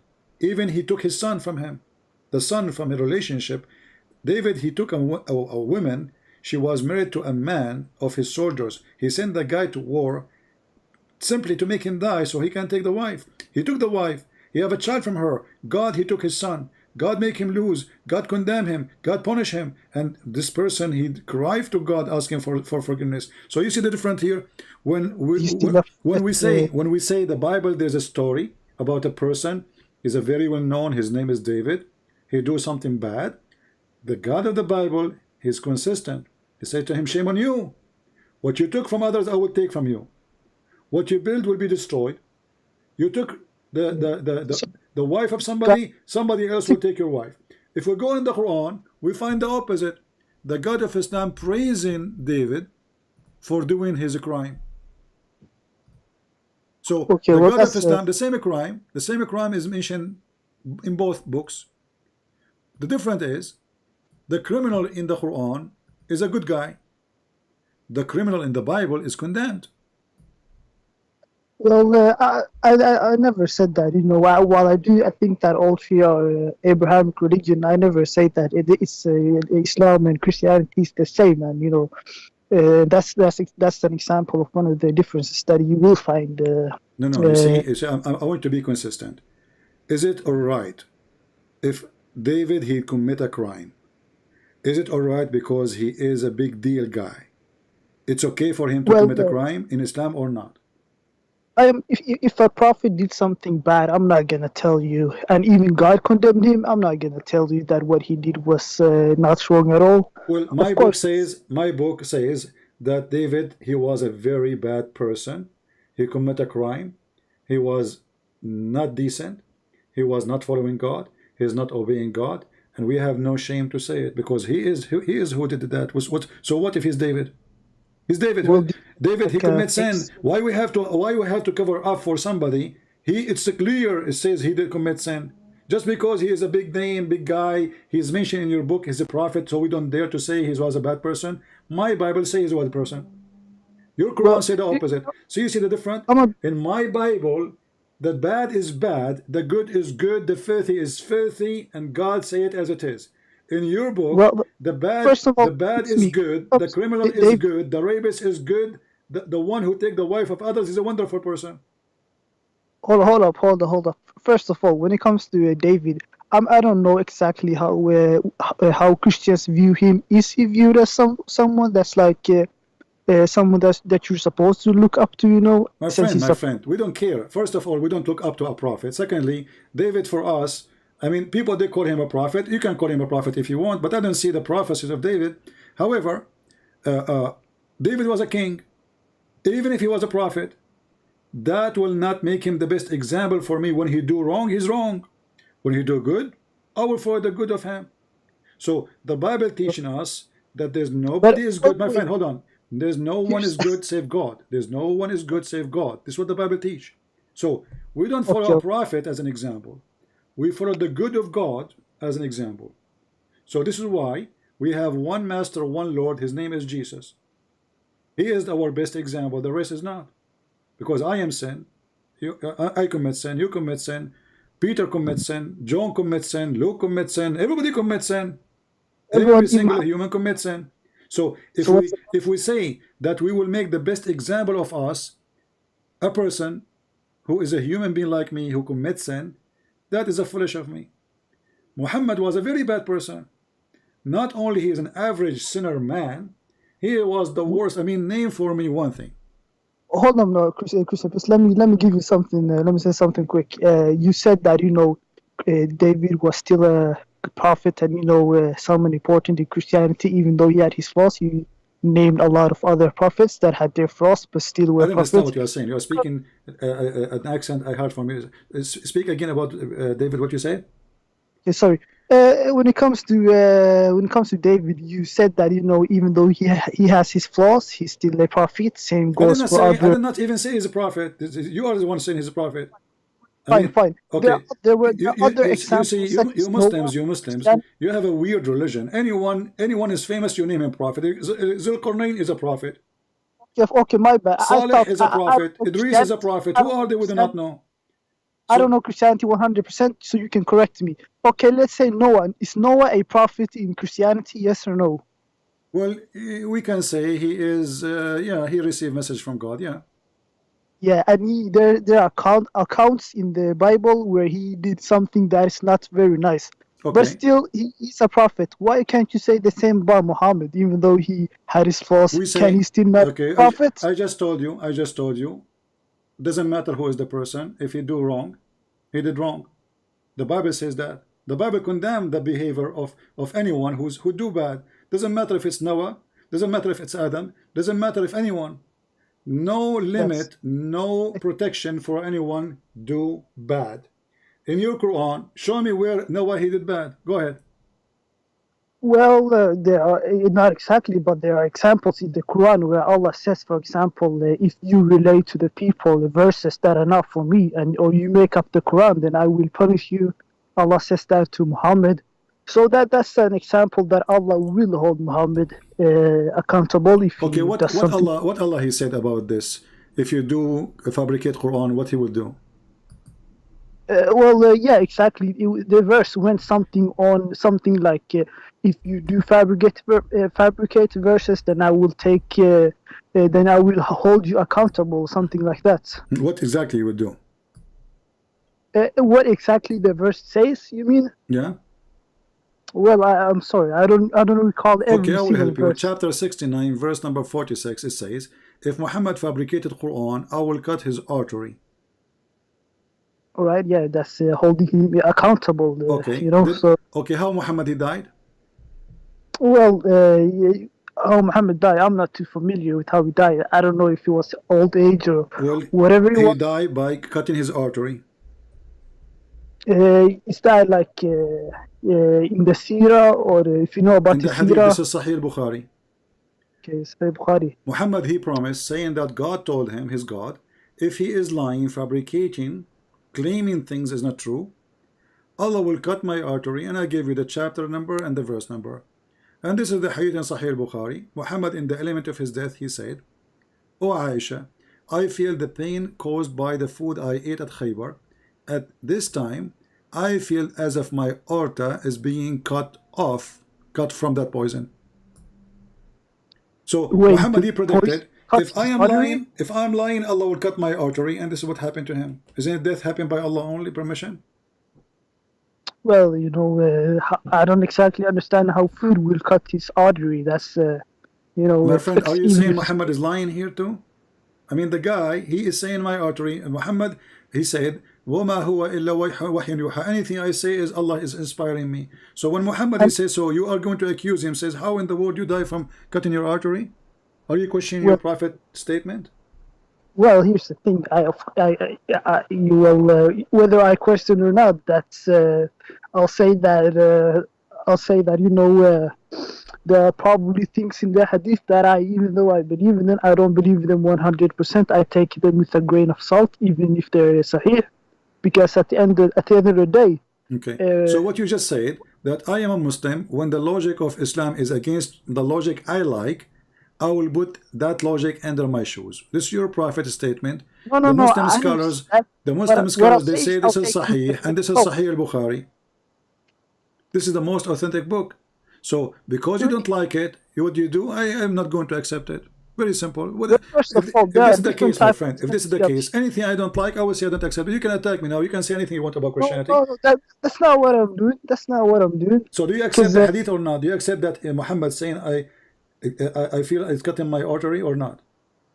Well, what I'm saying is that it's not a problem if I say that I disagree with these certain things that are very controversial that is written in the hadith, because at the end of the day, even though they might say sahih, they were written very long after the death of Muhammad. Well, the Quran written long after Muhammad too. You don't have a Quran. You don't have until now a single page of the Quran. I have heard the criticism that the Quran... Not criticism. Even you, if you open your Quran now, I'm assuming you speak Arabic. You open your Quran, there's a page, it's called page A. Go there, it says this Quran is written according to Hafs, according to Ibn Asim, Ibn Jude, etc., according to Uthman, according to Muaz, according to Prophet Muhammad. So you have tons of according to what? According to recitation. Recitation, yeah, do. Exactly. So why it says recitation? Because you don't have a book. Well, that's true. It was passed on orally. You know, exactly. And this is the same as the hadith. So the excuse you gave me, my friend, a second ago, that the hadith is written long time after, well, the same for the Quran. It was recitation. The hadith is recitation. Somebody taught somebody, somebody wrote, after somebody, we wrote it down. The Quran is and therefore I can take it with a grain of salt when there are things in the hadith that shocks me and, you know, I cannot explain. It's not up to you, my friend. It's not up to you and not up to me. See, how come it's not up to me? It's not up to you because you see, you are the one saying you will not accept something written long after, then you should not accept the Quran too. Well, here's the thing. I'll take it with a grain of salt. That doesn't mean I refute everything. That doesn't mean I take everything. That means, you know, that I'll do what I can with what I'm, you know, with what I'm given, you know. So Yeah. what we learn from this now? What we What learn? I- What we learn is simply that, you know, with my respect to you, you answer with no answer. You are giving me like answers in the wind. Are you believer, or you are so believer? Here's the thing. I'll admit that a lot of things that I believe is very controversial for even a Muslim. But yeah, a lot of things that I believe is very controversial from even a Muslim point of view. But I'm like I call myself a modern Muslim. Somewhat a moderate Muslim. How you have a modern? Do you have a modern Quran? Well, a modern interpretation, you could say. Because, How you can have a modern interpretation if the guy he said that 1400 years ago? You know, me and you, we agreed that we have to go back in history in order to understand what happened, right? Well, yeah, why not? Okay, so Allah he gave Muhammad a Quran, and Muhammad he gave interpretation for his Quran in his time by the hadith, explaining what he said, mostly, not all of them. However, so today what we will do, we are not going to take what Muhammad said, we are going to give our own moderate interpretation. But how you can have moderate? As an example, when the Quran says that there is women in heaven and they have big boobs, how give me the modern interpretation of this? The modern interpretation is that sex is not banned in heaven, I guess. Oh, I'm not talking about sex. Who said sex is bad? I'm not saying about, because God he gave Adam and Eve the right to have sex, right? Nobody says sex is bad, but when you make a promise about boobs, is that lawful? Is that right? So if I go to your house, my friend, and I knock at your door, and I give you a card, says believe in my God, and there's a picture of two big breasts, is that logical? Is that acceptable? Is that ethical? Is that smart? Well, that's not the same thing over here. You trying to make the point that Islam is trying to use sex to advertise to horny men. I'm guessing that's what you're trying to say. Well, you got what you got, and you tell me the answer now. I'm waiting for the answer. Why God presenting himself that if I believe in him, he will give me big boobs? He did not even say the word women.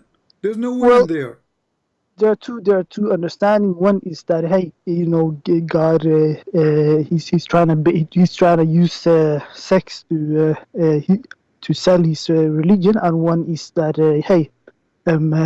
sex is allowed in heaven, so that's maybe one thing that you will not miss in heaven. So yeah. So my friend, you are saying to me that because sex is allowed in heaven, I can be the devil who promise you sex, not for love, just sex, just a pure sex.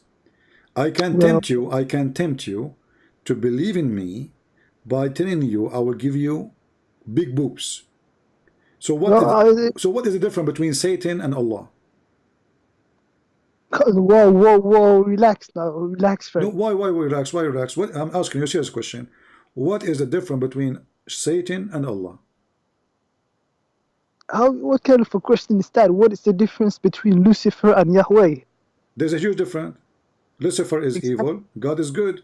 Your God is evil. You just told me that my God is the same as Lucifer. Isn't it Satan who tempt us to do bad things? So when you say if you go and do jihad, I will give you those things, isn't it this is a temptation of sex? What's the difference between Satan? I go to my neighbor now. I go to my neighbor and I will shoot him because I am being promised I will have endless penis, I will have big women ass, and I will have big boobs women, and I go kill. So what is the difference between Satan and your God? There's no difference. And let me ask you, to make it more simple, who is the one, what is the most ugly thing Satan he do in this earth? One more time, please. What is the most ugly thing Satan he does in this earth? Well, I guess it's I guess bring people, tempt people to do bad things, Like what? Like murder, rape, whatever. Okay, right? so if somebody taught people to do murder, he is Satan. if someone, well, by that logic, both Allah and Yahweh are Satan, because looking at the Old Testament and the Quran, you know. So, but I guess you don't agree with that. You run away to speak about Yahweh. Okay, you see, we said murder. We said murder. So murder is it's mean that you kill somebody, he did nothing.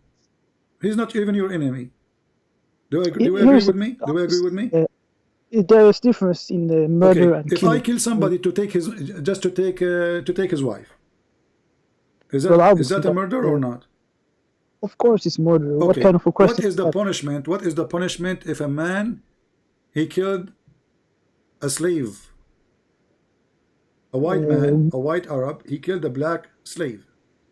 In the Islam or Christianity? In Islam. Well, the Islam, obviously, if you kill someone, the punishment is that you get the same. What the same? What does that mean? Speak to me in English, please. I'm not like what would you call it, like a faqih person that studies fiqh, Islamic laws, jurisprudence, but I would assume that the punishment would be qisas, something like eye for an eye. Okay, eye for an eye. Just to show you how stupid Islam is. Eye for an eye is in the book of Moses, which means if you kill me, if you kill somebody, we will kill you. This eye for an eye, correct? Yeah, that would be eye for an eye, Yeah, okay. So in the Quran, Muhammad, because he's a fraud, he said we will practice eye for an eye. But look what he did. Chapter 2, verse 178 said, "O who you believe in retaliation for the murder, it's ordained upon you, free for the free, slave for the slave, female for the female." So if I am a free man, and I kill a free man, I will be killed for killing a free man. If I am a free man and I killed a black man, he's a slave, my black slave will be killed. If I am a man and kill the women, the other man, he will kill my women. What kind of justice is? I don't think the other people are responsible for your actions. So I don't think killing a slave, like if someone kills someone else's slave, first of all, I don't know slavery. That don't mean you should kill the other person's slave. Take that on the person that did that. The slave didn't do anything but sit there and be enslaved. So how come that doesn't sit well with me, to be honest? Okay, but this is what the Quran is saying. This is chapter 2, verse 178. So you kill my wife, I kill your wife. I don't kill you, I kill your wife. What kind of justice is? So now we have two victims. Your wife and my wife, they are dead. Wait, is that in the Quran? Yeah, this is Quran, chapter 2, verse 178. That's Surah Al-Baqarah 178. Right. Can you read it in Arabic if you have that? Sure, here we go. يا أيها الذين آمنوا. Let me move the so people can see. يا أيها الذين آمنوا كتب عليكم القصاص في القتلى الحر بالحر العبد بالعبد والأنثى بالأنثى. Oh yeah, I know that. Oh, okay. Yeah. What kind of God is God? This is Satan. So because now we have more victims. Relax with the Satan equivalation, but damn, yeah, again. I was talking earlier about a couple of things in the Quran and in the Hadith that it doesn't sit well with me, and as I said, I take it all with a grain of salt. And if I can't believe this is something from God, then I will not say that, hey, this is from God. But and I do recognize that it's even a lot of Muslims would would disagree with me for saying that I can't take this from God. But yeah, my friend, hold on. You are saying to me, okay, I cannot accept this because this is against my value, correct? Of course. Okay, but you just said that the value of Allah is a satanic value. That's why I reject it. So if your Allah is the one who is teaching a satanic value, obviously he is Satan. When I say to you, what is the difference between Allah and Satan? You get upset. You said, hold on, don't go that far. But you just admitted now, but by your own words, you don't accept the value of Allah. This is a bad value. So the value of Allah is proven to be satanic value, because Satan, he don't want justice. Satan, he want us to kill more. So now we have a woman, she is murder. I go and kill another woman. She is not even have nothing to do with it, just because she is my wife. That is the most stupid thing. A slave was killed. I kill another slave. So now we have two poor black people being killed because this is what the slaves they have. the black slaves. So what kind of justice? You agreed that this is not justice, this cannot be from God. So if this cannot be from God, then we have to accept that the whole Quran cannot be from God. Well, we can accept that just like the Bible, the Christians, I have friends that are Christians, and they say that, hey, we never make the claim that the Bible is 100% the Word of God. No, my friend, hold on. You see, you guys wrong. I can say to you now that in the Bible there's a guy, his name is Abraham is talking, but not everything Abraham says God talking. When God talk, God talk. There's a God, his name is let us say the wife of Abraham said to Abraham, but the wife of Abraham is not God. So when we say not every single word is God talking, this is simple. This is what it is. There's people, even Satan he speak, even the Quran, Satan he said to Allah. So it is silly to say that every single word is the word of God. But here in the Quran, this is your God talking. You cannot say this is not God talking. You can't say this is Abraham talking. You can't say this is Moses talking. This is God himself talking. Well, here's the thing. I agree with you, but here's the thing. I personally would say that there are probably other Muslims too, maybe not many, that recognize that, you know, there are holes with the idea that, you know, the Quran is what do you say, perfectly reserved, and I believe that, you know, what you said, the Hafs version, right, is the one that we have today. I'm feeling that I have to at some point accept the fact that, you know, the Quran is not 100% preserved, but that doesn't mean that, you know, you don't need to chop off the whole tree. Look what we would do. Any verse from now on, according to your logic, I don't like, I will say is not from the Quran. Well, who said it's only the verses that I don't what if there's tons of verses, they are good, and they are added to the Quran? Because you see, Satan, when Satan he want to deceive, he will not say to you, I'm Satan deceiving you. He will add the poison between the good food.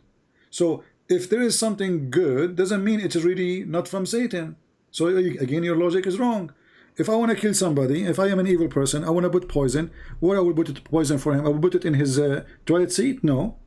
In his shoe? No. I will put it in the good food he eat, in the best food he eat. So poison is what, just one drop. You do not need to cook poison. You need one drop to kill the guy. So what we do, we drop one drop of poison in a good container.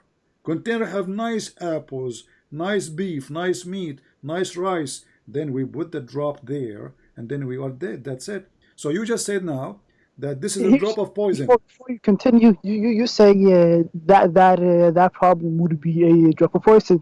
I say that problem would be like the example of if you have a banana and there's a small brown spot, you can eat around that brown spot.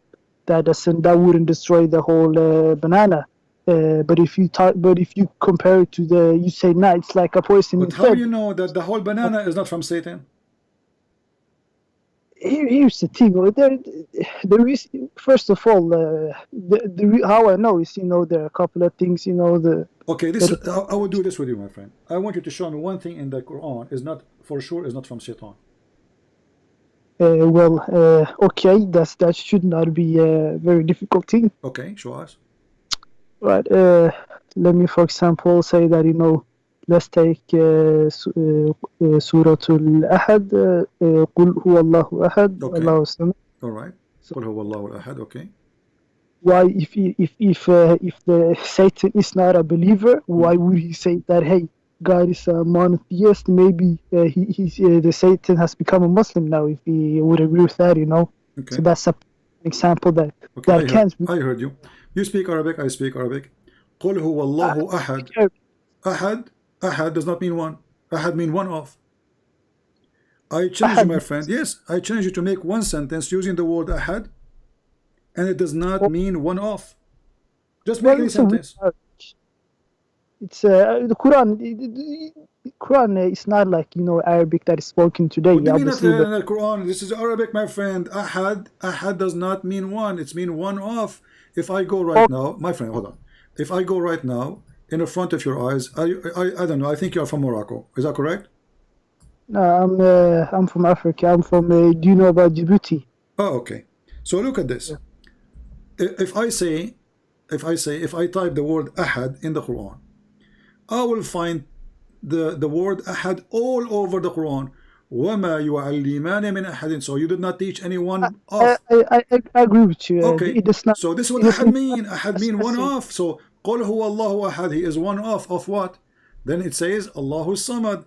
As-Samad, we just showed him actually before you called me. I don't know if you were watching, that was an idol. His name is Samud, and this is in the book of Ibn Kathir. Okay. Well, you have a point there that ahad doesn't mean just one image. So it can mean one off. It can mean different things. But you're asking me whether or not I can find a verse in the Quran that would prove that. No, you see, you gave me a verse. It's very. You see, I don't want to be rude to you. You're a nice person, so I'm trying to be nice. But forgive me if I am, like somehow aggressive. You see, no, I ask you. Give me something to prove that the Quran is from the true God. You give me this. I mean, with my respect to you, this is silly. So Shaitan is one. Shaitan is one. Iblis is one. Okay. So say Iblis is one. Okay. And he is a Samad. He is Samud. Okay. And what? He don't have a children's. Okay. And what? And nobody is equal to him. Okay. There's nobody equal to Iblis. I agree. Are you equal to Iblis? If there's anyone equal to Iblis? So I ask you for a proof, you give me a verse, is very silly, and the one who made is even, he's trying to copy the Jews, but because he is an idiot, he copied it right, he copied it wrong. So the Jews, they say, oh Israel, your God is Echad, but Echad is not one as a number. Echad is a unity. Well, you have a point there, but I can still find the verses that a verse that I would that obviously Satan wouldn't write. But like what? Here we go. I gave you a chance. You gave me something silly. I mean, Satan will not write what? I mean, name for me one chapter, my friend. Name me for one chapter. Yeah, is not silly. Is not stupid. There are verses that you condemn. So you are saying to me, there's verses are not stupid. The whole Quran is stupid, but there's some verses are not. I am saying that because did you hear what I said? I said, name for me a chapter. It's not stupid. What your answer was? No, there is some verses are not. That's what you said.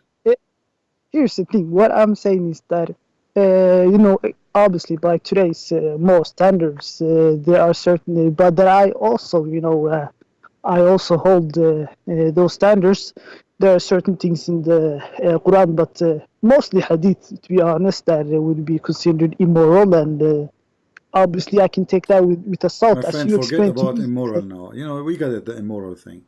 But when you were saying, Jesus said, "From their fruits you shall know them." What do you think about the sentence? From their fruits you shall know them. Correct?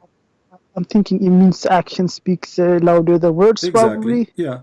Exactly, because people, they can talk is cheap. I can speak to you about how good I am, how wonderful, feed the poor, but I never fed one. About taking care of somebody's homeless, but I never did to anyone. About being decent, not to cheat, not to lie, but I do all those things. So talk is cheap. The fruit is what decide where we belong. The fruit of Allah and the fruit of Muhammad is ugly. As an example, is it cheating is haram in Islam? Well, cheating could mean anything. Cheating when it comes to cheating in your wife. You mean like cheating in a relationship? All right. Well, obviously, cheating is wrong. Okay. So if a guy, I'm not trying to insult you. Please forgive me. If a person come to your house and he is your father, and he flirt with your wife. Well, that's a little bit. That's a little bit far-fetched of a question to ask. Why you're asking something that specific? You will see why I'm asking. Just tell me, what do you think? If a person claims to be your God, and he go to your house when you are not there, and then he flirt with your wife, says to her, "I like you." Is that a cheating? Is that a decency? Is that awful? Is that good? What do you think?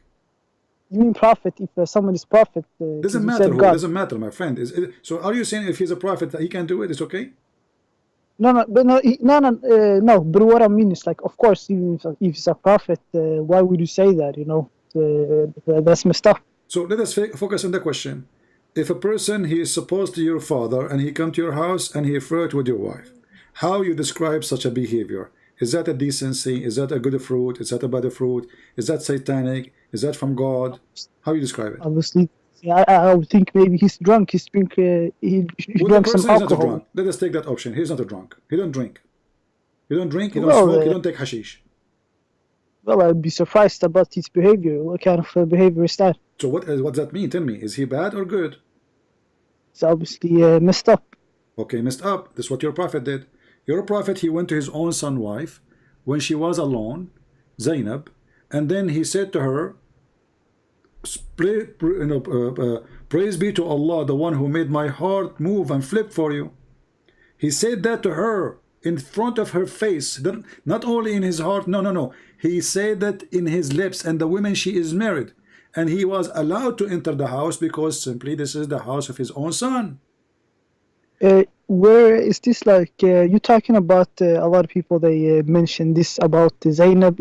Are we talking about Zainab? Yes. Specifically. Mm-hmm. Okay. Well, that's of course that's a controversial one.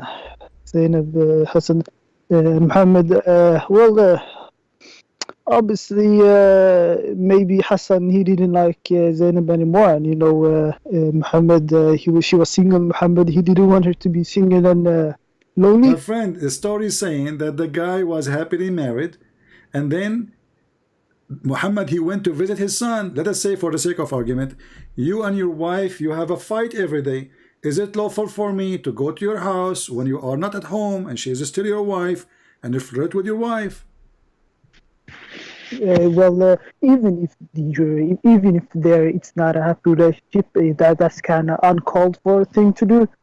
I wouldn't know that's not good to do, even if they're fighting. But you said that they were happily married. Does it say that in the hadith? My friend, let us say they are not happily married. They hate each other.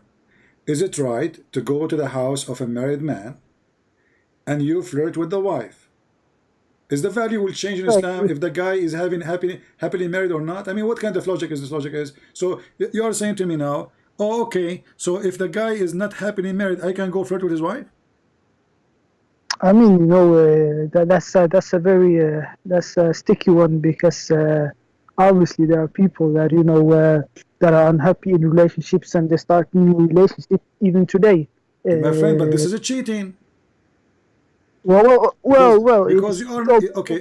If you are still married, you are still married. She live in the house of the husband, for God's sake. I mean, she did not even leave the house. She live in his house. The guy, he never mentioned he would divorce her. Then after he came home, the wife, she told him, your father was here and he flirted with me. Then the hadith says, فَفَطِنَ الزَّيْد. So he remember, I got it. So he went to his father and he said, oh, Zainab, she is hurting me with her tongue. Please give me permission to divorce her. The guy never mentioned that before.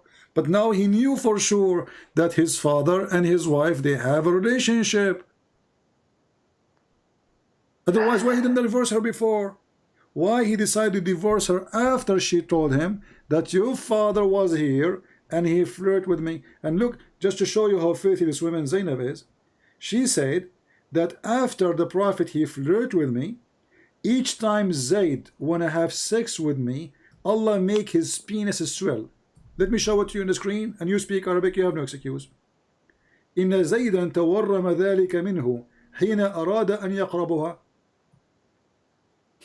Is that hadith graded Sahih? Where do you find it? My friend, anything is not. Why is going to be in Al-Qurtubi if it's not a graded Sahih? Why Al-Qurtubi will use it if it's bad? If it says here we go. It says which book? they are like putting a bunch of hadith. Here it says قلت هذا القدر هو الذي أخرجه مسلم في صحيحه وهو الذي صححه الترمذي في جامعه والبخاري عن أنس بن مالك blah blah blah blah blah, and they continue. So they are giving you, I mean, those are the scholars, not my business. So the scholars, they are giving you a list of hadith. Sahih on there is like my friend, when you say is it Sahih, are you saying to me that the Muslim scholars, they lie about your prophet honor, and the Muslims, they allow them to do that, and then they print their books and then they publish it, and they teach it in university, and nobody complain. Well, even that just because that just because one scholar he writes something does not. Who said that this one scholar he is copying from other scholars? My friend, isn't it you who said that those are reported from one to one to one to one? Al-Qurtubi did not live in the time of Muhammad, so obviously he is copying others and others from others and others from others until we reach to the main source. So this is not an excuse again. And let us say, for the sake of argument, this story is a lie. Still, the Quran says, Allah said to Muhammad, why you are hiding what Allah revealed to you? Okay, what Allah revealed to you? That you will take this woman. So based on this verse alone, Muhammad was a liar, telling the guy, keep your wife for you, when Allah told him, take her, she's yours.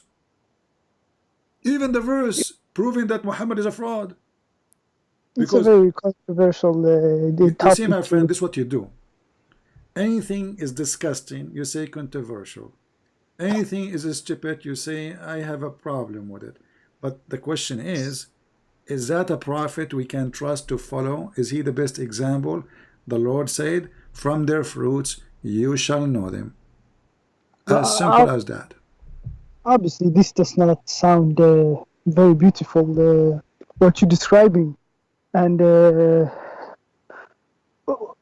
does not sound very good, but like, and of course I agree it doesn't sound good, but again, you have, just like you take the Bible with a grain of salt, I take the Quran. I don't, my friend. You are making things up. I said to you, I accept what the Bible teach.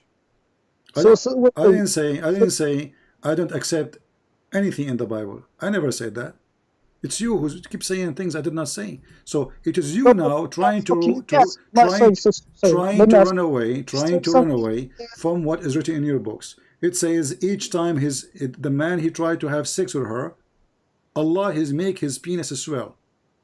I mean, even the God of Muhammad, he don't want the man to have sex with his wife just because the prophet he want her. Okay, I got you. But here's the thing. I personally, I take this with a grain of salt, and I'm like, I can't believe this is from a prophet of God. So, and you didn't give me any, to be honest with you, you didn't exactly give me very accurate sources for that hadith. I gave you, this is Al-Qurtubi, go check it out. I mean, I give you the book name, I will give you the page number, I can give you the link, and then you say to me, you did not give me accurate. So if it's not accurate, my friend, if it's not accurate, why it is there? I'm going to check it out. I'm going to do research later. Okay, so don't tell me I did not give you accurate, because if it is not accurate, do you think the scholars, they will put it there, something not accurate? Be honest with yourself. Of course, there are many scholars that believe incorrect things. They're just humans, just like there are many Christian scholars. Your prophet is a human too. Your prophet is a human too. He's a human indeed. Okay, so if the excuse is that there is a scholars, they are a human, well, then we should not believe in any story, because all those stories written by a human, the good and the bad. Well, here's the thing. Just because if it goes from one human's mouth to another human's mouth, of course, a little bit would have changed. But that doesn't mean you have to throw the entire trash away. No, you have to throw the entire thing in the trash, because then we will have no stories to tell today. So, my friend, what you are doing now, wherever we go, you will find an escape for it, and you will say, well, this story is controversial. This story is questionable. This question, you did not give me authentic source. All what I'm reading is your Islamic books. So how you can follow Islam if you cannot trust your books? How yourself you can be a Muslim if you don't have a trustworthy books to follow?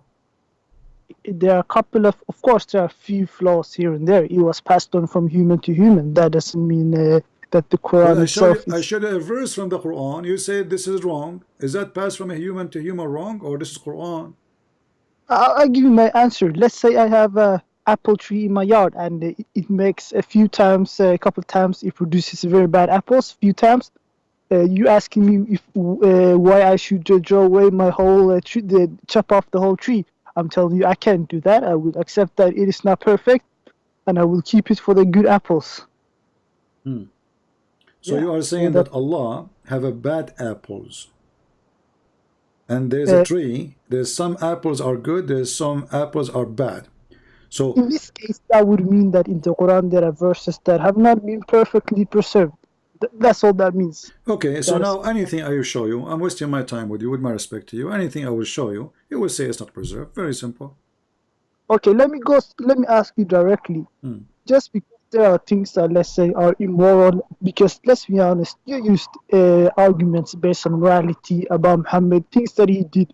Not disagreeing with you that a couple of those there are immoral, but just because there are a couple of immoral things here, does that specifically mean that the whole thing, God does not exist and Muhammad is not a prophet? Okay, or in your, okay. When a man, when a man, listen to me. When a man he go flirt with married women, and let us say, okay, all of us we are sinners. Okay, I commit sin too, and you commit sin too. Correct? Do you agree? That's true. Okay, so do God, he is going to rebuke me, or he is going to encourage me to do more sin? Is he going to make verses saying, do it, good for you? Why? No, this is the Quran. You see, I just quote for you, my friend. You are not listening. So when Allah, okay, fine. So here's the thing. Like a lot of the arguments you say, like they can be interpreted in many ways, but regardless my friend, you of that, can give interpretation as you wish. You cannot escape it, my friend. Good try. Good try. No, good try. Here we go. The verse in front of you. It says, why you are hiding what Allah revealed to you, telling the guy not to divorce your wife. So the guy came to Muhammad saying, I want to divorce my wife. Muhammad saying to him, why? Why you want to divorce your wife? The guy a second ago was in his house flirting with the wife. And now his God saying to him, encouraging him to be filthy, saying to him, why you are hiding what is in your heart? What is in his heart? He's in love with her. He wants her. He want to have sex with her. So Allah saying, why you hide from him? Why? Okay. What kind of God he says that? God, this God should say to him, shame on you, Muhammad. The woman, she's married. Shame on you. Leave the woman alone. Let me ask you, do you believe, like in poetic justice, that the moral will always win in this world? Because you know, while we would like, me too, I would also like that to be the truth, but that doesn't always. Just because it's moral does not mean it's true. I believe that evil is more strong than the good in this world. I believe in that. So morality does not always. But I believe in the same time that the Lord will do justice for those who do bad. So you can be a terrorist, you can kill me, and you win. You win. You take my house. You can do. You are a terrorist. Okay, and then, but God will do justice. So evil can win, but this is temporarily win. But look at this. Now we have God. He is not screwing his prophet, saying to him, shame on you to do so. He is saying to him, why? He's saying the opposite. Why? Why you don't tell the guy you want her? Why you are telling him keep her? If you and you like her, are you fearing the people? So do you fear what people will say? So obviously what he will do is bad. You see, when we fear what people will say, obviously what we are doing is not right. Okay, everything we do in secret, everything we cannot do in public, obviously it is not right to do in private. Well, not exactly. I don't agree. No, I agree. I don't. No, if I'm married now, if I'm married and I have my wife, I always say to her in public, "I love you," but I will not say. But I cannot say. But I cannot say to a married woman, "I love you." Do you agree? In the public, can I say that to someone else's wife? Yeah. Well, obviously that's wrong. That's bad to do. I don't disagree. So your prophet, he did that in a private, but he did not dare to say it in public. This is what the verse is saying. The verse saying to him, why you are hiding? What is in your heart? Are you afraid from the people to tell them? I'm not going to make any excuse. I admit that is messed up, and but at the end of the day, it makes it easy. At the end of the day, I take the Quran with a grain of salt, and I agree that it's messed up. I do not follow that specific. How do you say it? I don't think that's right to do. I don't follow that. But I take the Quran with a grain of salt. But let me ask you, you used to be a Muslim before? We are talking about, thank God, I'm too smart to be a Muslim for a second. I will insult you, but this is... So Islam because of moral cases, or because of... Islam, the reason I refuse Islam, because Islam is the most stupid religion ever. It's just stupid. It's just so stupid. As an example, I will give you an example. You know, we are talking about good and bad, right? When the Quran says that bad women, they will marry bad men, and good women, they will marry good men. Do you agree with that? Obviously, that's a symbolic verse. How can you not use that it's symbolic? You know, symbolic you have for ayat mutashabiha and what do you say? Symbolic for what?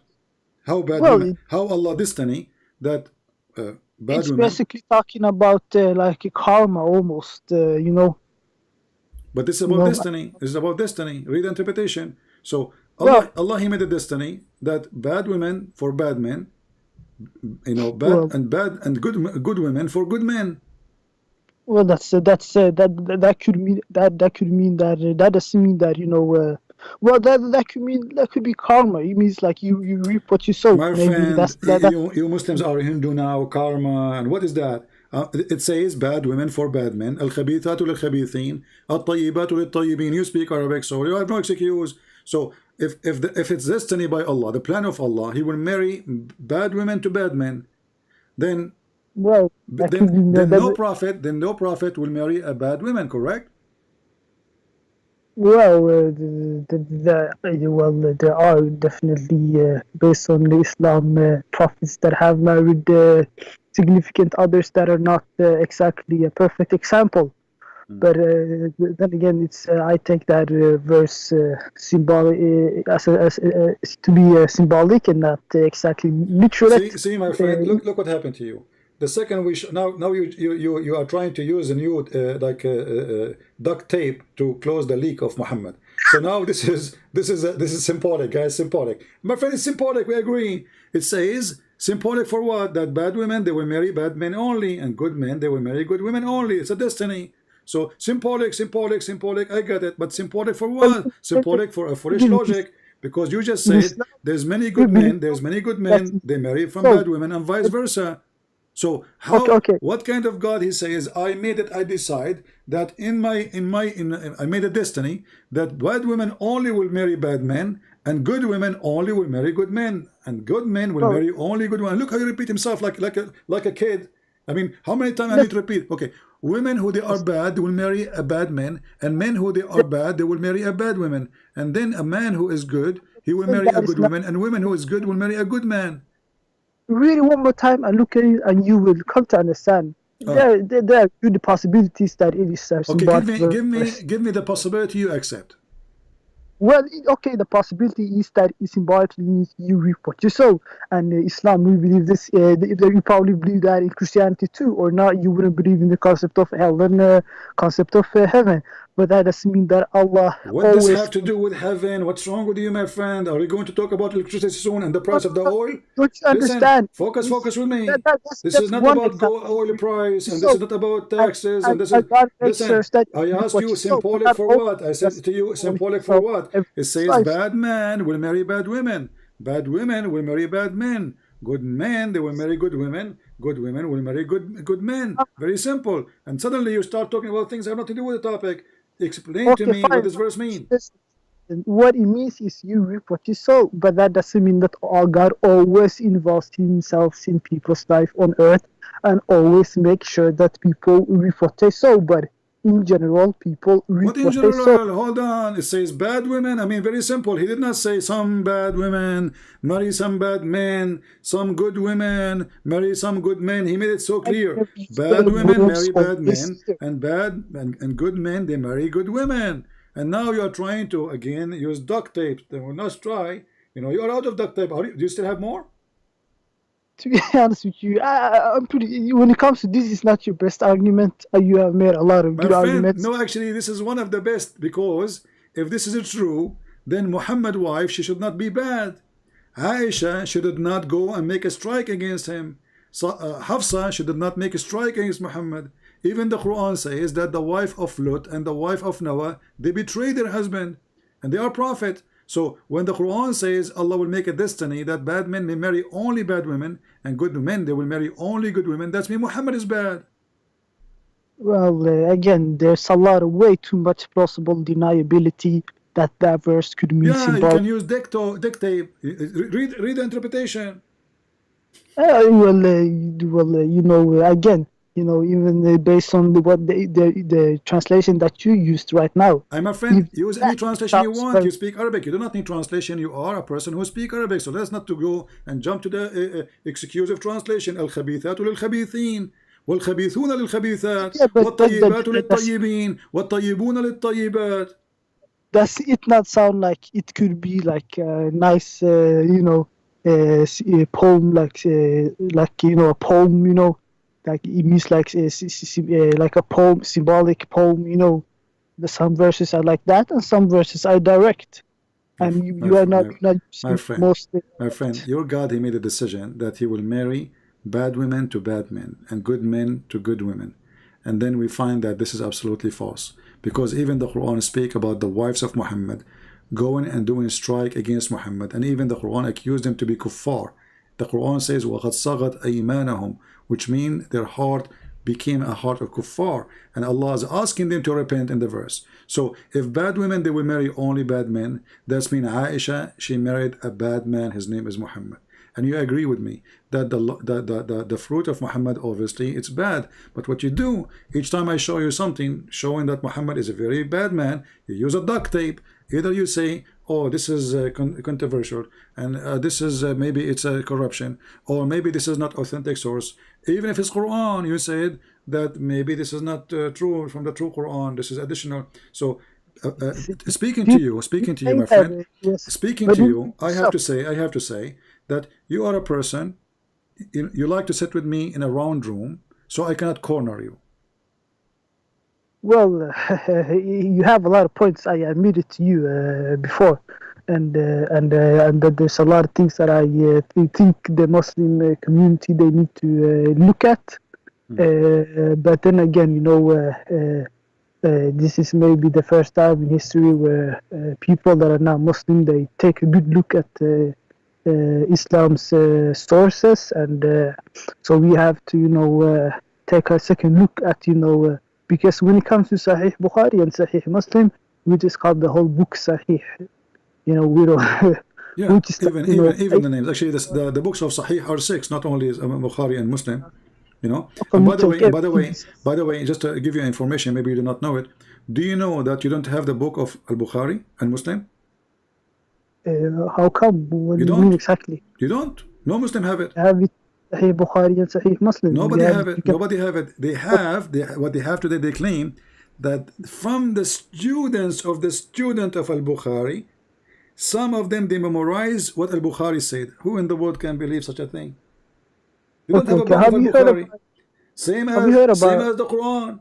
You don't have the book of the Quran. So what happened here, that we have a madness of lying, saying that Islam preserved.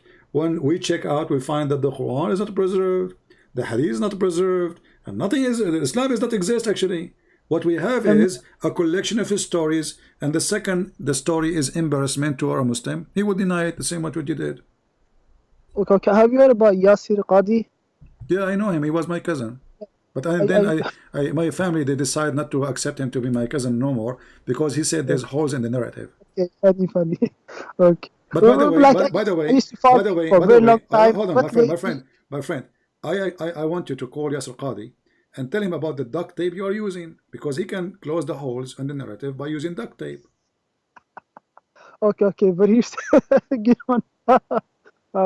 Why not? I mean, it might work, because both of you use duct tape. So give him some duct tape. Don't be cheap. Come on. I mean, be nice guy. Give the guy some duct tape. There's a hole in the narrative. If we can duct tape them, we can stop the leak. I admit to you that there's holes, so at the end, I admit that there's some problems, and I admit them, and I think the Muslim community, they need to take a look at these holes, if you want to use that example, and I admit that to you. But let's say Yasir Qadi, I used to listen to him and follow him for a long time, and lately he's been saying stuff like there are holes in the, what do you say, holes in the narrative. And some guy, he made a funny remix. Some people are funny. But did you notice, my friend, when Yasir Qadi, he said his sentence, all Muslims suddenly they washed their hands from him. I mean, the guy did not say he's a scholar. According to them, he was a scholar a second ago. The second he said what he said, suddenly everybody is insulting him, Everybody is attacking him. I mean, they invite him interview after interview, and the Sheikh, they call him Sheikh. Even Mimi Hijab, when interview him, he says, Sheikh, today we will talk, and he asking him a question, which means he's a student. The second Everyone he said thinks something, that 360, they changed their opinion on him that day, and he got a lot of threats, and it's not very good. I don't agree. I think it's sad. I became shocked myself when I saw this reaction. The guy is an honest guy. He's just admitting that there's a problem, but I think the holes maybe are scary to the Muslim. They're scary big that they would rather hide than, to look at our flaws and, in our narrative, and maybe try to look at them. Maybe like the Christians did, what do you say, like forming the religion. Can I say the name you are using in Skype, or you don't want to use it? I like to be anonymous, please. Okay, I will just call you Muhammad. Okay. Okay, you can use Abdul, since you guys like to say Abdul. I have an advice for you. Why you don't change the name of religion of Islam and call it duct tape Allah? Oh, nice one, man. Because you Muslims, all what you do is just duct tape the God. I mean, the God is leaking all over. There's holes in his book. There's holes in his statement. There's holes in his logic. There's holes in his ethic. And what we do, we duct tape. Even when Yasir Qadi, he says, there's holes in the narrative. He did not even dare to tell us. He said we should not discuss this in public. We should discuss it in private. So he's not being honest. Is that a private religion, or this is a private religion, or this is a religion for all mankind, as Muslims they claim? So if it's for all mankind, then we should discuss the topic in public. So he was warning them, don't open the topic. So he was talking about it public, but he had to change because he got a lot of threats, and the Muslims, they're now ready to acknowledge this. So they gave him a lot of threats and so on. So that's why he said we can't talk about this in public, because first he thought we were ready to talk about this in public, but then he's like, no, we have to. The Muslims, they're not ready yet because. So after 1400 years, you Muslims are not ready. Well, this is the first time they're facing. No, this is not the first time. We make fun of Islam since the beginning, from the first day. The Arab Christians are the first people to love Muhammad. What happened? A lot of Muslims attack them, so they become scared. They can't talk, But that will not change the fact, my friend, that the duct tape, here we go, duct tape again. We attack them so we can duct tape Allah. So there's many solutions for the duct tape. If we cannot kill them, silence them. Like now we live in the West, so we can speak freely. But if I live in the Middle East, they would duct tape me, correct? And that's bad. They should listen to you, what you have to say, and give it a chance. But is it Islamic? Is it Islamic to listen to me? Is that the teaching of Allah? Let's be honest. Even back in the days, Christianity, you would get consequences for criticizing Christianity. No, my friend. You see, if there is a Christian ruler, listen. If there is a Christian ruler, he says, if you insult the Bible, I will kill you. This is his act. This is his job. He do what he think it's right for him. But Jesus, he was insulted himself. Jesus was crucified himself. Jesus was in the cross, and he says, forgive them, Father, they do not know what they are doing. He did not say, I will kill you. He did not say, hey Christians, after they finish killing me, kill them all. He did not say that. He said, forgive them, Father, they don't know what they are doing. So if Jesus himself was insulted, was killed, was humiliated, and yet Jesus in the cross says, forgive them, Father, they do not know what they are doing. That's mean the best example of us is Jesus, not a king. Unless the king is following Jesus. So, well, I'm sure Muhammad wouldn't attack people because they criticize Muslim. He doesn't seem like that type of a person. Okay. So why he says then kill those who don't believe in Allah and the last day from the Christian and the Jews until they pay jizya with humiliation? Are there examples in the hadith where he attacks people because they disagree?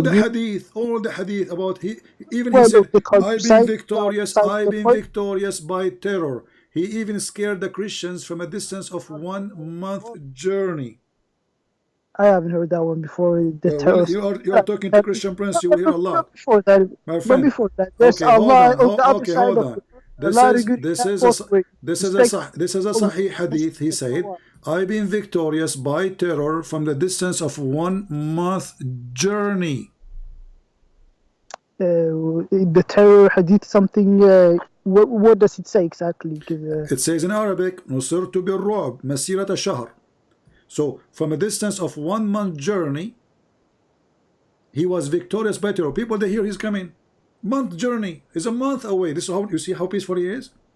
If Jesus come into a town, people will be terrified or will be happy to go and meet him. Well, at the end of the day, he's not the only prophet that was, how do you say, a little bit political. Look at Solomon. My friend, what political now? Islam. You see, you are the one who said to me, if there's anywhere it says that Muhammad, he killed people, in case you don't agree with him. Isn't it your prophet, he says, the one who changed the religion, kill him? من بدل دينه فاقتلوه. Does he say that? Does he say that? Oh yeah, here we go. Well, they are true that Allah, there are My countries friend, where... this is Al-Bukhari. Here we go. The prophet says the one who changes religion, i.e. apostate, kill him. And this is Sahih. Well, there are countries that, I'm not gonna lie, there's countries like Saudi Arabia and stuff where you can't be non-Muslim and get away freely. But here's the thing you don't understand. It's that it was like that in many Christian countries before, but they became more and more, let's say, civilized and my friend, more, you keep saying Christian countries. Jesus is our constitution, not a Christian country.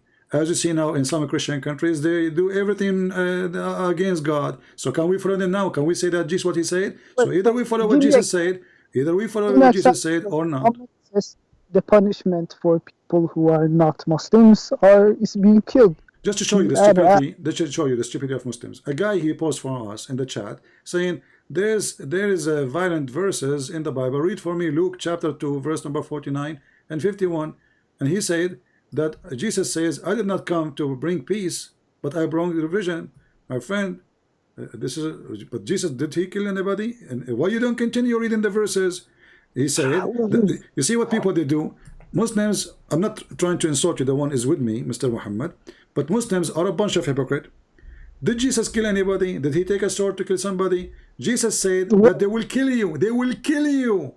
So the cowardly behavior of the Muhammadan is they take a verse from the Bible and they don't read what is before it. They don't read what after it. It's us who will be killed. It is us. There's a sword on us, not on you. So instead of saying Jesus says you Christian will be killed because of my name, he says he says I do not bring peace. So Muslims, they always promote hypocrisy. They copy paste verses, but they don't want to show the rest of it because they knew that the same chapters we are reading will condemn what they are saying, will expose their lies. There are people that killed the others in the name of Jesus and in the name of Muhammad and in the name of Allah and in the name of Yahweh. Muhammad himself, he killed people for no reason, just to steal their sheep. Muhammad, he killed people for no reason, just to take their women. Muhammad, he will only fight in self-defense and when you think it's necessary. As an example, Bani al-Mustaliq, here we go. Let's give you an example. Hold on. You probably made a lot of wrong things too. Hold on, my friend. Hold on. Obviously, you know nothing about your religion. Here we go. Those are nice people. They never attack Muhammad. They never do anything to him. He waited for them until they were feeding their animals. The men are busy. The women in their houses. And then he attacked them and he took all the women, he killed all the men who can defend, and he took the children too. This is the story of Juriya. Read it. He did this to other people, innocent people that are not Muslims. So is that what you're saying? Yeah, they are not in war. They are feeding their animals. He's doing nothing to him. He took their animals, he took their women, and he raped them. Muhammad, we're speaking about the same person. Muhammad, the same person. Muhammad sallallahu alayhi wa sallam. Yeah, sallallahu alayhi wa sallam, yeah. And where is exactly the sources? Are we talking about hadith? Al-Bukhari, in front of you. I'm showing it on the screen. Sahih Bukhari. Yeah, people, they are just feeding their animals, drinking water. They are headless. Even the hadith says in translation, he attacked Bani al-Mustaliq without warning, while they were headless, and their cattle were being watered at the places of the water. Their fighting men, which means the one who can defend, were killed, and their women and children were taken as a captive. And then in that day, Muhammad, he raped Juriya. All right. Well, that is that's I'm gonna be honest with that. That sounds terrible, but I'm gonna be. But maybe as you said, it could be that because Muhammad, when he was when he became after he went to Medina, he became more and more. How do you say it? More and more responsibilities. So because now I have more responsibility, I go rape the neighbors? No. That's not what I'm saying. All I'm saying is that he had a lot of stress and maybe he lost his. So if I have a stress, I go and rape your wife. No. He lost himself in the power maybe. Okay, I will make it simple for you. Muhammad, he lost his. He have a stress. Okay, hold on. This is a new duct tape, guys. This our friend here. He got a new duct tape now. It's called. He have a stress. So now we will use the stress duct tape. No. Come on. I mean, what is that? The guys attacking people, feeding watering their animals. They did not attack him. They have nothing to do with him. And then you say to me, he have a stress. Okay, I have a stress too. He lost himself in the power. My friend, all this power. Honestly, right? Muhammad, I have to go because I have a stress. I'm going to attack my neighbor, take his wife. Honestly, I can't take it no more. I have a stress. Okay. Let me tell you what. Let me tell you what happened. Let me tell you what might happen. My phone is not working. The battery is dying so fast. I have a stress, man. I cannot afford it. So I'm going to attack the neighbor, take his phone, and take his wife in the way. And if he's asked me when he's dying, why you did that to me, CP? I will say, I have a stress, man. Let me get. Hold on. And if he complain, if he open his mouth, I will use a duct tape. I will close his mouth. Says, don't ask me. I have a stress. If you don't believe me, ask Muhammad from Skype. He told me to do so. But my apologies. That was wrong. What I meant was, he lost himself. All the power. He had a lot of responsibilities and all the power. Muhammad, I will change your name. I will change your name, honestly, to duct tape in Skype. Honestly, I will do that. Here we go. I will do it in the front of your eyes. I'm not going to show it on the screen. I will use next to him, next to his name, duct tape. I'm serious. I did that, Here we go. Actually, I'm typing in Arabic. Let me fix it. Duct my tape. God, man, come on, man. Yeah, because simply this is what you do. This is what you do best. Duct tape. I will show just part of your. I'm not going to show your name. Here we go. There we go. People will see. Duct tape. That's you. Well, nice talking to you, my friend. You can call me next time we go live on air. I have to go now. I apologize, but I have now a lot of duct tape because of your help. Will be enough for the coming years to do electric wiring, to do stop leaking. I mean, you're welcome. If you need any more, you have unlimited supply of duct tape, my friend. I mean, you're wonderful. Thank you. All right. Take care. Take care. Bye bye. He's a nice guy, but I mean, what we can say.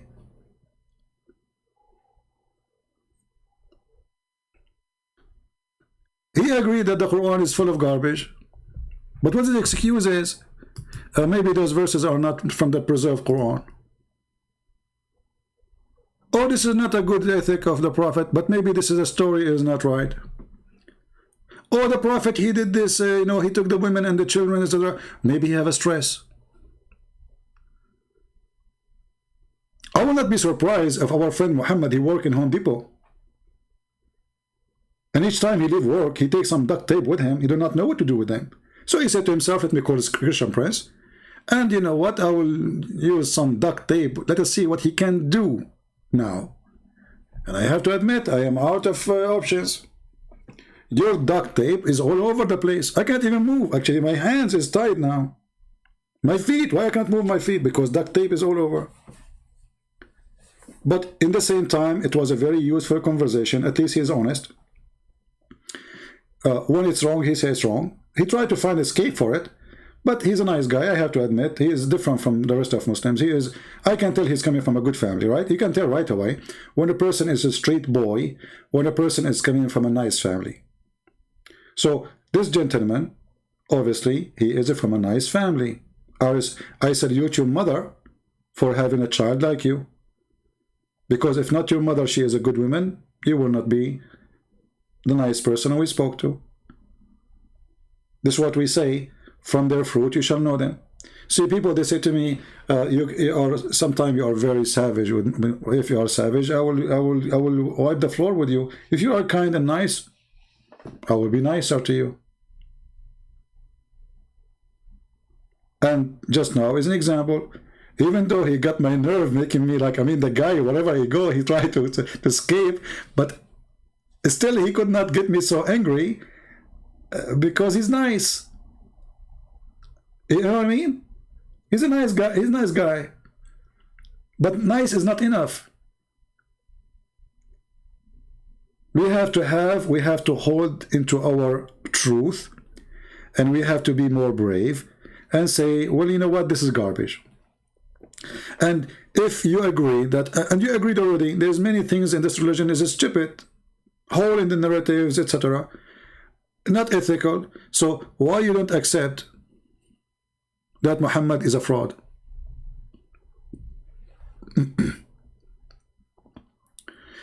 Somebody saying, if you want to talk to me, my friend, change your name so I can respond to you.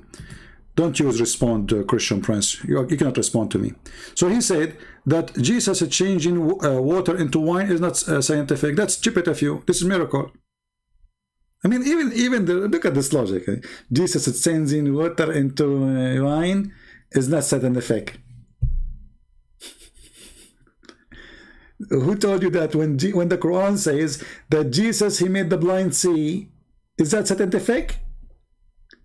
When Jesus made the guy who cannot walk, is that scientific? When Jesus tell you what you hide in your houses, is that scientific? Abdul? Genius, you're so cute. By the way, you won a duct tape for today.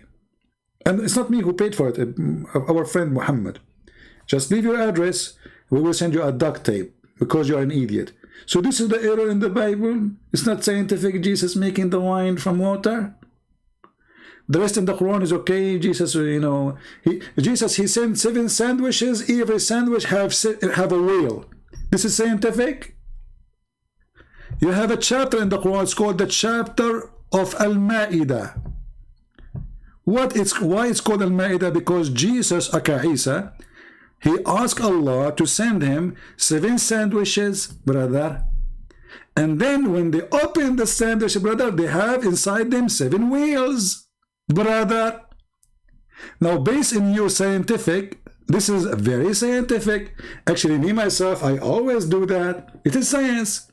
You look at the sky, you say, oh Allah, open your microwave and send me 7 sandwiches. And boom, boom, boom. And then 7 big sandwiches fell in my yard. Each one of them is full with big whale. And the Abdul is talking about this is changing water into oil is not scientific, okay? It's error. What an idiot. I mean, this is where I say to women, be careful when you get married. If you marry to a guy like this, you will hate yourself for the rest of your life. You see, I advise women, if you want to marry, no problem if the guy is not good looking. Don't ever fool yourself with even good looking. The person who have no brain is the last one to marry. He will make you hate yourself. Each time he opens his mouth, it's going to be like a fart. You can live with a person he don't look good because he will do good to you. He's smart. You will love him. But a person who is stupid, he will make you live in misery. Stupidity. There's no solution for it. You cannot fix it.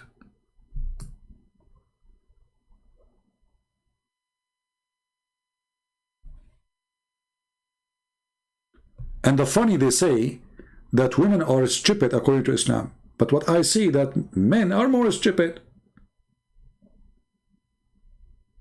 I mean, I see comments is beyond stupidity made by men. I feel sorry for women, honestly.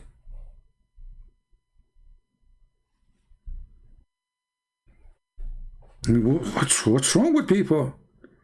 Do you have a brain or you have a diarrhea?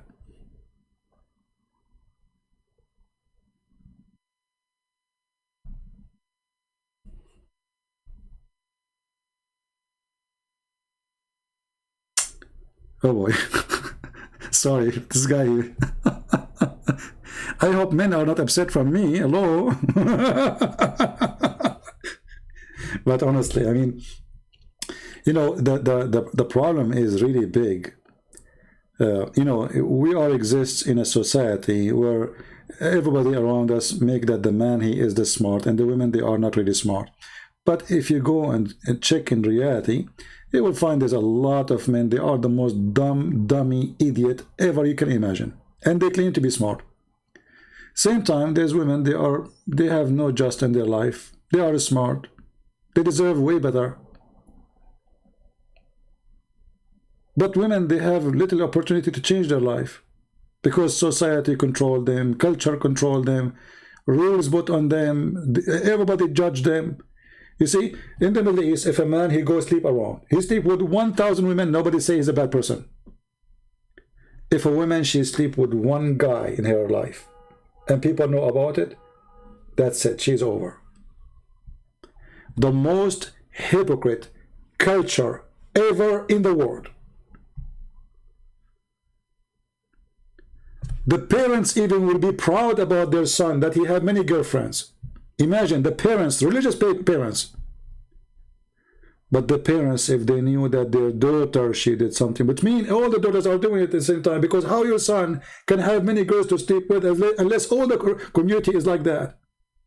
So what they do all kind of garbage, and they bury the garbage if the girl is involved. But if the guy is involved, he is the rooster. He's the hero. He's the good guy. Our son is smart. He can get girls. If their daughter is doing that, oh boy. What a garbage culture. This is why I don't want to belong to it. I don't really associate with people who practice it, because this culture is ugly. There's no justice, there's no honesty, there's no truth, there's hypocrisy. However, with the Lord, my friend, we can fight all bad cultures. We can fight all bad teaching, for He is the best to follow.